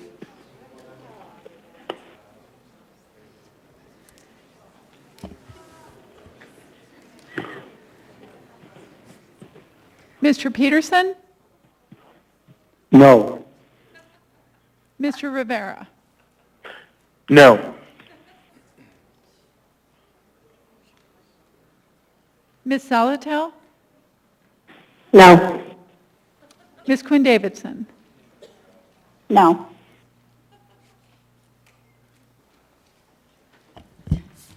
The motion fails 2-9. We are back with public testimony. Mr. Tuttle? Yes. Welcome. All right, can you hear me? Okay. My name is John Tuttle. I live in District 6. I'm a proud husband and father to 5 children. I'm a graduate of Alaska Military Youth Academy. I'd like to thank the Assembly for allowing me this opportunity to speak. I'd like to thank you, Mr. Bronson, for your steadfast courage when faced with overwhelming opposition. I'd like to thank you, Jamie Allard, for your compassion that you've shown for your constituents. I respect each and every one of you, and I understand that it's not easy for any of you to make these hard decisions. I'm here in opposition of Ordinance 2021-91. I'm not here today to discredit anyone. I'm not here to slander, hurt, or perpetuate hate. I'm not here to debate the effectiveness of masks, vaccines, or the current measures being brought forth by this assembly. I'm here to outline the atrocities that can and will be implemented if we do not stand up and fight for our existence. I'm here to dispel the notion that I am evil, that I am endangering your scared constituents. I'm here as a role model for my children. I'm here to show them that in the face of true tyranny, courage, that humans must stand up for the rights and freedoms of others. For the atrocities of man will be written for those who obey, not disobey.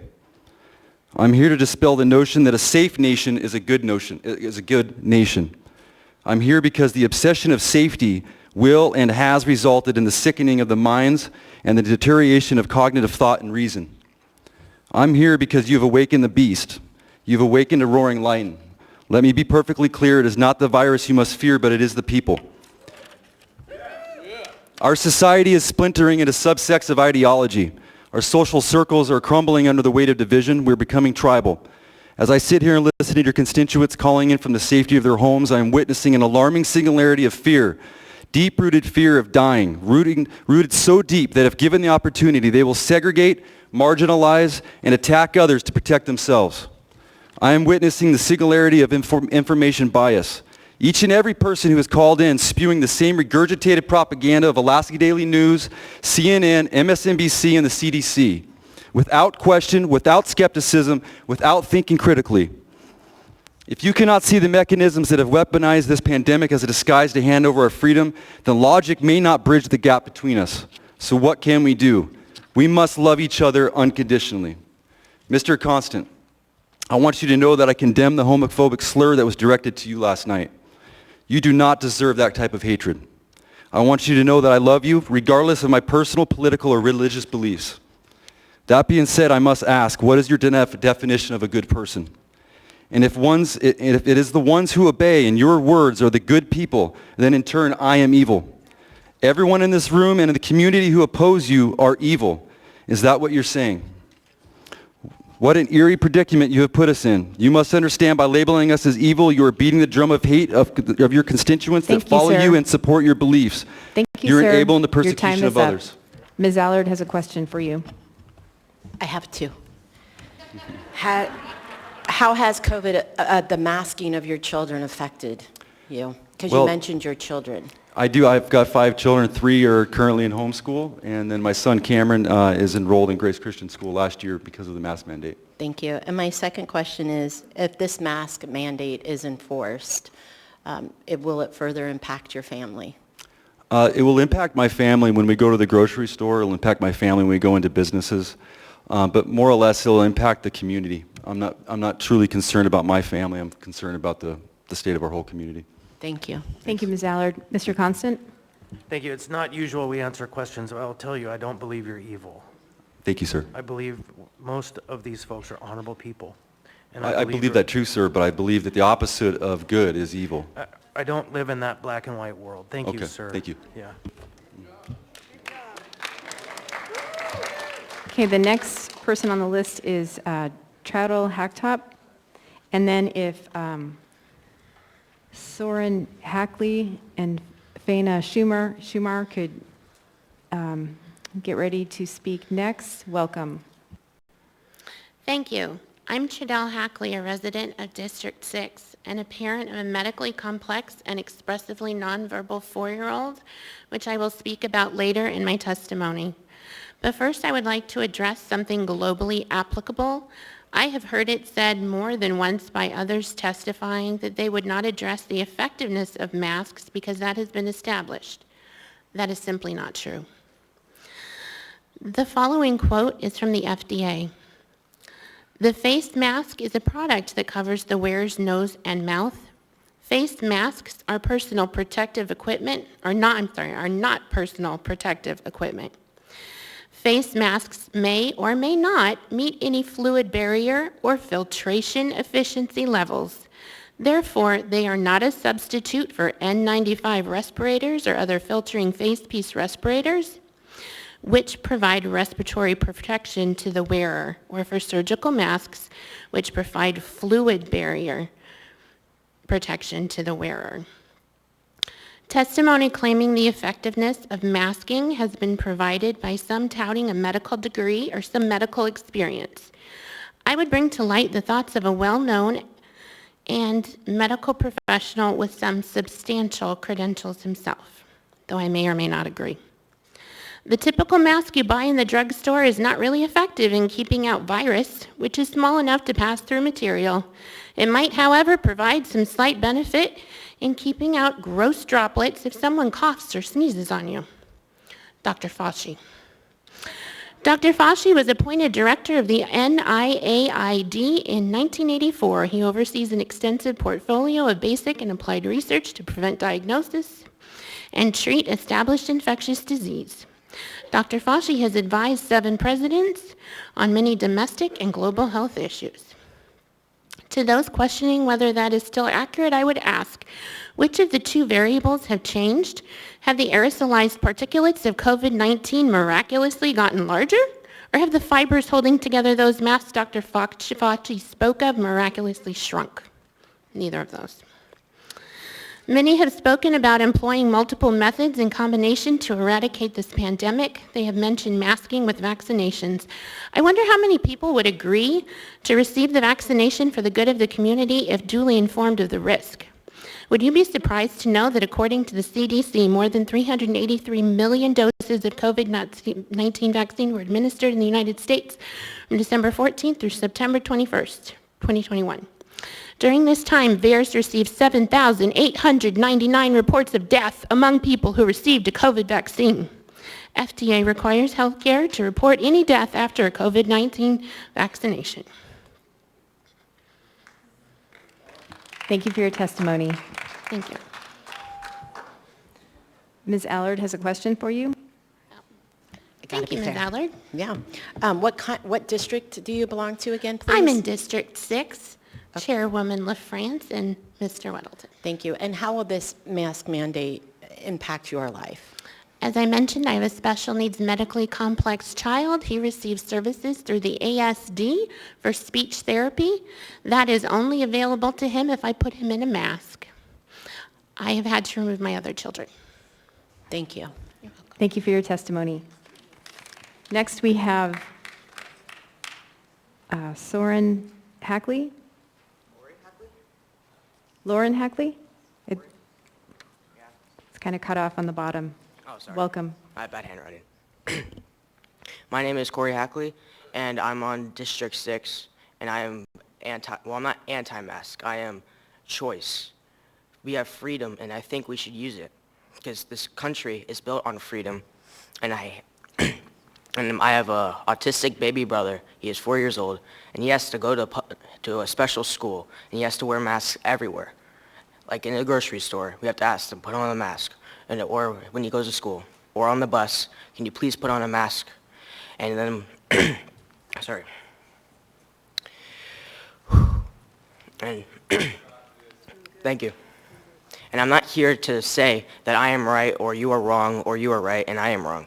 I am just here to ask and beg. I am not asking, I am begging you, please let us have freedom. And I used to go to South High School for 3 weeks this year, but it was, I was debating with my teachers for not even having it off, just putting it under below my nose. And they've threatened to kick me out of the classroom many, many times. And I was debating with teachers more than I was actually learning in that school. And I will fight for, I will fight for my baby brother. I will fight for my 75-year-old grandmother for them to wear the mask. And my mom, she was just the one right now.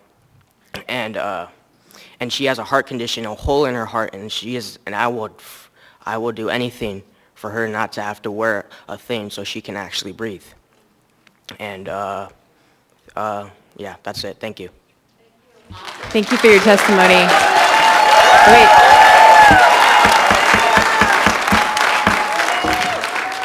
Okay, folks, that is really disruptive. We've got two people who have questions for the speaker. And people can't hear when you're clapping. Ms. Allard? Thank you. So it sounds like this has impacted you, right? Yes, ma'am. Just a couple of quick questions then. Would you prefer to be in school and the mask mandate with ASD and maybe this future mask mandate is inhibiting you from getting the education you deserve? Yes, ma'am. How are your friends being affected by the mask? Where's your social life and your after school? And can you talk a little bit and tell me where you stand and how that's impacted you? Well, they hate the masks too. They argue with the teachers back and forth, but they're all too nervous to, well, not all of them, but some of them, they're too nervous to come up here because they think they're not going to listen because they're too young. We're listening. Thank you. I think you're awesome. Thank you for your testimony. Wait a minute. Wait, guys. Mayor Bronson is in the queue. He has a question for you. I love you too. Hey. Thanks. Hey, Corey, I just want to know, how old are you? I didn't hear that. If you said it, I apologize. I'm 14 years old. I just want to say, I can tell you're a little bit nervous speaking in public. I hate speaking in public. Why I ran for this job to do just that, I don't know. But I just want to commend you on your courage for standing up here. I can tell you have the same breathing problems I have when I got to get up and speak. So well done. Thank you, sir. Thank you for your testimony. Next Is that all? thank you for your testimony. Next on the list is Faina Shumar, and then Kevin Thomas and Sandra Tompkins. Is Faina Shumar here? Schumann? Maybe it's Schumann.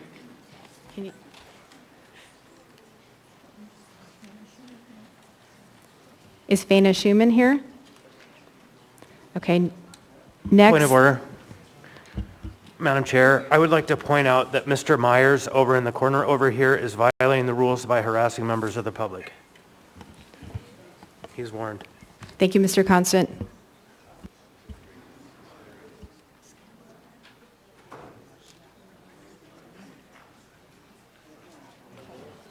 Okay, the next one. Okay. Oh. Is Kevin Thomas here? And then Sandra Tompkins will be next, and then Nate Hoff.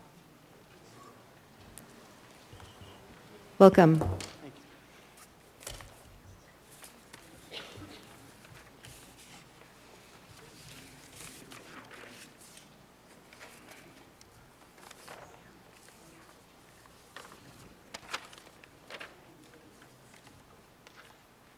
Ready?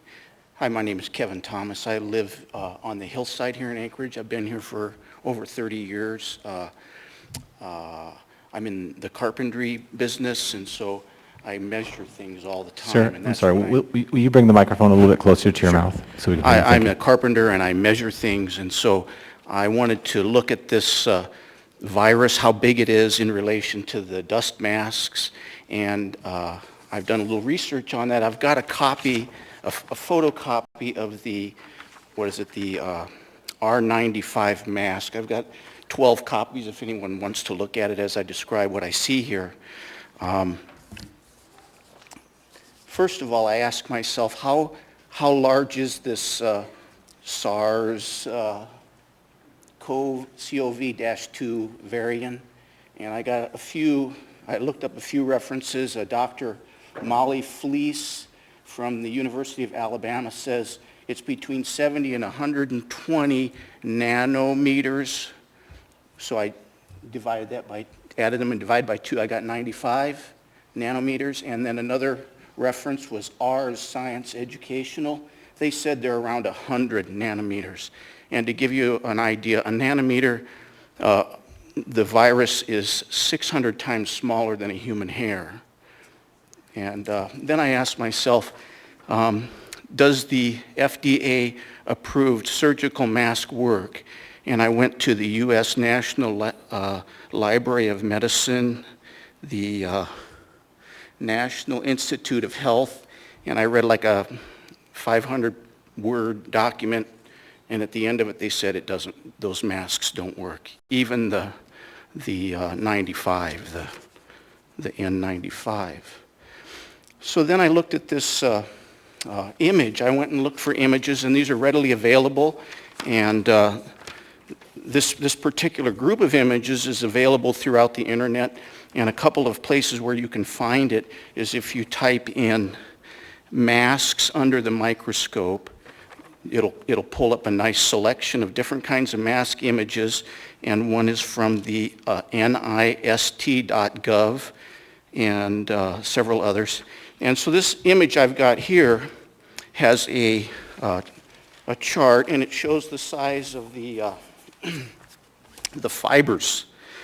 And I've done all the math on those fiber sizes. There's two fibers. There's the outer and then the inner layer that's supposed to do the filtering. And to make a long story short, that those fibers in that inner filter are 120 times smaller than the fibers themselves. And so I thought, okay, let me do a demonstration of what that would look like. I'm sorry. That's this size between me and you. That's how, if we were fibers, you and I were fibers, this is how small the fibers would be. Thank you, sir. Thank you. Thank you for your testimony. I have 2 members in the queue with questions. Ms. Kennedy? Thank you, Madam Chair. Actually, my question is just, can you continue, please, with the results of your research? I mean, you have definitely put some time into this, and these kinds of object lessons, I think, are very informative, so if you wouldn't mind. Yeah, it was very helpful to me, and I think it should be helpful to you folks as well. This is the very best mask that they have, and if we were 2 fibers, this is going to pass right between us, just like on a superhighway. And the mask that people are wearing most of the time, the polyester and the cotton masks that they can actually breathe through comfortably, those are ridiculous. You can look at the images. Madam Chair, point of order. Mr. Constant? We already heard about the size of the fiber between us and them. Okay. Thank you, Mr. Constant. I agree. Ms. Allard is next in the queue. Thank you. You said you had a document for each one of us. I do have a photocopy if you would like to have it. Yeah, if you possible to bring it to the chair, and then we can get it to, 12 copies. yeah. Thank you. Thank you, sir. And if anybody has items they want to share with us, it's really helpful, and also follow-up emails, too, with your information. All right. Thank you, sir, for your testimony. I'll send a copy. Thank you. Next is Sandra Tompkins, and then Nate Hoff and Christy Harrington. Good Welcome. evening. I believe I'm not allowed to ask a question, but I do have one that maybe we can think about at some point. But is there a reason for this screen right here? I mean, if there's COVID in the room, I can guarantee you it's right here. And I think a lot of, I've actually never been in jail, so I wouldn't know what jail feels like, but this must be what it feels like to be imprisoned. So if we could maybe remove this for future, maybe people would feel a little less imprisoned, and maybe feel I asked. It was no. express more respect for one another. I stand here, my name is Sandra Tompkins, and I live in District 6. I am a almost 30-year resident of Anchorage. I am a nurse. I'm a former military officer, and I'm also the mom of 2 special needs boys. I oppose Ordinance AO 2021-91. To be frank, mask mandates have been a complete nightmare for my family. This has been expressed to both of my representatives on a number of occasions. When you state that the community needs masking to protect the vulnerable, I would like to ask, define vulnerable. I have 2 vulnerable children, and you are not protecting them. As a matter of fact, you are harming them. First, I would like to cite a couple of examples of how my children have been harmed. But first, I would like to say that one of my boys is exactly the type of person you are attempting to protect. My second son is a liver transplant recipient and has been on immunosuppression for the past 17 years. However, by age 4, he was diagnosed with progressive autism, and as many of you know, people on the autism spectrum often have accompanying sensory processing disorders. Those include vestibular, auditory, visual, proprioception, and tactile issues. So wearing a mask creates a state of combativeness for my son. I have a written medical exemption for my pediatrician that began in April of last year. I was ahead of the game. I knew this is what was going to happen, and she was kind enough to write one. This has been ignored. My son is a transplant recipient who receives care at Seattle Children's Hospital. I can't even get him to see a transplant team. This is how badly these mask mandates have affected us. We have been denied entry into stores. My son was growing and needed new shoes. We went to REI. Now, granted, you're not running REI, but they follow local mandates. My son was told that a reasonable accommodation for him was to stand outside in the rain to try shoes on. My disabled son was told that a reasonable accommodation was to stand outside in the rain to try shoes on. Replace disabled with black, native, Asian, gay, any other minority. It's all wrong. This is a prescription for discrimination. Thank you. Thank you for your testimony. Ms. Allard? Thank you.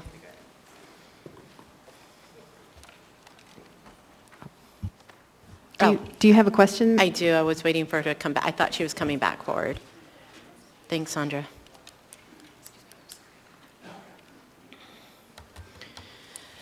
So we do have in this AO that says that if there's special needs or ADA, that we would, it would be, you would be exempt, basically. But from your testimony, are you saying that's not what your experience is? Not at all. Not at all. People don't care. I have a written exemption. They don't care. So they're violating the law? Of course they are. And they don't care. Yeah. To enforce, okay. Thank you. Who's more important, me or you? That's what it comes down to. And that's what people, say that this doesn't matter. So this Thank you for your AO testimony. could possibly then counter, okay. Yeah, bizarre. Yeah. Thank you. If I was writing it, I would actually encourage any sort of fine for people who harass people who have exemptions. Thank you. Thank you. Next is Nate Hoff, and then Christy Harrington, and then Kimber Miller. Welcome. Hi. Nate Hoff. I lived in Anchorage for a while, but I just moved back after commercial fishing to the downtown area. I think that's Mr. Constant. So I guess just after this is all done, I just would hope that, I don't know how, I'm going off topic unfortunately, but it just seems like such a bad ordinance to be even trying to debate. And I mean, obviously you're going to get a lot of good information from what people have experienced. But then when you actually try to sit down and debate it, I'm wondering how that can even go, So I'm just hoping that after, you're able to debate the pertinent facts you need to debate and you need to vote on it, hopefully you'll have a very clear forward step, I guess, towards doing other assembly business. So that's kind of just what I wanted to start with. So I was an essential worker, I guess you'd say, but I want to say that was probably the most stressful thing in the beginning because, some people were stressed at having to go to work, some people were stressed at not being able to work, and so it was pretty clear that the sooner the government kind of could get out of that picture and things started just to life started to happen, it was better, right? As soon as you could just get away from that, that's better, so that's kind of the starting for it. I mean, I'm required to wear a mask when I'm in a building, so I'm in the Anchorage School District, I deliver food. But obviously it's just very brief, I'm just in and out, and so I, wear masks as I'm asked to, but there's disposable ones, kind of neck warmers, dust masks, it's kind of whatever I kind of feel like, and there's been some that have been considered to be, compliant from time to time or not. And obviously, when I'm not required to wear it, I don't, or I cheat as much as possible. I mean, I definitely am going to expose my nose and breathe good air, anytime I can. And so the young student that was saying that, I really relate to that. And as an adult would like to, be very supportive of that. So last year when the gyms reopened, there was a guy who was really good at his job. I mean, he'd always be asking me, to keep my mask up and this and that. He was really good at it. But, this year, if this were to go back into effect, I definitely would change the times of my workout. change gym locations, talk to the management, be like, I'm sorry, I need a refund, I'm going somewhere else, you know, but, and so I can defend myself as an adult male, but like younger people cannot, so in the same way. And one more thing quick, so like things that, you know, people do on their own initiative. So like the early stages, we didn't really know how it was spreading, you know, so like I had another part-time job, which I quit as possible contamination, right? You know, so it's like we think and we act accordingly. Thank you, sir. Your time is up. Thank you for your testimony.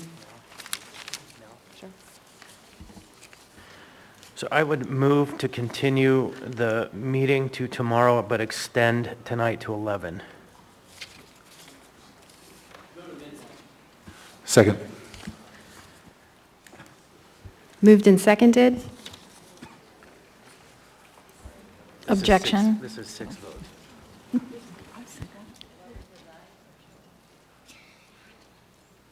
Yeah, the motion was to continue the meeting to tomorrow and extend this meeting to 11. Can we move to Tomorrow at divide the 6. question?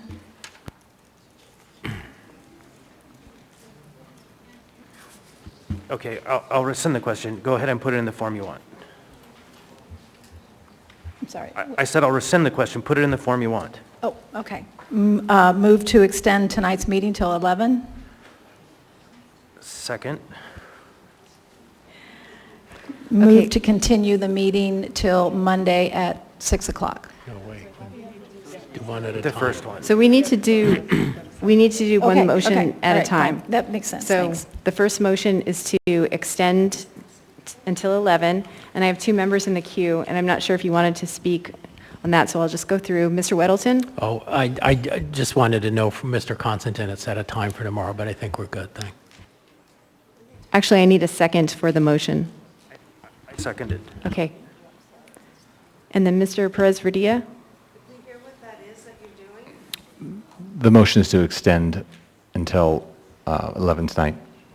Then I don't need to speak. Thank you.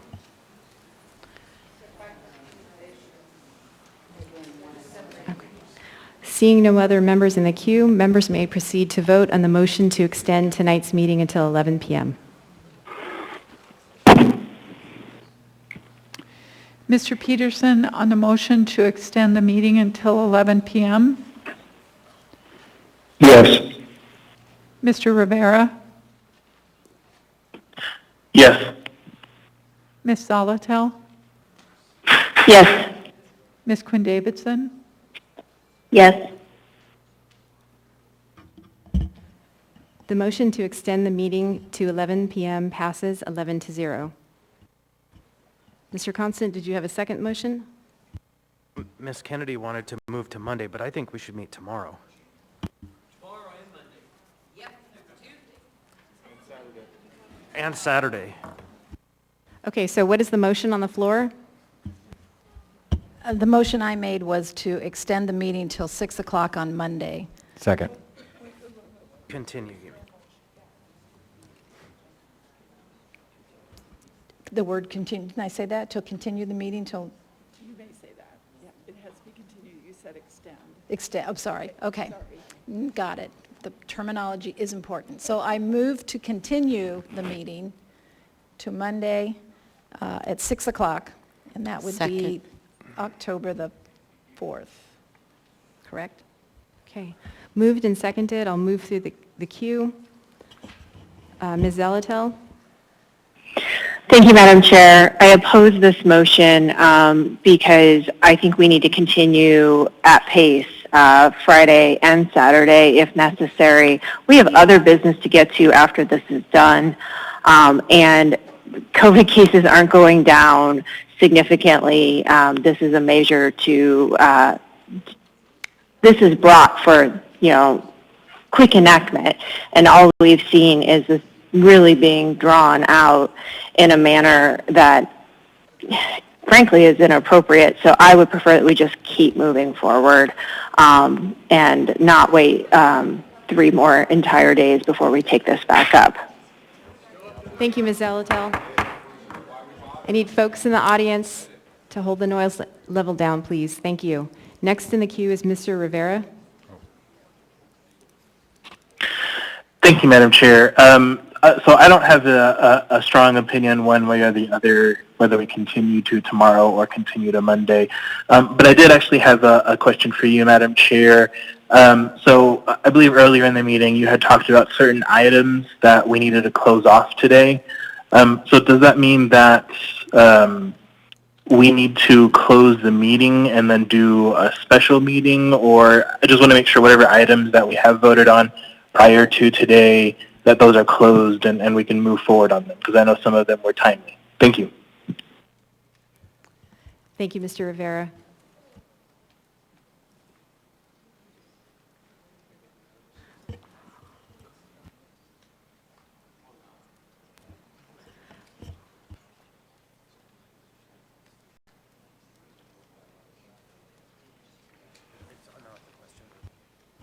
So I'll go ahead and go through the queue and come back, since that's not a question on the question to continue the meeting to Monday. So Mr. Dunbar?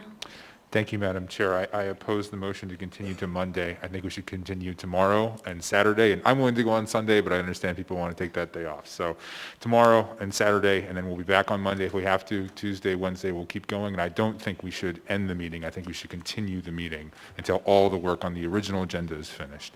Thank you, Madam Chair. Thank you, Mr. Dunbar. Ms. Allard? Thank you. I found it ironic that Ms. Alatel said that the numbers are going down and nobody's wearing masks right now. I would like to call on the Muni manager in regards to some resource issues. Ms. Dombasky. Point of order, Madam Chair. Ms. Alatel? I was misquoted. I said the numbers are not going down. So thank you. Thank you, Ms. Alatel. Okay, members of the public in the audience, please. We need to hold the noise down. Ms. Allard, you had asked for the Muni manager. You have a question for the Muni manager? I do. I have a question in regards to resources. Thank you. Ms. Dombasky?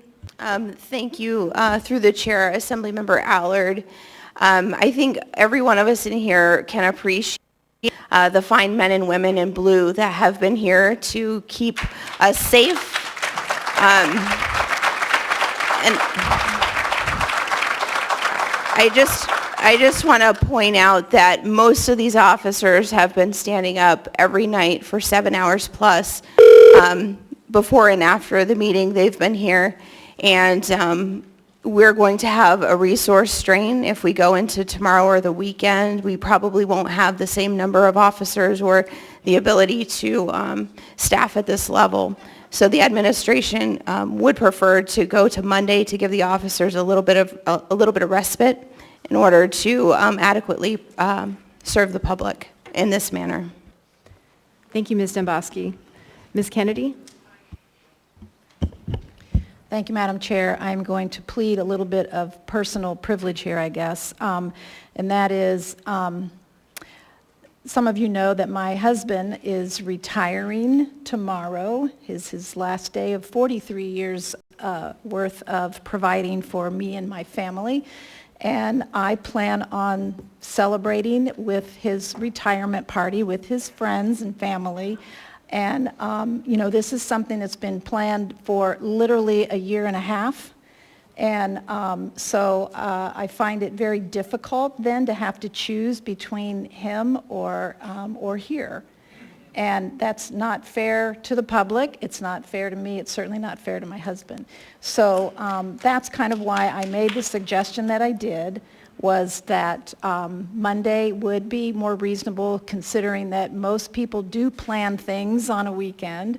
And it's not that I don't want to be here. It's just that I have a pretty significant event tomorrow that I do not want to miss. Thank you, Madam Chair.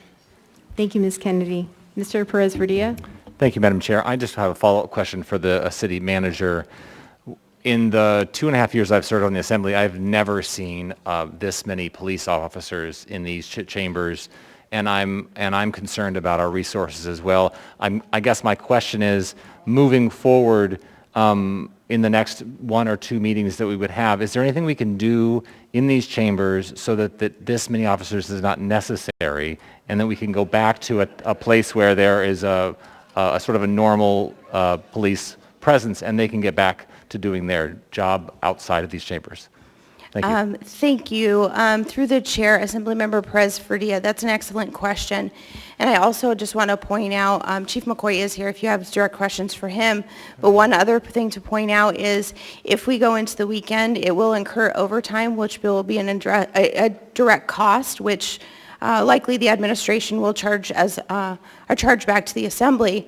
But I would suspect the fastest way to diminish the police resources is to vote no on this ordinance.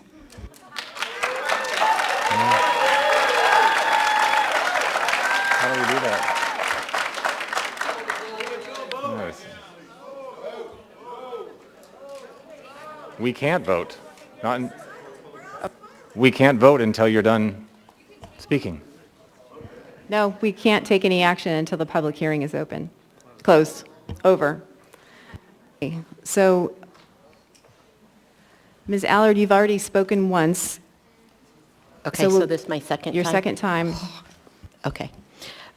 So there's a couple of things. I don't know if it's appropriate, but I guess I'm going to go Point of order, Madam ahead Chair. and... Did we continue the meeting? Okay, so it doesn't matter because we already voted. I got a text from Mr. Gates. I think we did extend it to 11, right? We're done with that part. Okay, I think we're fine, Dean. Sorry to interrupt. Yeah, okay, so I'm going to be clear too that I've moved my, I'm just going to, it's kind of embarrassing. I support the community 100%. I was supposed to fly out on Wednesday morning to a wedding, delayed it. It's cost me double. I rearranged my tickets so that I can fly out Saturday morning for a wedding in California that's on Saturday so I can make it back on Monday so we can do this again. I think everybody needs a break, but just to be clear, but if the body votes against it, then my family of 4 won't attend a wedding, but I will be here to support the community either way. Thank you. Thank you, Ms. Allard. And a second time, Mr. Constant? I didn't hear actually what Ms. Allard just said. I couldn't hear over the clapping. What was the dates you said? No, that's okay. I apologize. I was supposed to be in California right now, and I have a wedding to attend at 1 o'clock on Saturday afternoon. I'll be landing at 8 a.m., drive 2.5 hours to get to a wedding on Saturday to see my family, and return back on Monday so that I could be here for more testimony. But if you decide not to, I will still be here Saturday, and my family of 4 will be here too.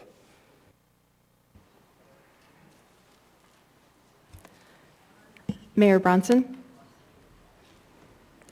Thank you, Madam Chair. I guess as far as the timing goes, my question is if we were in such a hurry, why on Tuesday night did we engage in such dilatory tactics as debating the water table on O'Malley?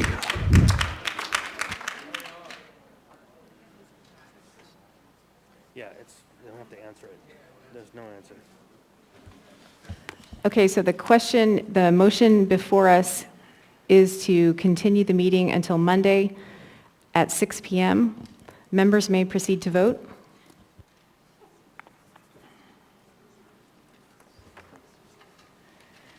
Mr. Peterson, on the motion to continue until Monday. No. Mr. Rivera. No. Ms. Zolotel. No. Ms. Quinn Davidson. No.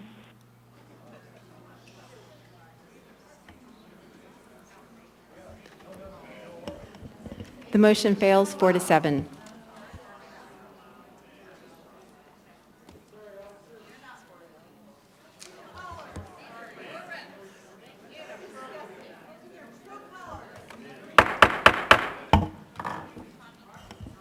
I'd like to remind Madam members Chair, of the point of audience personal to privilege. please, one moment, Mr. Mayor, to please keep the noise level down, or we're going to have to take a break. Mr. Mayor? Yes, the measure just voted on. At this point, I veto it.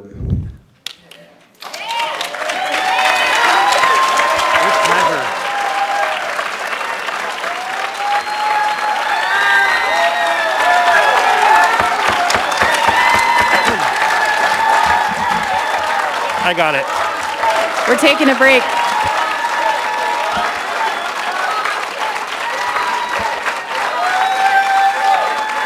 What just happened?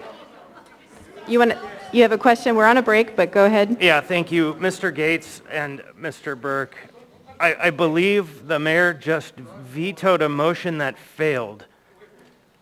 And so the question is, what is the effect of a veto on a motion that failed?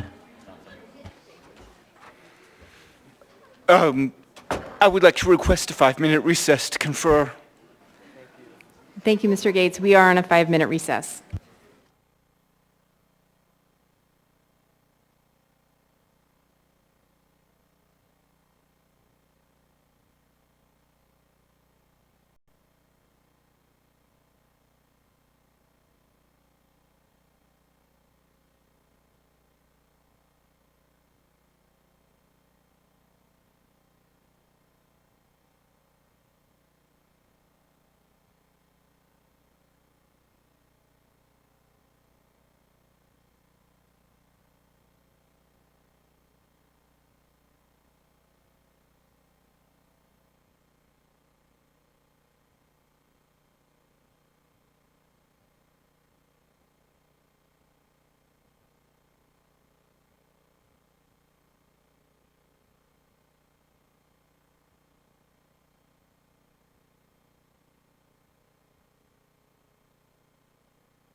If folks could please take their seats. If members would please take their seats.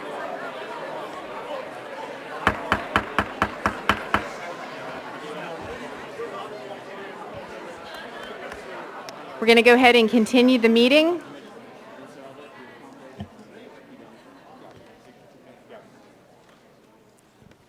Mr. Vice Chair? Mr. Gates, do you have an opinion on whether or not a veto of a failed motion is an effective action?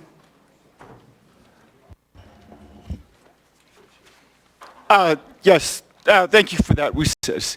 So there's no veto of a motion that fails. A veto can't change a negative result on a motion into a positive. And we conferred briefly, and I believe that Mr. Pelletoni agrees with me there. Thank you, Council Gates. Thank you, Mr. Constant. Thank you, Mr. Gates. There's no motion on the floor. Madam Chair, I'd like to make a motion. Mr. Perez-Verdia? I was in the queue, Madam Chair, from before the break. My apologies. Okay, if we go to Ms. Zelatel. Ms. Zelatel? Thank you, Madam Chair. I move to continue the meeting to 6 p.m. tomorrow, October 1. Second. Sir, in the front row, this is a warning. Please, no more outbursts. The motion has been moved and seconded. There are a number of folks in the queue. I'll go ahead and go through and just let me know if you want to speak to this motion. Mr. Constant? No, thank you. Mr. Perez-Verdia? Thank you. I need to ask a parliamentary question. Can I move to amend this motion to a different date? Is that appropriate? Yes, you can Okay. move to amend. I move to amend the motion to Monday at 6:30. Second.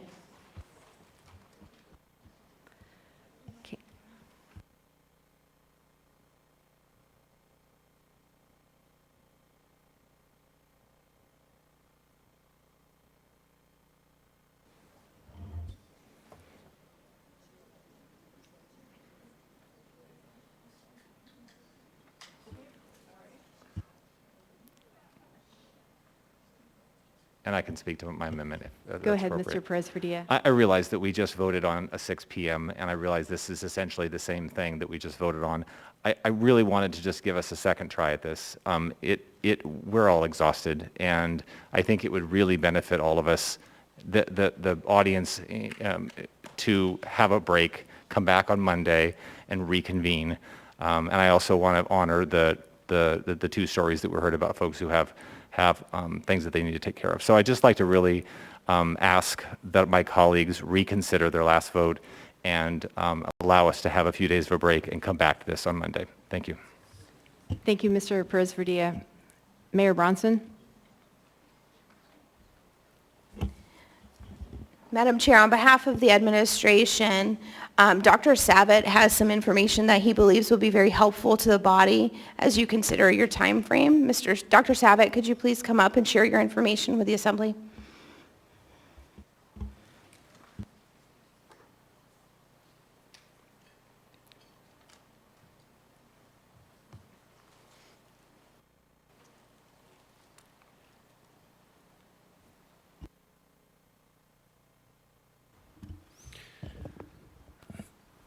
So I'm going to give you some information that I think may or may not be helpful. As you may or may not be aware, certainly... Pardon me, sir. Would you just mind making sure we have your name and your title for the record? Yeah. Dr. Savitt, Chief Medical Officer for the Anchorage Health Department, and I am not here on behalf of the Health Department. I just want to remind everyone here that there's been much discussion about rights and discrimination. Some people have been wearing a Star of David, referencing the Holocaust and so on. Dr. Savitt? And I would like to, pardon me. Please provide the information that the Muni manager said would be helpful. It is. Give him a moment, please. This is the information. This is not related to the motion on the floor. It so if you absolutely could- is, Chair. Ms. Let Allard, people finish and Ms. stop Allard, interrupting you are them. not on the floor. Point of order. You are out of order. Point of order. Go ahead, Ms. Allard. If you would let the person finish speaking, you would understand what they're trying to do instead of cutting them off midway. Sometimes, and the reason why I'm asking you to speak to it, you and I spoke about the ventilation issue, and I understand that was perhaps part Madam of it. Chair, point of information. Go ahead, I'd like Mr. to hear Mayor. from Dr. Savitt. It has nothing to do with ventilation. Thank you, Mr. Mayor. My point, please, Dr. Savitt, would you provide the information that is germane to the decision? I'm Please trying. proceed. I'm trying. So Jews have been referenced here during the last few nights, and I'd like to remind all of you that Shabbos, the Jewish Sabbath, begins tomorrow night and runs through Saturday night. So the people that you've referenced and been so concerned about, you will be eliminating from this meeting if it goes forth tomorrow night and into Saturday. That's why I'm here speaking and suggesting that it be postponed or continued on Monday. Thank you, Dr. Savitt. Thank you. Ms. Allard. Dr. Savitt spoke to it himself. Thank you. Thank you, Ms. Allard. Mr. Dunbar. Thank you, Madam Chair, and I appreciate what Dr. Savitt raised. And I'm going to speak to Mr. Perez-Verdia's point as well. I don't have a question for you, Doctor. Thank you. We have on a number of occasions during my time on this assembly, held meetings on Saturday. We've also had them on Tuesdays that happened to coincide with the Jewish high holiday, and that was just something I dealt with, and it's unfortunate, but that is how our government works. Sometimes things are inconvenient and difficult.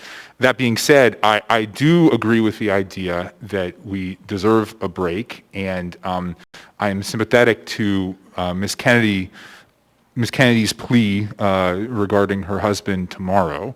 And so while I'm going to vote against Mr. Perez-Verdia's motion for Monday, I'm going to make a motion to move on Saturday, so we have one day off on Friday. And I think that is a good compromise from the people that want to take a break, the people that want to continue tomorrow versus people who want to continue on Monday. I think we have a lot of work to do, and I think we should continue on Saturday. And I don't think we'll finish on Saturday. I think we'll continue to go on Monday, and a lot of folks here will be on Monday as well. So anyway, so I urge a no vote on Mr. Perez-Verdia's amendment, and then a no vote on, actually, I guess I will then make a motion to amend Ms. Zolotel's motion for Friday unless she changes it, but I would urge a no vote on Mr. Perez-Verdia's amendment. Thank you. Thank you, Mr. Dunbar. Next, we have Ms. Zolotel and then Mr. Rivera. Thank you, Madam Chair. We have had healthcare workers who are exhausted and pleading with us to do something. They're not going to get the day off. This, I understand wanting a break, but COVID is not taking a break, and this situation needs to be dealt with one way or the other so we can let the healthcare providers who are working tirelessly know if they're going to have this tool in the arsenal of tools against COVID right now. And I understand everyone is tired, and I understand there are competing interests, but time is of the essence. So I do not agree to continue this meeting until Monday and would urge a no vote there.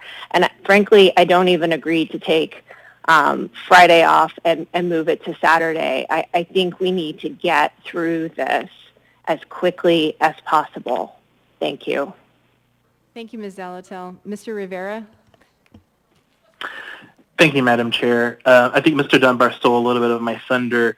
I agree with him, a little bit of a compromise between meeting tomorrow and meeting on Monday would be a meeting on Saturday. And I guess to some of the concerns that Ms. Allard raised, speaking for myself over my years of service on the body, I've taken a couple of vacations where I have phoned into the meeting, which probably makes me a rather boring person. But I did factor that in, and so hopefully that is something that Ms. Allard can factor it in and still go to that wedding. 'Cause myself, I'd like to see her go. We all deserve a break, right? So that is my thought. I will be voting no on this motion, and will be supporting the motion Mr. Dunbar makes. Thank you. Thank you, Mr. Rivera. Ms. Allard? Thank you. I'm going to just be a little bit more blunt. Some of the messages and text message, or maybe Facebook messages and threats are unnerving for me, and I know that it's unnerving for others. So I don't just say that people in here could make some folks nervous, but I will tell you that the things that I am receiving have made me nervous, and I would like to call on Ms. Domboski, because if I'm in a chamber on a Saturday and I have to carry my weapon like I am tonight, I have grave concerns if the APD isn't here. Thank you. Through the chair, Assemblymember Allard, as I previously stated, it would incur overtime for the CAP team to be here. That's who's here today. The fine men and women of the Anchorage Police Department, force, frankly. We might be able to pull one or two officers, but we will not be incurring overtime. Again, it's not a resource that'll be available to this degree on the weekend. Thank you, Ms. Allard. Thank you, Ms. Domboski. Seeing no other members in the queue, members may proceed to vote on the motion to continue the meeting until Monday at 6:30 p.m. Madam Chair, to clarify, it's an amendment to the previous motion to, but that's correct. The text is to continue the meeting till Monday at 6:30. Thank you. Oops.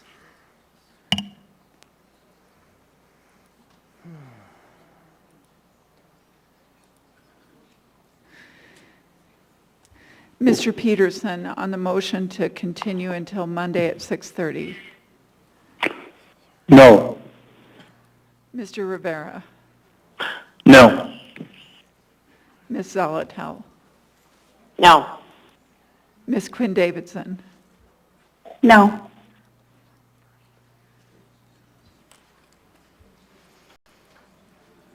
The amendment fails 4-7. We are back on the main motion. Mr. Dunbar? Thank you, Madam Chair. I make an amendment to the motion to change the date and time to Saturday at noon. Second. Moved and seconded. Did you want to speak further to the motion? I know we've already discussed. I think we have discussed it. I'll just say again, I think this is a compromise between folks that want to do it tomorrow and folks that want to do it on Monday. And we've got a lot of work to get through. And, you know, I think we can all hope to move this whole process a little more quickly on Saturday as well.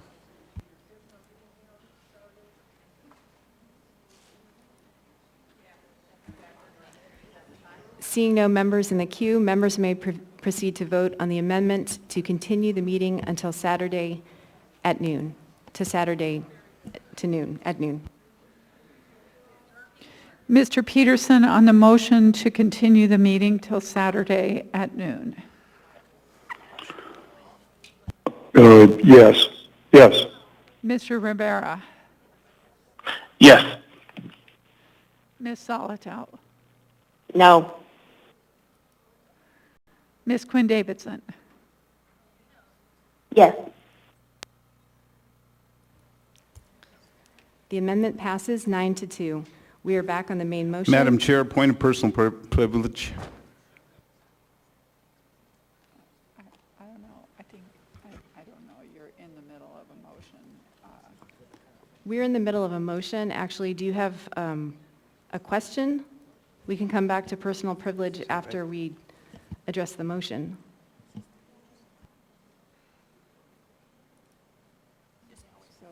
I'll wait, Madam Chair.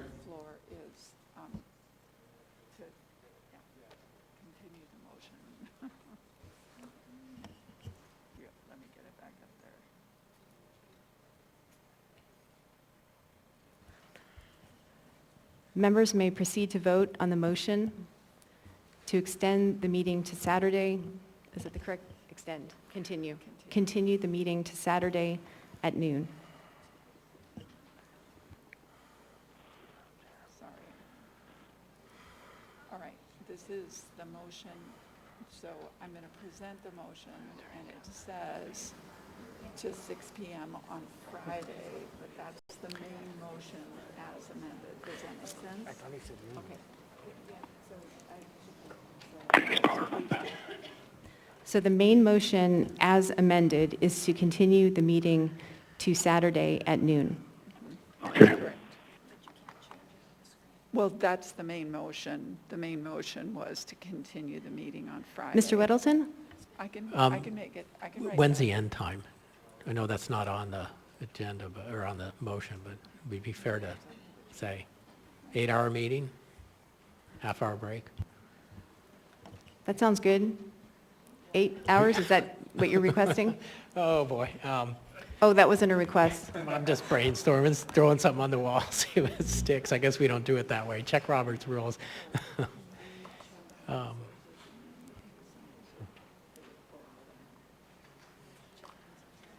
No, tomorrow. You could, yeah. Mr. Weddleton, we're going to need to check on resources for the clerk's office, but what we could do is set it for 4 or 6 p.m., and then we can always extend. Okay. So, but I think you've just been doing that as the chair previously, is that correct? I have, Okay, yeah. that's fine, thanks. But it'd be nice to announce to people. Okay, so we've been doing, we can go ahead and do 4 p.m. noon to 4?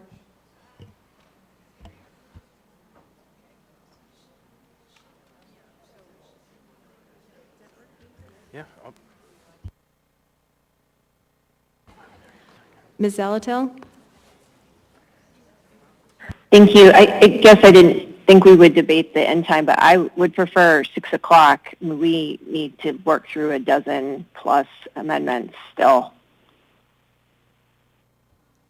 Thank you, Ms. Zalatil. I know normally this isn't part of the discussion, but I think it's fair to have it. And actually, it's probably better to pick 6 o'clock, and then if we end sooner, that way at least folks have an idea that it'll still be going. So I agree. So right now we'll go noon to 6, and then of course it can end sooner or be extended.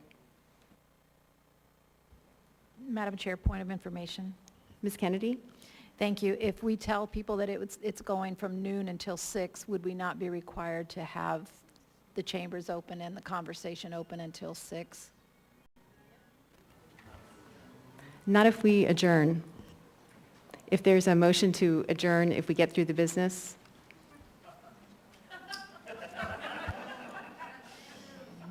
Okay. Thank you. I was just thinking in terms of if people were trying to make arrangements for when to come to testify, that they might choose to come at 4 o'clock rather than noon, if they believe that the meeting is from 12 to 6. But, okay, thank you.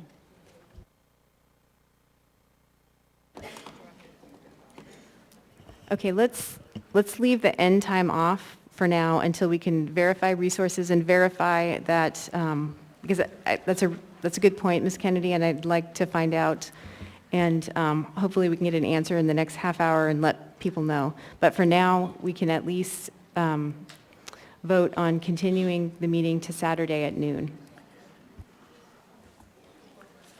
And members may... Ms. Domboski?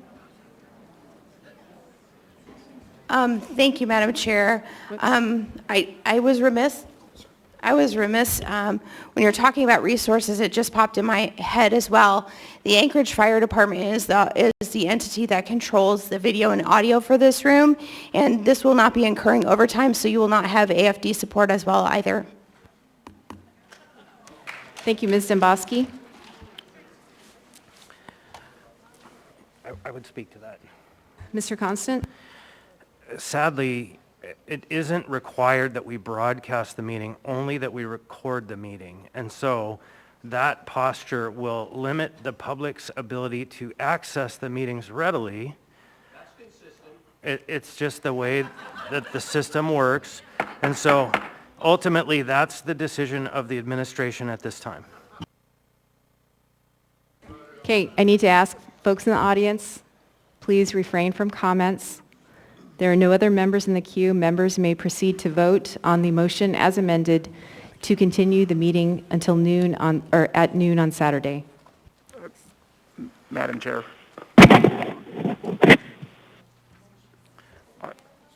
I apologize. I know this, but I want to make sure, given that we're currently tied up in litigation involving the Open Meetings Act, I think the rule is if any of the members are telephonic, then we have to broadcast and have, I want to research that, but I want to get that issue right. And I think that's the way it goes. So if all members are here physically present, then I think the media, the broadcast, so I think if we're going to allow telephonic participation, we have to broadcast on media and audio.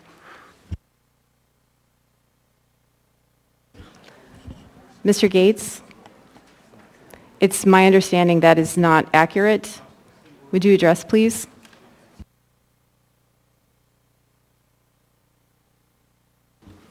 Madam Chair, may I be recognized? Mr. Vice Chair? Oh, never mind. I'll hold.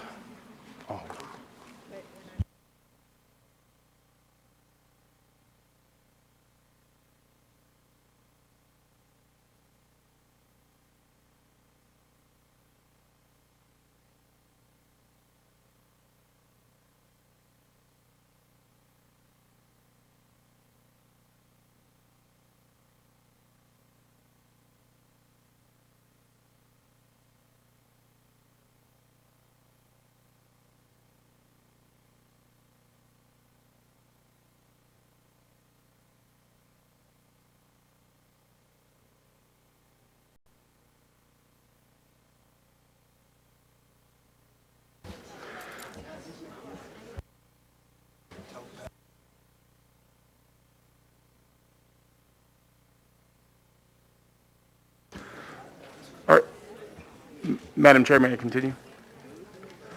Actually, I had asked for Mr. Gates to weigh in, please.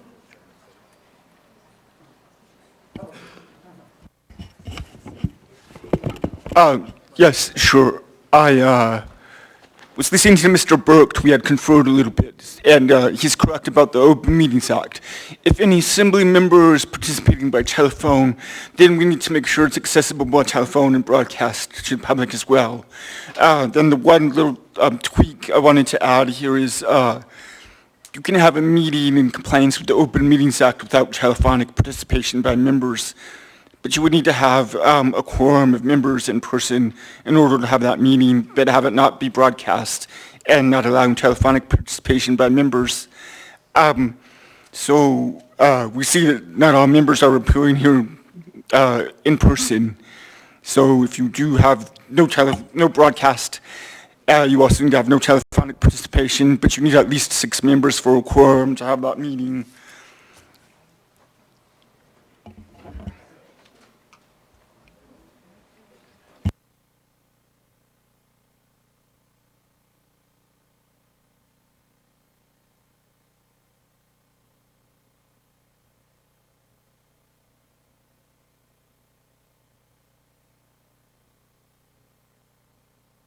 About that? Mr. Gates. There has been a question raised. Under the federal emergency, our code allows us flexible ability to organize a quorum. How does that play with this conversation? Can I have a 5-minute recess? Yeah.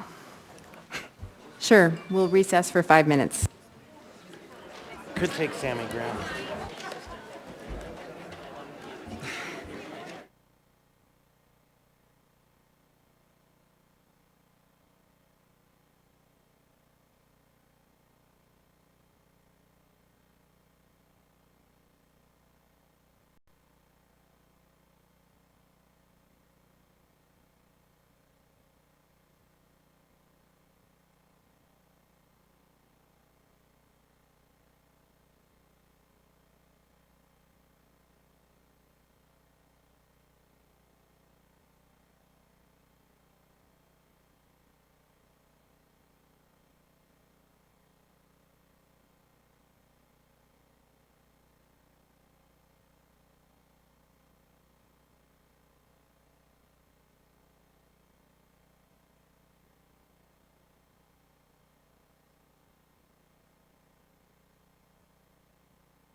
take a seat. We're going to get started again. We have a Hey folks, we're going to get started here again. If everybody could just lower the volume, please. We have a motion on the floor. We have a motion on the floor, and legal counsel has been requested. Mr. Gates?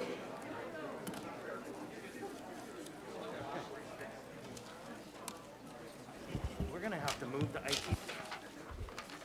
Yes, thank you for that recess.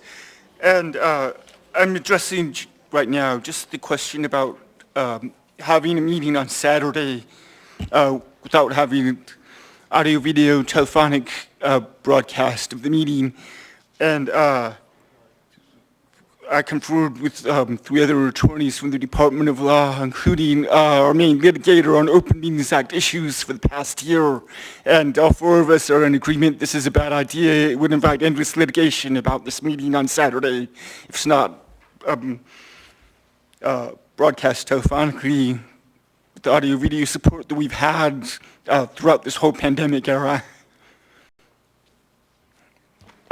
And I invite, I guess, Mr. Burke to add anything if he would like.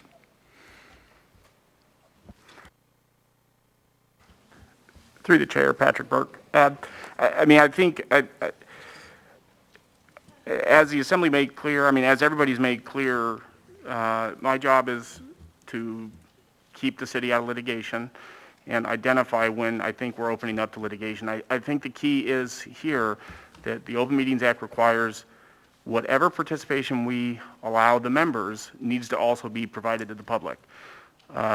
This isn't me trying to be difficult. This is me talking to the attorneys in my department who are handling this litigation and the ones who know most about the Open Meetings Act, and they do not feel comfortable not allowing whatever participation we allow for the Assembly to also be allowed or provided to the public.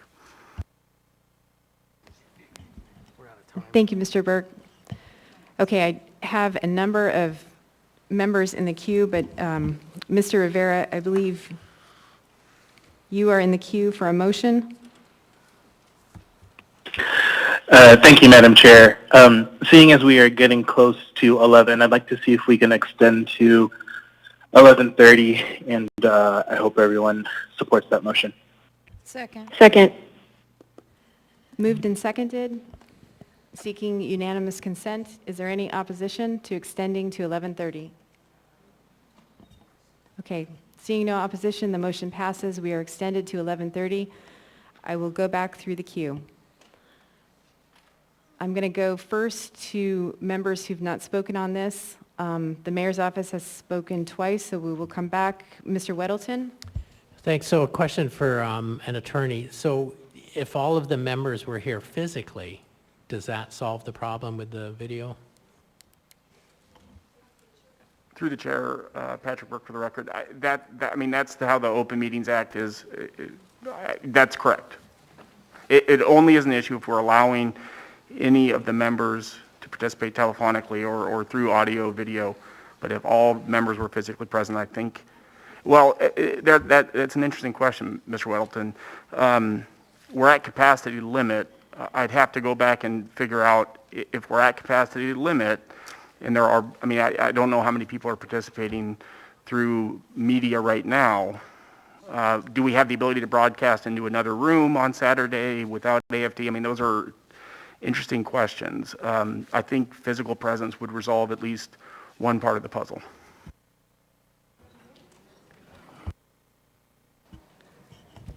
Thank you. I'm going to go to Ms. Kennedy next because I believe you haven't spoken on this. Well, thank you, Madam Chair. I was just curious as to kind of what the staffing situation is and overtime situation is with APD. Could we ask Chief McCoy to just come brief us a bit on that?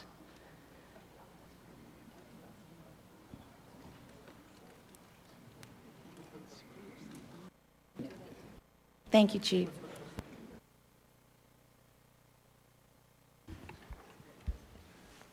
Good evening. So what's the question exactly? Thank you, Madam Chair. Thank you, Chief McCoy, for answering my question, and that is just in regard to kind of APD staffing, the situation with overtime right now, and what kind of an impact having meetings over the weekend might be for staffing it. Thank you. Great.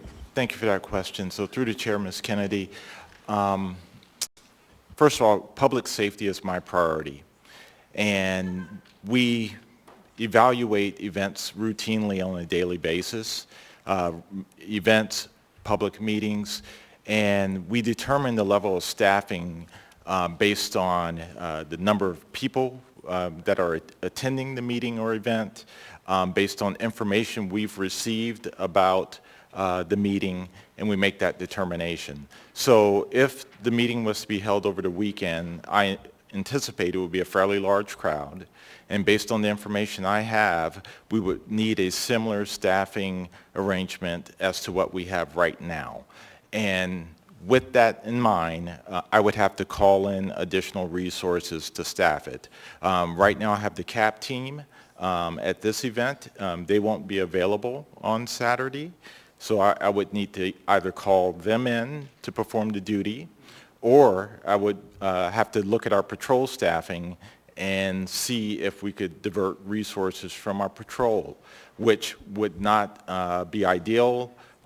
Those resources are necessary to patrol our streets, to keep the community safe, handle emergency calls. So it would be an overtime situation for me to properly staff a meeting of this nature over the weekend. Can I follow up on that, Madam Chair? Sure. So you said something really interesting, too, about the fact that you believe with being the weekend, being a Saturday, we would probably anticipate an even larger crowd. Yes, based on what I've seen and heard, there's a lot of public interest. There will be more people available to attend an event or meeting of this nature over the weekend. So I would anticipate a fairly large crowd, perhaps larger than what we have right now. And again, for me to ensure it's a safe meeting, I would need the level of resources that you see here tonight, which again would be overtime costs for the police department. No, I understand. Thank you. Thank you, Chief. Thank you, Madam Chair. Thank you, Ms. Kennedy. And I just want to remind members that the motion on the floor, as amended. Chief, I'm sorry, ma'am. Sorry, Madam Chair. I have Go a question ahead. for the chief, if that's all right. I'm in the queue. Go ahead, Mr. Dunbar. Thank you, Madam Chair. And Chief, I apologize that you're sort of caught in this, what is ultimately a policy choice for us. And I'm curious about previous times the police have staffed Saturday meetings, which we've attended. Now, I know you weren't the chief for many of them, but 2 weeks ago in this room, there was a meeting held by the mayor and Ms. Allard that was staffed by the Anchorage Police Department. Can you describe what resources were used to staff that meeting 2 weeks ago on a Saturday? Yes, so through the chair, Mr. Dunbar. So the meeting you're referring to, we received information about that meeting, and we utilized our normal process where we evaluate the meeting, evaluate the information we have, and based on that, we deploy the appropriate level of resources to staff the event. So based on the information we had 2 weeks ago, we were able to effectively staff that event with patrol resources. And again, each event is evaluated on its own and with the information we have available. So we were able to safely staff that event based on what we had at that time. Thank you, Chief. Quick follow-up. So it wasn't the CAP team, it was patrol resources. And what we're talking about on Saturday is also patrol resources. Is that correct? Well, based on what I know right now, patrol resources would not be able to safely staff this meeting. A meeting of this nature for this weekend, I anticipate we would need in the area of 10 officers and a supervisor, 8 to 10 officers, similar to what we have right now. That would require me to call in enough resources to do so. I would not be able to pull 8 to 10 officers off patrol to safely staff this event and safely maintain the street. So the meeting you referred to from a couple of weeks ago, I was able to utilize minimum patrol resources to staff that Saturday event because there was not the same level of public interest and or information coming into me to lead me to believe that we needed additional resources to keep it safe. So, okay, thank you. Well, actually, one last question. So was it just a matter of size that kept that, or is there something about this particular meeting that you think requires more police resources? So again, the information that's come into me regarding, the level of threat, the behavior that's being exhibited, to keep the event safe, I need a certain level of resources. As we saw last night, we made 4 arrests. Again, public safety is my priority, and evaluating everything I know in order to keep it safe, I would need those resources over the weekend. Thank you, Chief. Thank you, Madam Chair. Thank you. Do you want it back in? Sure. Go ahead, Ms. Allard. Thank you, Madam Chair. Chief, just for clarification once again, just because it might have been, you're tippy-toeing, and I know why, I've been in the military, risk factor. So there is information that you've received that is completely different than what happened 2 weeks ago. Exactly. Yes. Regardless of the amount of people, there's something else. Thank you. Thank you. Mr. Constant, do you have a question for the chief? No. Just thank you for another question. Okay. Thank you, chief. Thank you. Okay. Mr. Constant? Thank you. So the Assembly has been and continues to operate meetings under the Teams platform. The question I now have is, if we broadcast a meeting under the Teams platform, are we still in violation as proposed by the attorneys? Because at this point, the administration is not now just claiming they have control over the chamber, but they are now claiming that they have control over the time, place, and setting in which the Assembly chooses to meet. And that's a question to Mr. Gates. That is a question to Mr. Gates.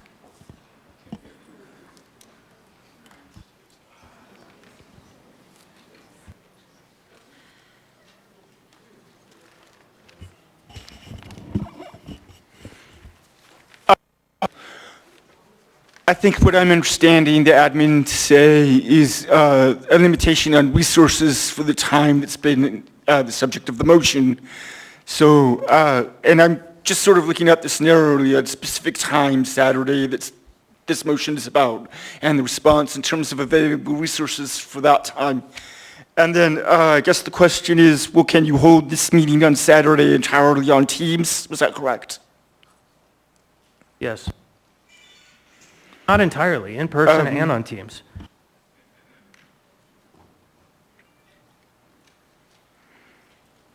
In person plus Teams.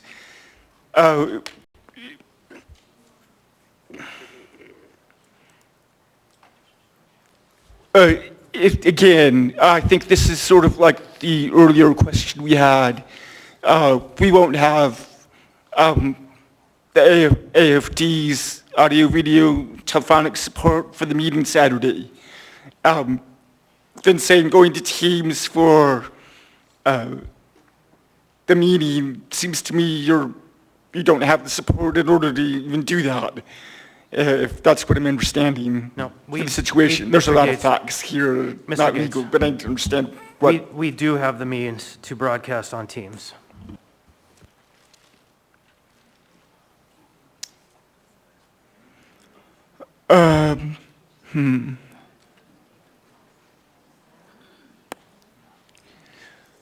Mr. Burke. Yeah, through the chair, Patrick Burke. A quick Google search reveals that Teams only has a 250-person capacity. So no, there's 900 people.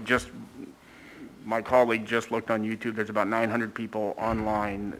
We just Googled Teams capacity. As I understand it, it's 250. I don't think that's going to be adequate. I'm not trying to be difficult again. Just want to make sure we're not violating the Open Meetings Act. So we would be broadcasting through Times onto YouTube, just on all of the rest of our platforms. It just wouldn't be fancy cameras pointing in on all of the people's faces. You don't think so?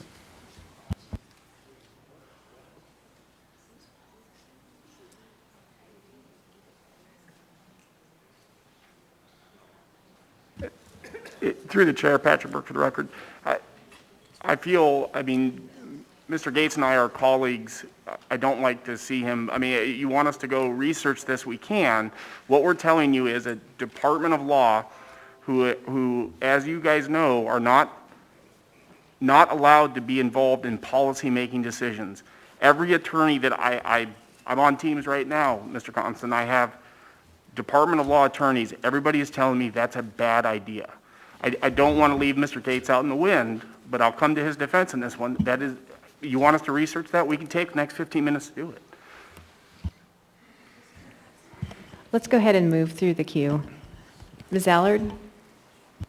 Thank you. So if I understand it correctly, Mr. Burke, if we have, what Teams allows 250, we have 900 watching, correct, or participating, and we have this, I would estimate it would double on a Saturday. If we're one person, if we can only do 250, if it's 251, potentially we've legally violated the Open Meetings Act? Through the chair, Patrick Burke, I don't know that I'm willing to say it's a violation of the Open Meetings Act. It's certainly something to consider, and as I understand the current litigation, that could potentially be a violation of the Open Meetings Act. I mean, you know, I'm doing my best, and I feel for Mr. Gates in this, as Assembly Counsel, we're doing our best to navigate this. We think that's a indefensible legal position. Can I do a quick follow-up, please, Madam Chair? Sure, go ahead. Thank you. Because we as a body, as the Assembly, are being sued. So then my question is, how would I be able to say I don't want to do it because I don't want to continue to get sued for violating something again? Through the chair, Patrick Burke, Ms. Allard, with all due respect, I think you would have to talk to your own lawyer about that. I can't advise individual Assembly members. Thank you, Ms. Allard. Ms. Zalatel, and then Mr. Dunbar. Thank you, Madam Chair.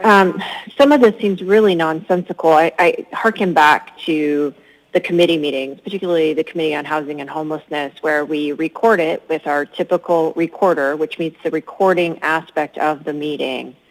And then members both show up in person or call in telephonically. Not everyone has to be there, and we proceed with our meeting. And we have never had an Open Meetings Act issue raised. Similarly, I believe even on some committees of the whole, we have conducted business in this way.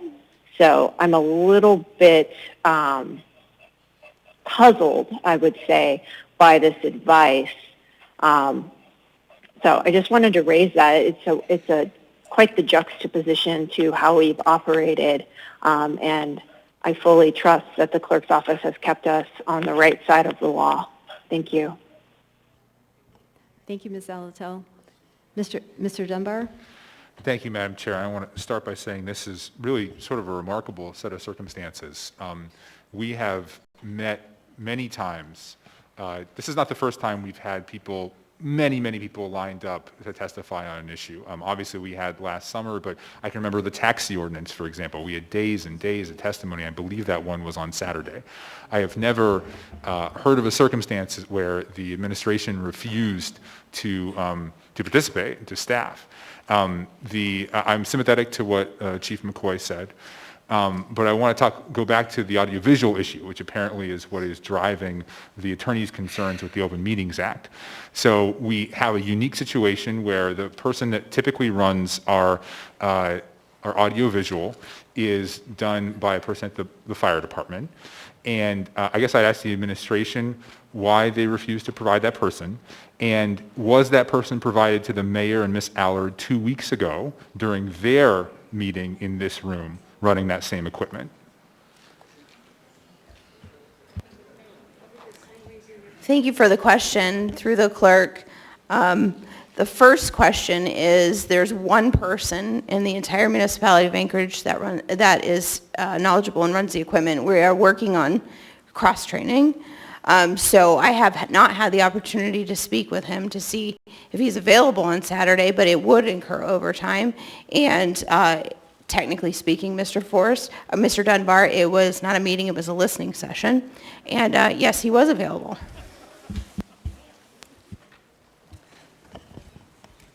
Anything else, Mr. Dunbar? Well, I hate to put him on the spot, but can John tell us if he's available?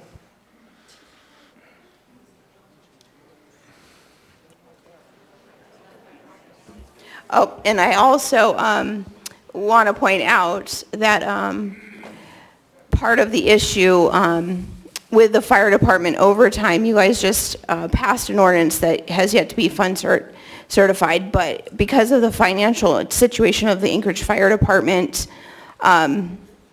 it was different before we recognized it. Now we know we have to see if we have the extra funding. But as I've said multiple times, this administration, and you can tell by AFD's active management of their overtime, the chief is very limited on the overtime he's authorizing. I mean, that's just the reality. Can I have a follow-up to that, Madam Chair? Go ahead. We're talking about hearing from the folks and the functioning of our democracy and our legislative branch. I think that should be an extremely high.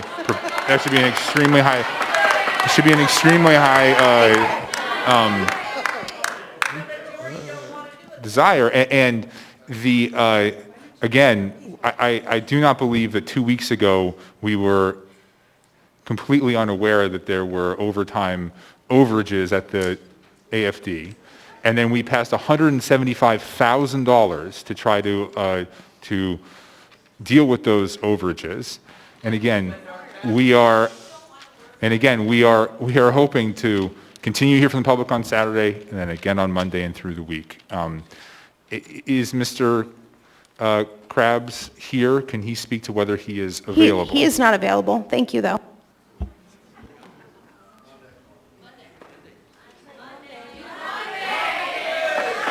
Madam Chair, point of information. Go ahead, Ms. Zalatel. I volunteer any funds I have in my personal assembly account to pay for Mr. Krabs' overtime. Members of the audience, please, you need to stop clapping and shouting. We can't hear, and it's disrupting the meeting. And to clarify, Ms. Zalatel, you said that what you have available in your aid balance, you would put towards the cost of overtime. Is that correct? That is correct, Madam Chair. Thank you, Ms. Zalatel. Ms. Allard? Thank you. I just wanted to make a comment that I've been on this body since April 21st of 2020, and I've witnessed that every single time the muni manager, the muni attorney or the municipal attorney said what they said and the assembly body agreed with them, hands down, we were done. But now we have two attorneys disagreeing with our body, and we're arguing with them whether we should be here or not. I find that hypocrisy at its finest. If we don't take legal advice, why are we all of a sudden against what the attorneys have advised us? Thank you, Ms. Allard. Ms. Kennedy? Thank you, Madam Chair. Actually, I just wanted to say a few words about the audience today and the public that's here. And, you all have been sitting here very incredibly patiently. I think we've been on some kind of a process or maneuver issue now for over an hour. And I just thought that, as much drama as there was last night, there's been none in comparison. So I just kind of wanted to thank you and tell you that I hope you're able to follow kind of what's going on here. It's gotten incredibly complicated. But I do just want to say thank you for your patience And I hope that you'll continue to be a little more patient with us, but we absolutely want to make sure that you get the chance to speak, whoever it is that wants to come in and speak. So anyway, again, I just kind of wanted to commend you a bit for some of your patience and with us tonight. So thank you. Thank you, Ms. Kennedy. Mr. Perez-Verdia? Thank you. I do want to get back to testimony, and there are some of us that are trying to find solutions here. So just to clarify the comment that was made earlier, my understanding is that the two attorneys agree that if we had audiovisual, that we could absolutely have a meeting on Saturday, and that is fully okay. So the problem is that we need audiovisual on Saturday, which is something we've had in the past. But my understanding is the administration is saying that they don't have the person or the funds available to be able to do that. So that's where the impasse that I'm understanding. And I also understand that Ms. Salatil is willing to donate her funds to be able to pay for that. So I think that piece just needs to be resolved. If Ms. Salatil were to give her funds to pay for that person, would the administration be willing to do it on Saturday so we can do it on Saturday? And she has to show up. She hasn't showed up once. Okay. All three of them, all of you. Okay, ma'am in the front. Show up, so that's political. That's a warning. Ma'am, please, So no I'm just- shouting, yeah. no yelling. I need to ask you to stop. Mr. Perez-Verdia, was that a question to the Yeah, I just want administration? to, if it's a financial issue, can Ms. Zalatil's funds cover the cost? And can we then now have audiovisual on Saturday and continue the meeting on Saturday? That's the question to the administration. Thank you for the question. Through the chair, Assemblymember Perez-Verdia, I would have to double check with Chief Schrage what the actual footnote cost would be, but I want to caution the body.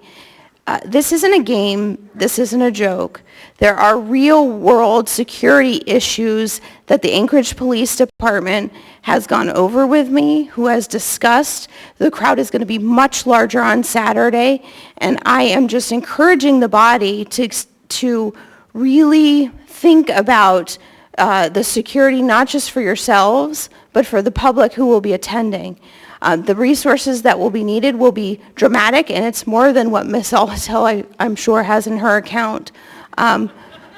So all I'm saying is, I recognize everybody wants to get through this. The administration recognizes everybody wants to get through this.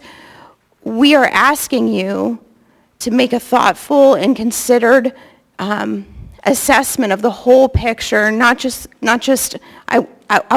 you want to have it on Saturday. I'm trying to make sure that you're safe and that the public is safe and that you have the security resources as well. Madam Chair, can I just follow up? Go ahead. I completely agree. I want us to be safe, and I want us to make sure that we're doing it right, and I totally respect your perspective and the police and fire. And so we would just like to see if we can do that. So, and I think the interest that I have, and I think the body has, is that we want to hear from the public, and we want to do it in a safe way. So if we could resolve that, and I hear you. That was voted on, and we voted for Saturday. So we're trying to make Saturday work. So if we could make it work, that'd be great. Thank you, Thanks. Mr. Perez-Verdia. I need to ask members of the public in the audience to please hold down the noise. Mr. Peterson is on the line. You're in the queue. Thank you, Madam Chair. And I just want to say we have to figure out some way to at least get one more day of testimony in. Otherwise, if we end up taking a 3-day weekend while people are out there getting sick and dying, the public perception is pretty poor. And so I think we have to find a way to at least have one more day of testimony. If not, if we can't figure out about doing it on Saturday, maybe we need to go back to talk about Friday again. Thank you. Thank you, Mr. Peterson. Mr. Constant? Thank you. Ms. Naboski, there were two rationales proposed tonight for why we couldn't meet on Saturday. One of them deeply offends the separation of powers and the autonomy of this body. One of them sounds quite reasonable. For me, it's if I'm being told We aren't going to have resources. We are not going to have IT. Therefore, you can't have a meeting. To me, that is an overreach into our branch of government. But if in fact the message is, it's for your safety and the safety of the community, then I can actually contemplate that and not have to stand the ground that I find myself cornered into. Mr. Constant, through the chair, I will say this very plainly. The administration has a responsibility to support the legislative body with a reasonable time and manner and place, and for resources. Saturday, I have explained not only from the APD perspective, but from the video, frankly, to me, is de minimis in the whole scheme of things. I am concerned as your friend. I am concerned about the safety aspect and wanting to make sure there's adequate resources here. This isn't political, Mr. Constant. We've been friends a long time. I am telling you there's real issues here. We need to ensure we have adequate safety. You can call the meeting. You can have it. There could be mechanisms to stream it. But what I'm saying is there's a reason these men and women in blue are here to this capacity. It's not because Chief McCoy just decided he wanted to show up with, 10 of his best friends. I really am I'm begging you to proceed with caution. I hear that. I just want to understand that you recognize the dilemma that we face as a legislative body. Absolutely, and if it wasn't a Saturday and I wasn't talking about half a dozen or a dozen police officers being here, and then, like I said, the video issue is probably de minimis in the whole scheme of things. Mm-hmm. I recognize sometimes we get stuck in our, this is my idea, I want to go forward, and I think there's valid reasons for that. But I'm just begging you for the safety of everyone involved. The crowd on Saturday, I think we all know, is going to be probably 3 times as big. It's probably going to take more than 10 police officers, frankly. All right, thank you for that. It makes a difference to me. I will not be told by the respected other branch of government the time, place, and setting of our meetings, but I will reasonably contemplate the risks that are being discussed. That to me is fair. And so we are still figuring out how to communicate and work together, and this is one of those areas that we can do better. Thank you, Mr. Constant. Before going back to the mayor's office, I'm going to go to Mr. Weddleton, as I don't believe you've spoken on this. Well, it's a question for the mayor's office. So we've heard a lot about when we can't meet. When can we meet? Well, I'd want, maybe if you could pencil in a schedule. Monday won't be enough. So, what would work for the administration, and we'd have enough officers here, et cetera? Mr. Weldon, and I will just say this. When I walked in the door tonight, I was asked by multiple staff if they could have a break because it is very taxing, frankly, to be on your feet for 8-10 hours, as everybody in this audience knows. We could do this every day next week if you want to do it every day next week. But what I'm saying is the CAP team is who's been staffing this, and they're not on duty over the weekend. So it is very challenging. We certainly could staff it. We could do it Monday, we could do it Tuesday, we could do it Wednesday next week. We could do it next week, no problem. But the weekends are very difficult for staffing, specifically for security staffing on a weekend for a crowd this size. Right, I need to make a point of order and a quick motion to extend the meeting another 10 minutes. Second. Moved and seconded. Can I amend the motion, please? Or I'll just make another motion. I'll just want to amend it to midnight so that we can stop doing it every 5 minutes. Second. Do you want to just pull back the original motion so we don't have to vote on it? I'll just change the motion. It's fine if the seconder or there was no second. So I'll change the motion to midnight. It's fine. I just was hoping we get this done. Do you mind? Yeah, we'll just go to midnight. Right. So the motion is to extend to midnight. It's been seconded. Any opposition? Okay. I'd like to move that we continue the meeting to 5 p.m. Monday. I know that's failed twice, but we have a whole lot more information now. 5 p.m. Monday. Second. We're going to run out of time before we get through this because the proper process would then be to make a motion to reconsider. And hold on, everybody. We need to let the clerk catch up. We just had a motion to extend to midnight. There was no objection and it passed. Okay, good. Okay, unanimously. And then Mr. Weddleton has moved to amend the motion on the floor, which was... There's a motion on the floor still for Saturday. Right. Well, I urge we vote that down, and then we'll see if we can do it on Monday. So I urge a no vote on this one.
Mr.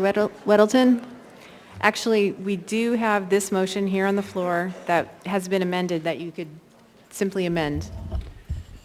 Okay, I move to amend so that we meet 5 p.m. on Monday.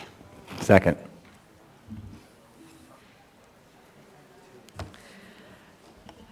Okay, I'll go ahead and go through the queue, and I'll just start at the top, unless you want, did you want to add anything else as the mover, Mr. Weddleton?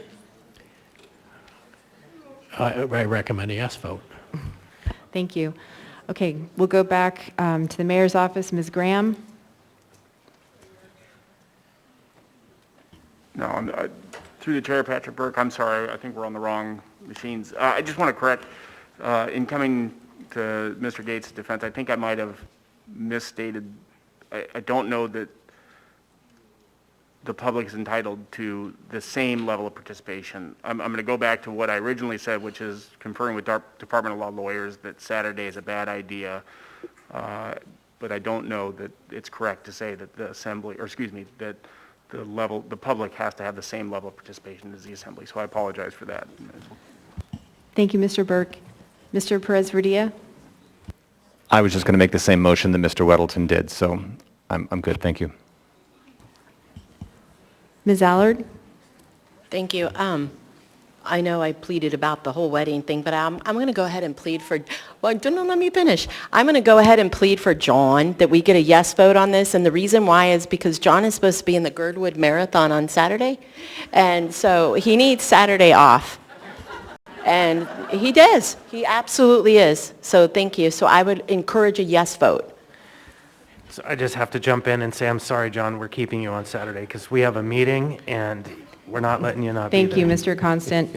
So I have Ms. Quinn Davidson and then Ms. Zalatel in the queue.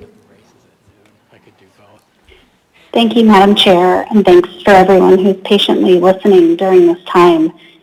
You know, I don't really have a preference. I wanted to meet sooner than later because we have a lot on our plate. And I guess I just want to say that I'm just embarrassed that we're doing this. I'm embarrassed we're wasting the public's time. I'm embarrassed the administration would have a meeting 2 weeks ago on a Saturday, yet claim that we can't have a public meeting. It's embarrassing, and we need to stop this and move forward so the public can participate as soon as possible. Thank you. Thank you, Ms. Quinn Davidson. Ms. Zalatil? Thank you, Madam Chair. Ms. Quinn Davidson released some. Ms. Allard, I'm sorry, I missed what you said. Was that a point of? I did do a point of order. I believe I'm correct on this, but a continued public hearing shall begin no earlier than 6 p.m. according to code. Can we ask legal on that? Because I don't. You're right. Yeah, I think before we go any further, we can't start a public meeting at 12. We have to start at 6 p.m. I have 5 p.m. We should make it. Yeah, we need to move this to, I'm sorry, we need to amend to 6 p.m. Can you on amend? Monday. It's already a double. It's already a We have a couple issues with that as we already then maybe 6:01. voted on it and, We do 6:01. okay. We have to vote it down or we Okay. do it or something. Okay, 5:45, and then we'll just take 15 Thanks minutes. for that. I screwed up. I was just trying not to be the same as the Madam previous Chair. one. Mr. Yates, and then we'll come back to Ms. Zalatil. This code section, I think it's 23038 about regular meetings, and then we have 23035 for our agenda. And the 6 p.m. is about the start of the regular meeting. We started this regular meeting last Tuesday. I don't think that 6 p.m. time limit applies when we continue the meeting. It's not for the continued meeting portion. Any time on Saturday. I think we're good. Okay. Thank you, Mr. Gates. Thank you, though. Okay, so just to clarify, it is aligned with code to start this to start a meeting on Monday or continue this meeting at 5 p.m. on Monday because it's not the actual start of it, it's a continuation of the meeting. Ms. Zalatil? Thank you, Madam Chair. As I was saying, I align with Ms. Quinn Davidson's points and apologize to the public for getting stuck in the middle of what appears to be some political grandstanding, frankly, from the administration. And I apologize to all of the healthcare professionals who have asked for Members of urgent the public. action. When you start shouting and booing, we cannot hear. So please. Ms. Zalatil, would you restate your comment, please? Sure. Thank you, Madam Chair. As I was saying, I align with the comments made by Ms. Quinn Davidson, and I apologize to the public for getting caught up in political grandstanding by the administration. And I apologize to the healthcare professionals who are working tirelessly and have asked for urgent action on this one way or the other.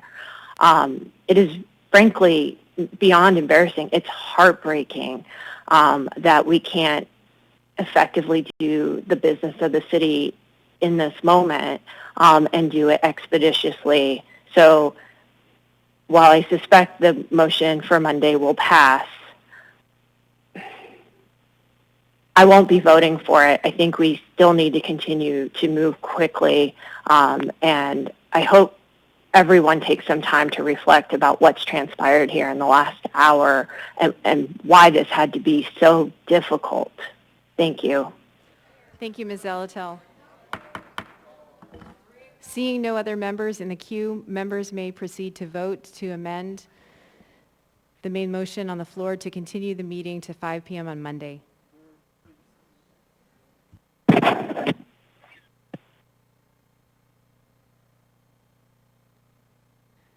Mr. Peterson, on Mr. Weddleton's amendment to change... No. No. Thank you. Mr. Rivera? No. Ms. Zalatil? No. Ms. Quinn Davidson? Yes.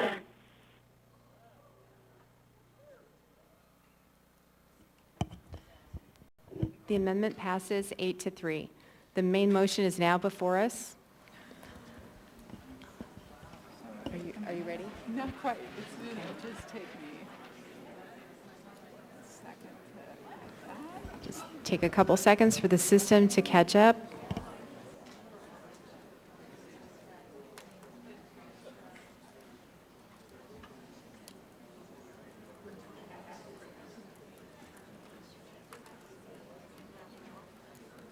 Okay, it's kind of complicated, but I think this is the right motion.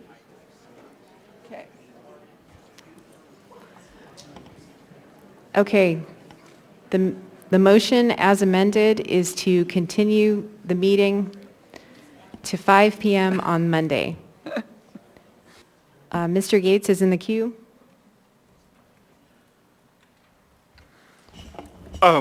Yes, so, excuse me. So I asked to speak because someone just pointed to me some language in our code 23035A13 that says continued public hearings shall begin earlier than 6 p.m. and shall be taken up immediately following completion of unfinished business and unfinished action on public hearing items. But I want to make it very clear that this doesn't change what I said earlier, in my opinion. And I guess this might be subject to some interpretation. This is the regular agenda that we start on Tuesday night, and Tuesday night we start our regular agenda at 5 p.m. That's what I pointed to in our regular agenda Tuesday night. We do this and we have continued public hearings in section 13, continued from previous agendas, previous meetings where the public hearings continue to the next regular meeting or this regular meeting. Those public hearings can't start before 6 p.m. But this isn't the situation here. We have a regular meeting that's been continued for several days. This rule, you could say it's a good guide and apply it, or you could say, well, it doesn't apply. We already did that Tuesday night. We're continuing here at times that work for us logistically and so forth. So, subject to some interpretation. Thank you, Mr. Gates. Seeing no one else in the queue, members may proceed to vote on the motion to continue, as amended, to continue the meeting to 5 p.m. on Monday. Mr. Peterson, to continue to 5 p.m. on Monday, the main motion. No. Mr. Rivera. Yes. Ms. Solotel. No. Ms. Quinn Davidson. Yes. The motion passes 9-2. Okay, we're going to go back to in-person testimony, and I also want to reiterate what other members have said. Thank you all so very much for your patience. Do we still have 2 ASD students here?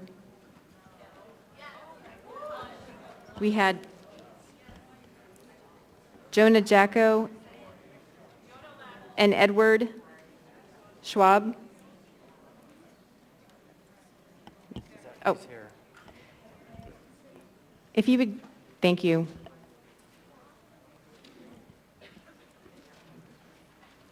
Well, Need to turn your microphone on. could you go ahead and turn on the mic and then state your name for the record and the part of town you live in? Good evening. My name is Edward Schwab. I am 17 years old and reside in District 3. As a child growing up in 2021 in a generation of accept everyone for who they are, no matter their sexuality or gender preferences, you are failing us by only accepting those that comply and do what is being told by the government. This is not a very accepting society we live in. The fear and anxiety of many teenagers, including myself, are people going to accept me for not wearing a mask? Are people going to allow me to express my choice for not masking up? Are my peers going to single me out, tell on me when I'm not doing what the majority around me is doing?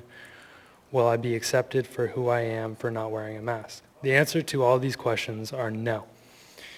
All this talk about accepting everyone for who they are, what they believe in, goes out the window when it comes to this topic.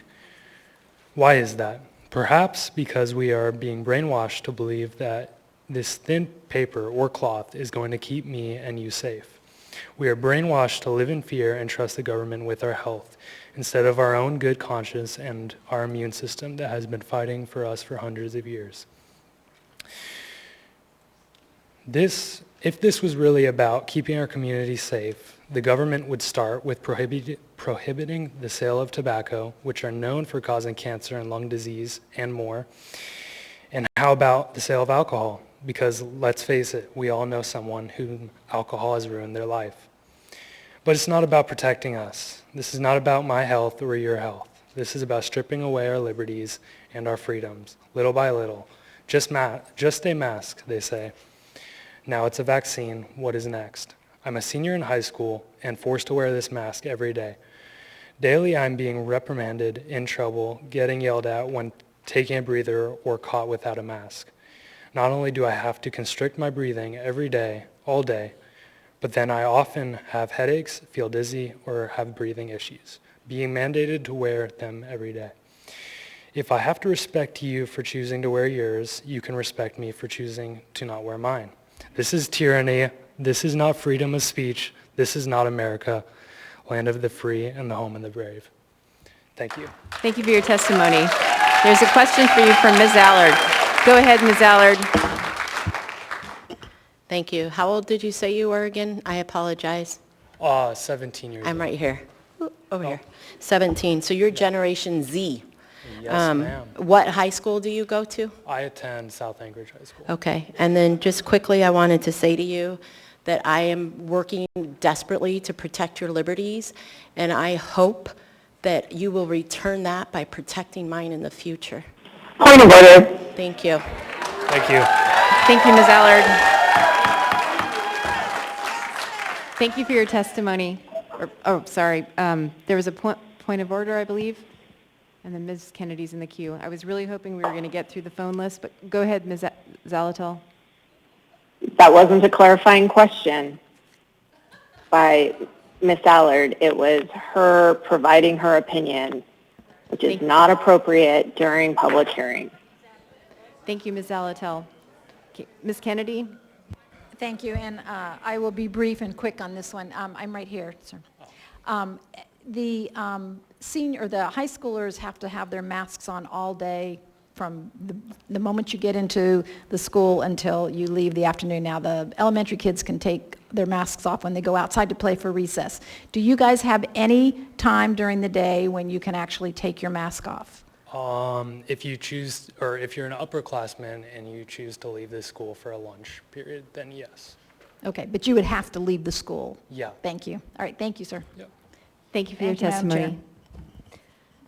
Okay, we just have a few people left on last night's list. Christy Harrington.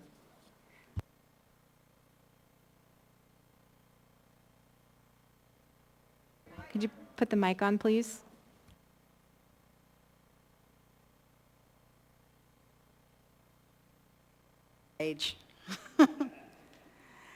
My name is Christy Harrington, and I'm in Zalatel's district, which I'm very disappointed that this ever even came up, that she brought this before us and is not even here to look us in the eye, talk to us about this proposal.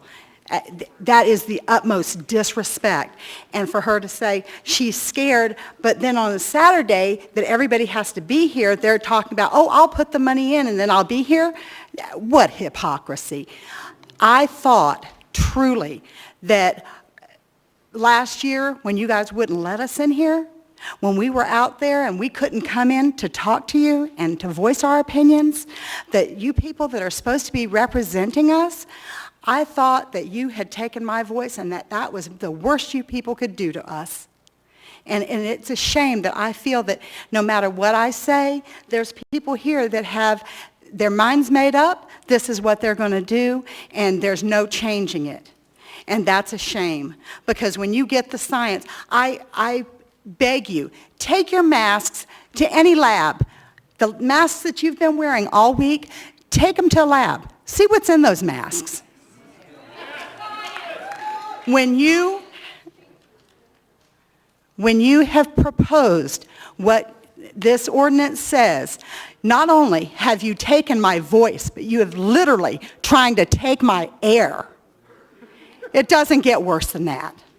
And it feels like it is all about, because of the fact that it isn't science, because as the gentleman was trying to show you earlier, with as small as these particles are, these masks are doing nothing for you other than just socially saying, oh, I'm complying. Come on. It is. It's theatrics. All it is trying to take our take control of Anchorage, taking control of every business, just like you did last year. You have shut down so many businesses, so many people that have been here for years and put their time, their money, their everything into these businesses, and they're now gone. Because you guys have chosen to tell us that, oh, you can't go here, you can't go there, you can't go over here. People lost their livelihoods. People that worked in those businesses lost their homes, lost their rentals, lost their places to stay. Talk about homelessness, you people actually promoted it. This has gone beyond where, what else are you going to try to take from us?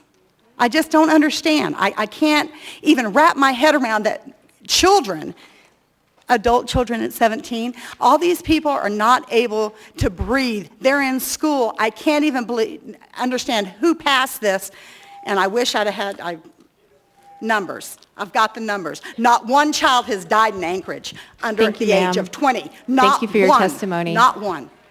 Thank you. Next on the list is Kimber Miller. Kimber Miller? Oh.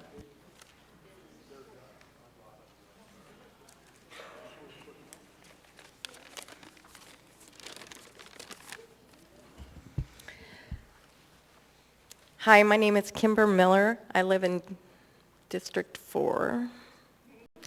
I'm grateful that there are assembly members here that are willing to listen to us, listen to me.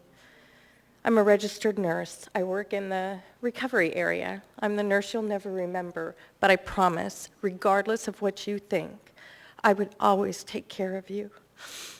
I've been threatened by people that think I'm unvaccinated. I'm not anti-vax.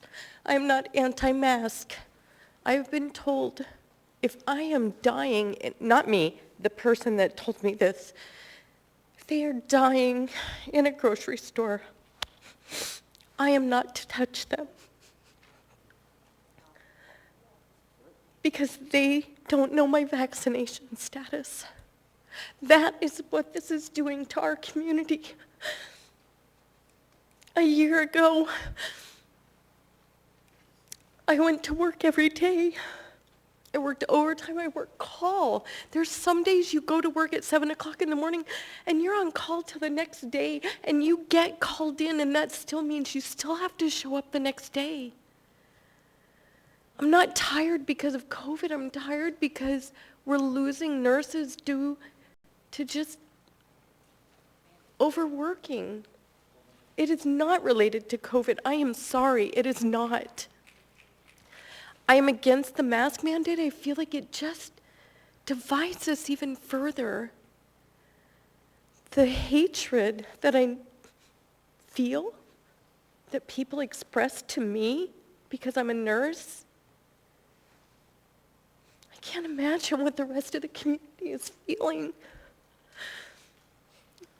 I'm very sad that I have to come and speak before you tonight. I've rewritten my speech like 3 times.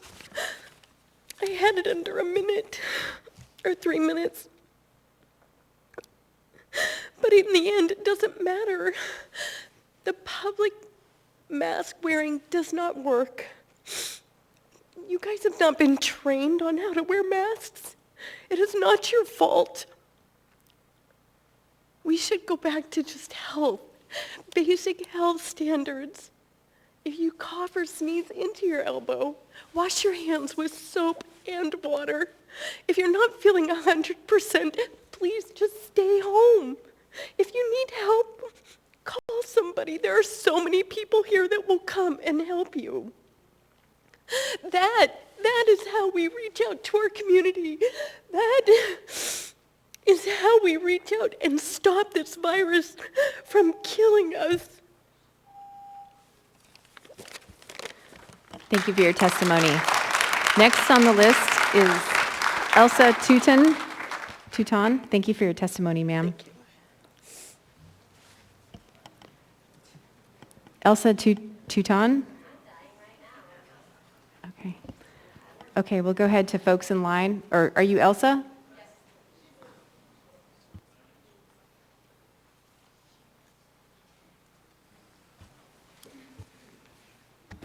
Thank you so much for this time. We waited. I did. I've been praying while you guys were fighting like thousands of cats.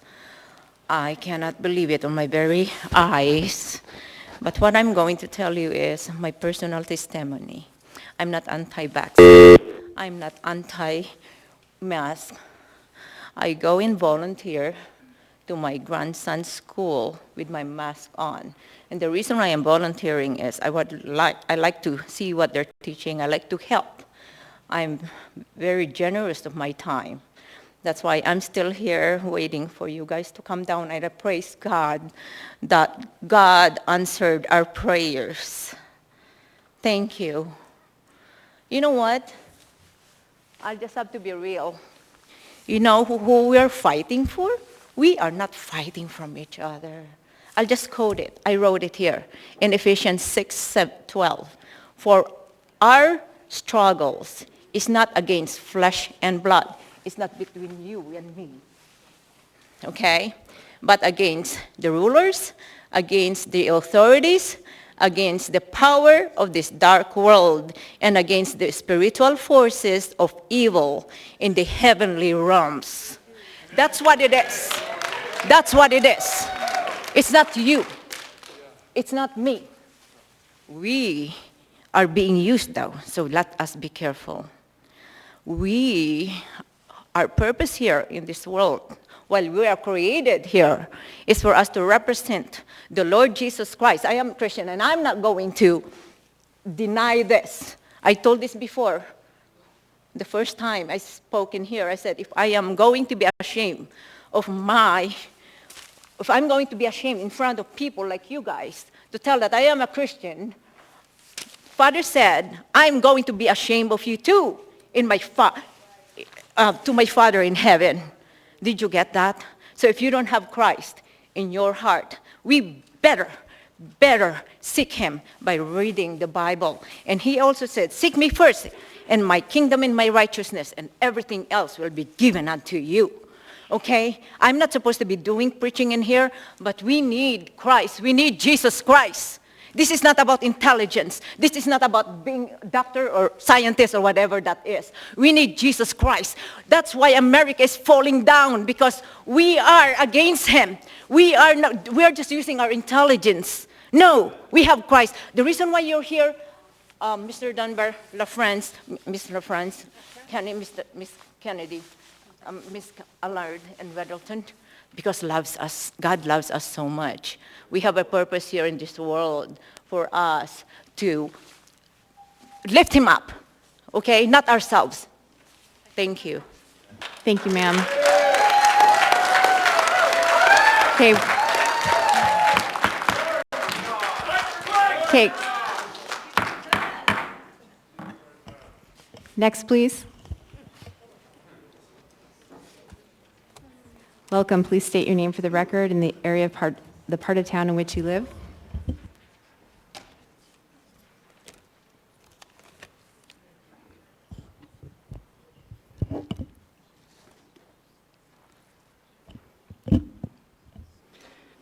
Graffin Bray, Jackie, West Anchorage.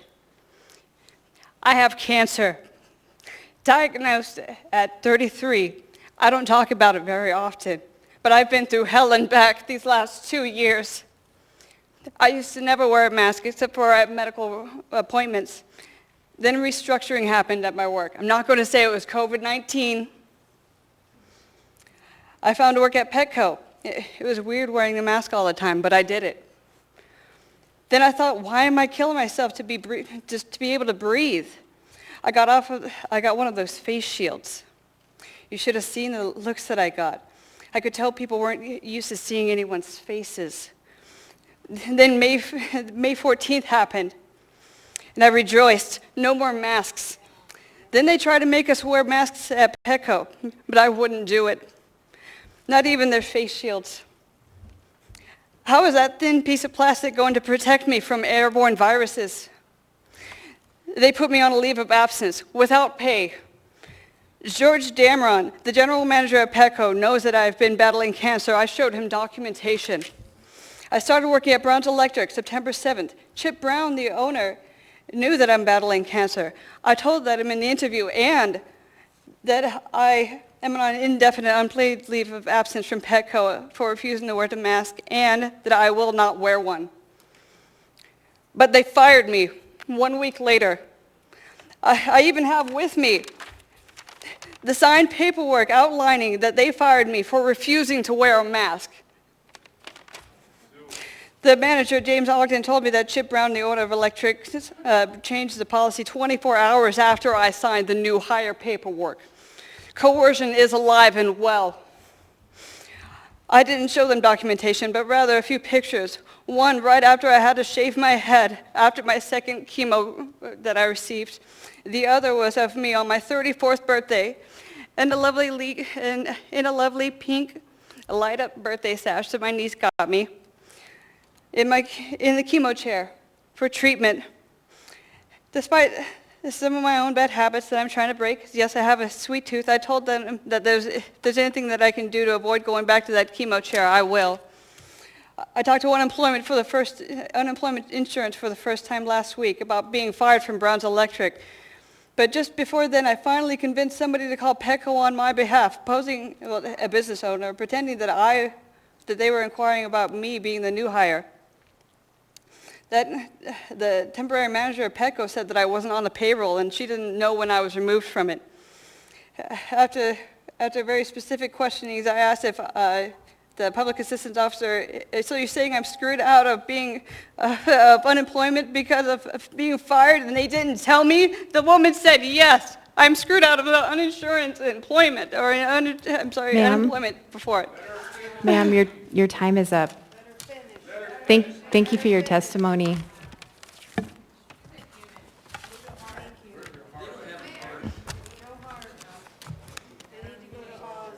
Thank you, ma'am. We have time for one more. No?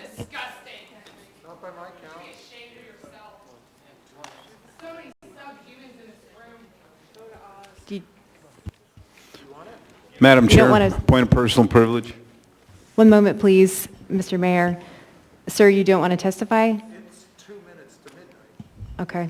Mr. Mayor? I would like my Yeah. 3 minutes, and I want to get some beautiful questions from the assembly like all these other... Sir, please. Mr. Mayor, you said you had a point of information. We have like a minute left. Personal privilege, actually. I'd like to ask the young lady to finish.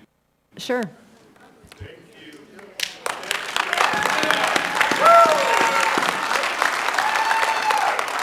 Yes, I thank you for this opportunity. Thank you.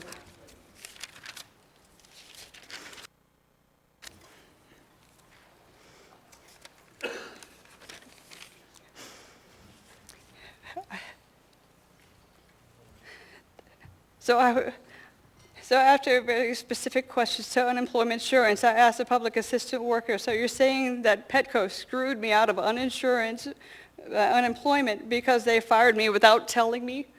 The woman said yes. They said that there's nothing that they could do, but no one contacted me. I'm sure I can get the phone records to prove that nobody reached out to me. I have stage 4B cancer.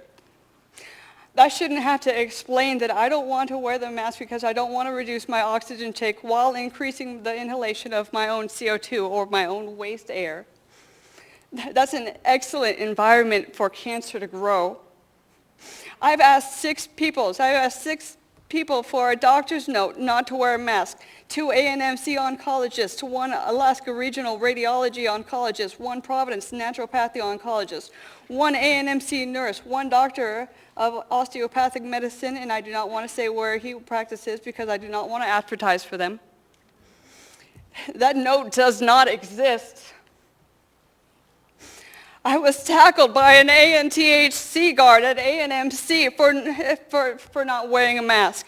I have it on video too. I have it even with me. Show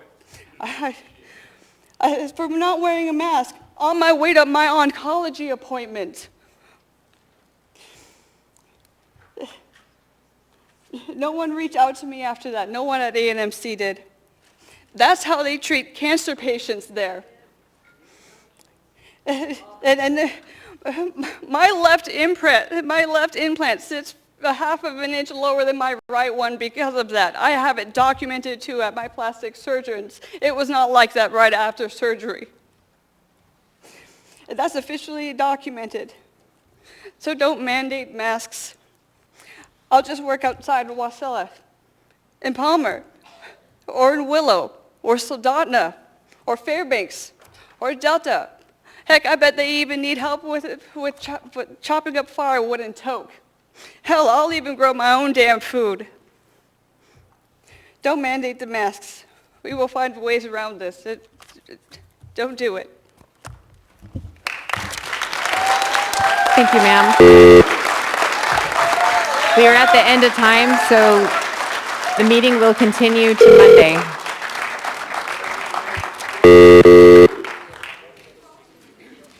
What?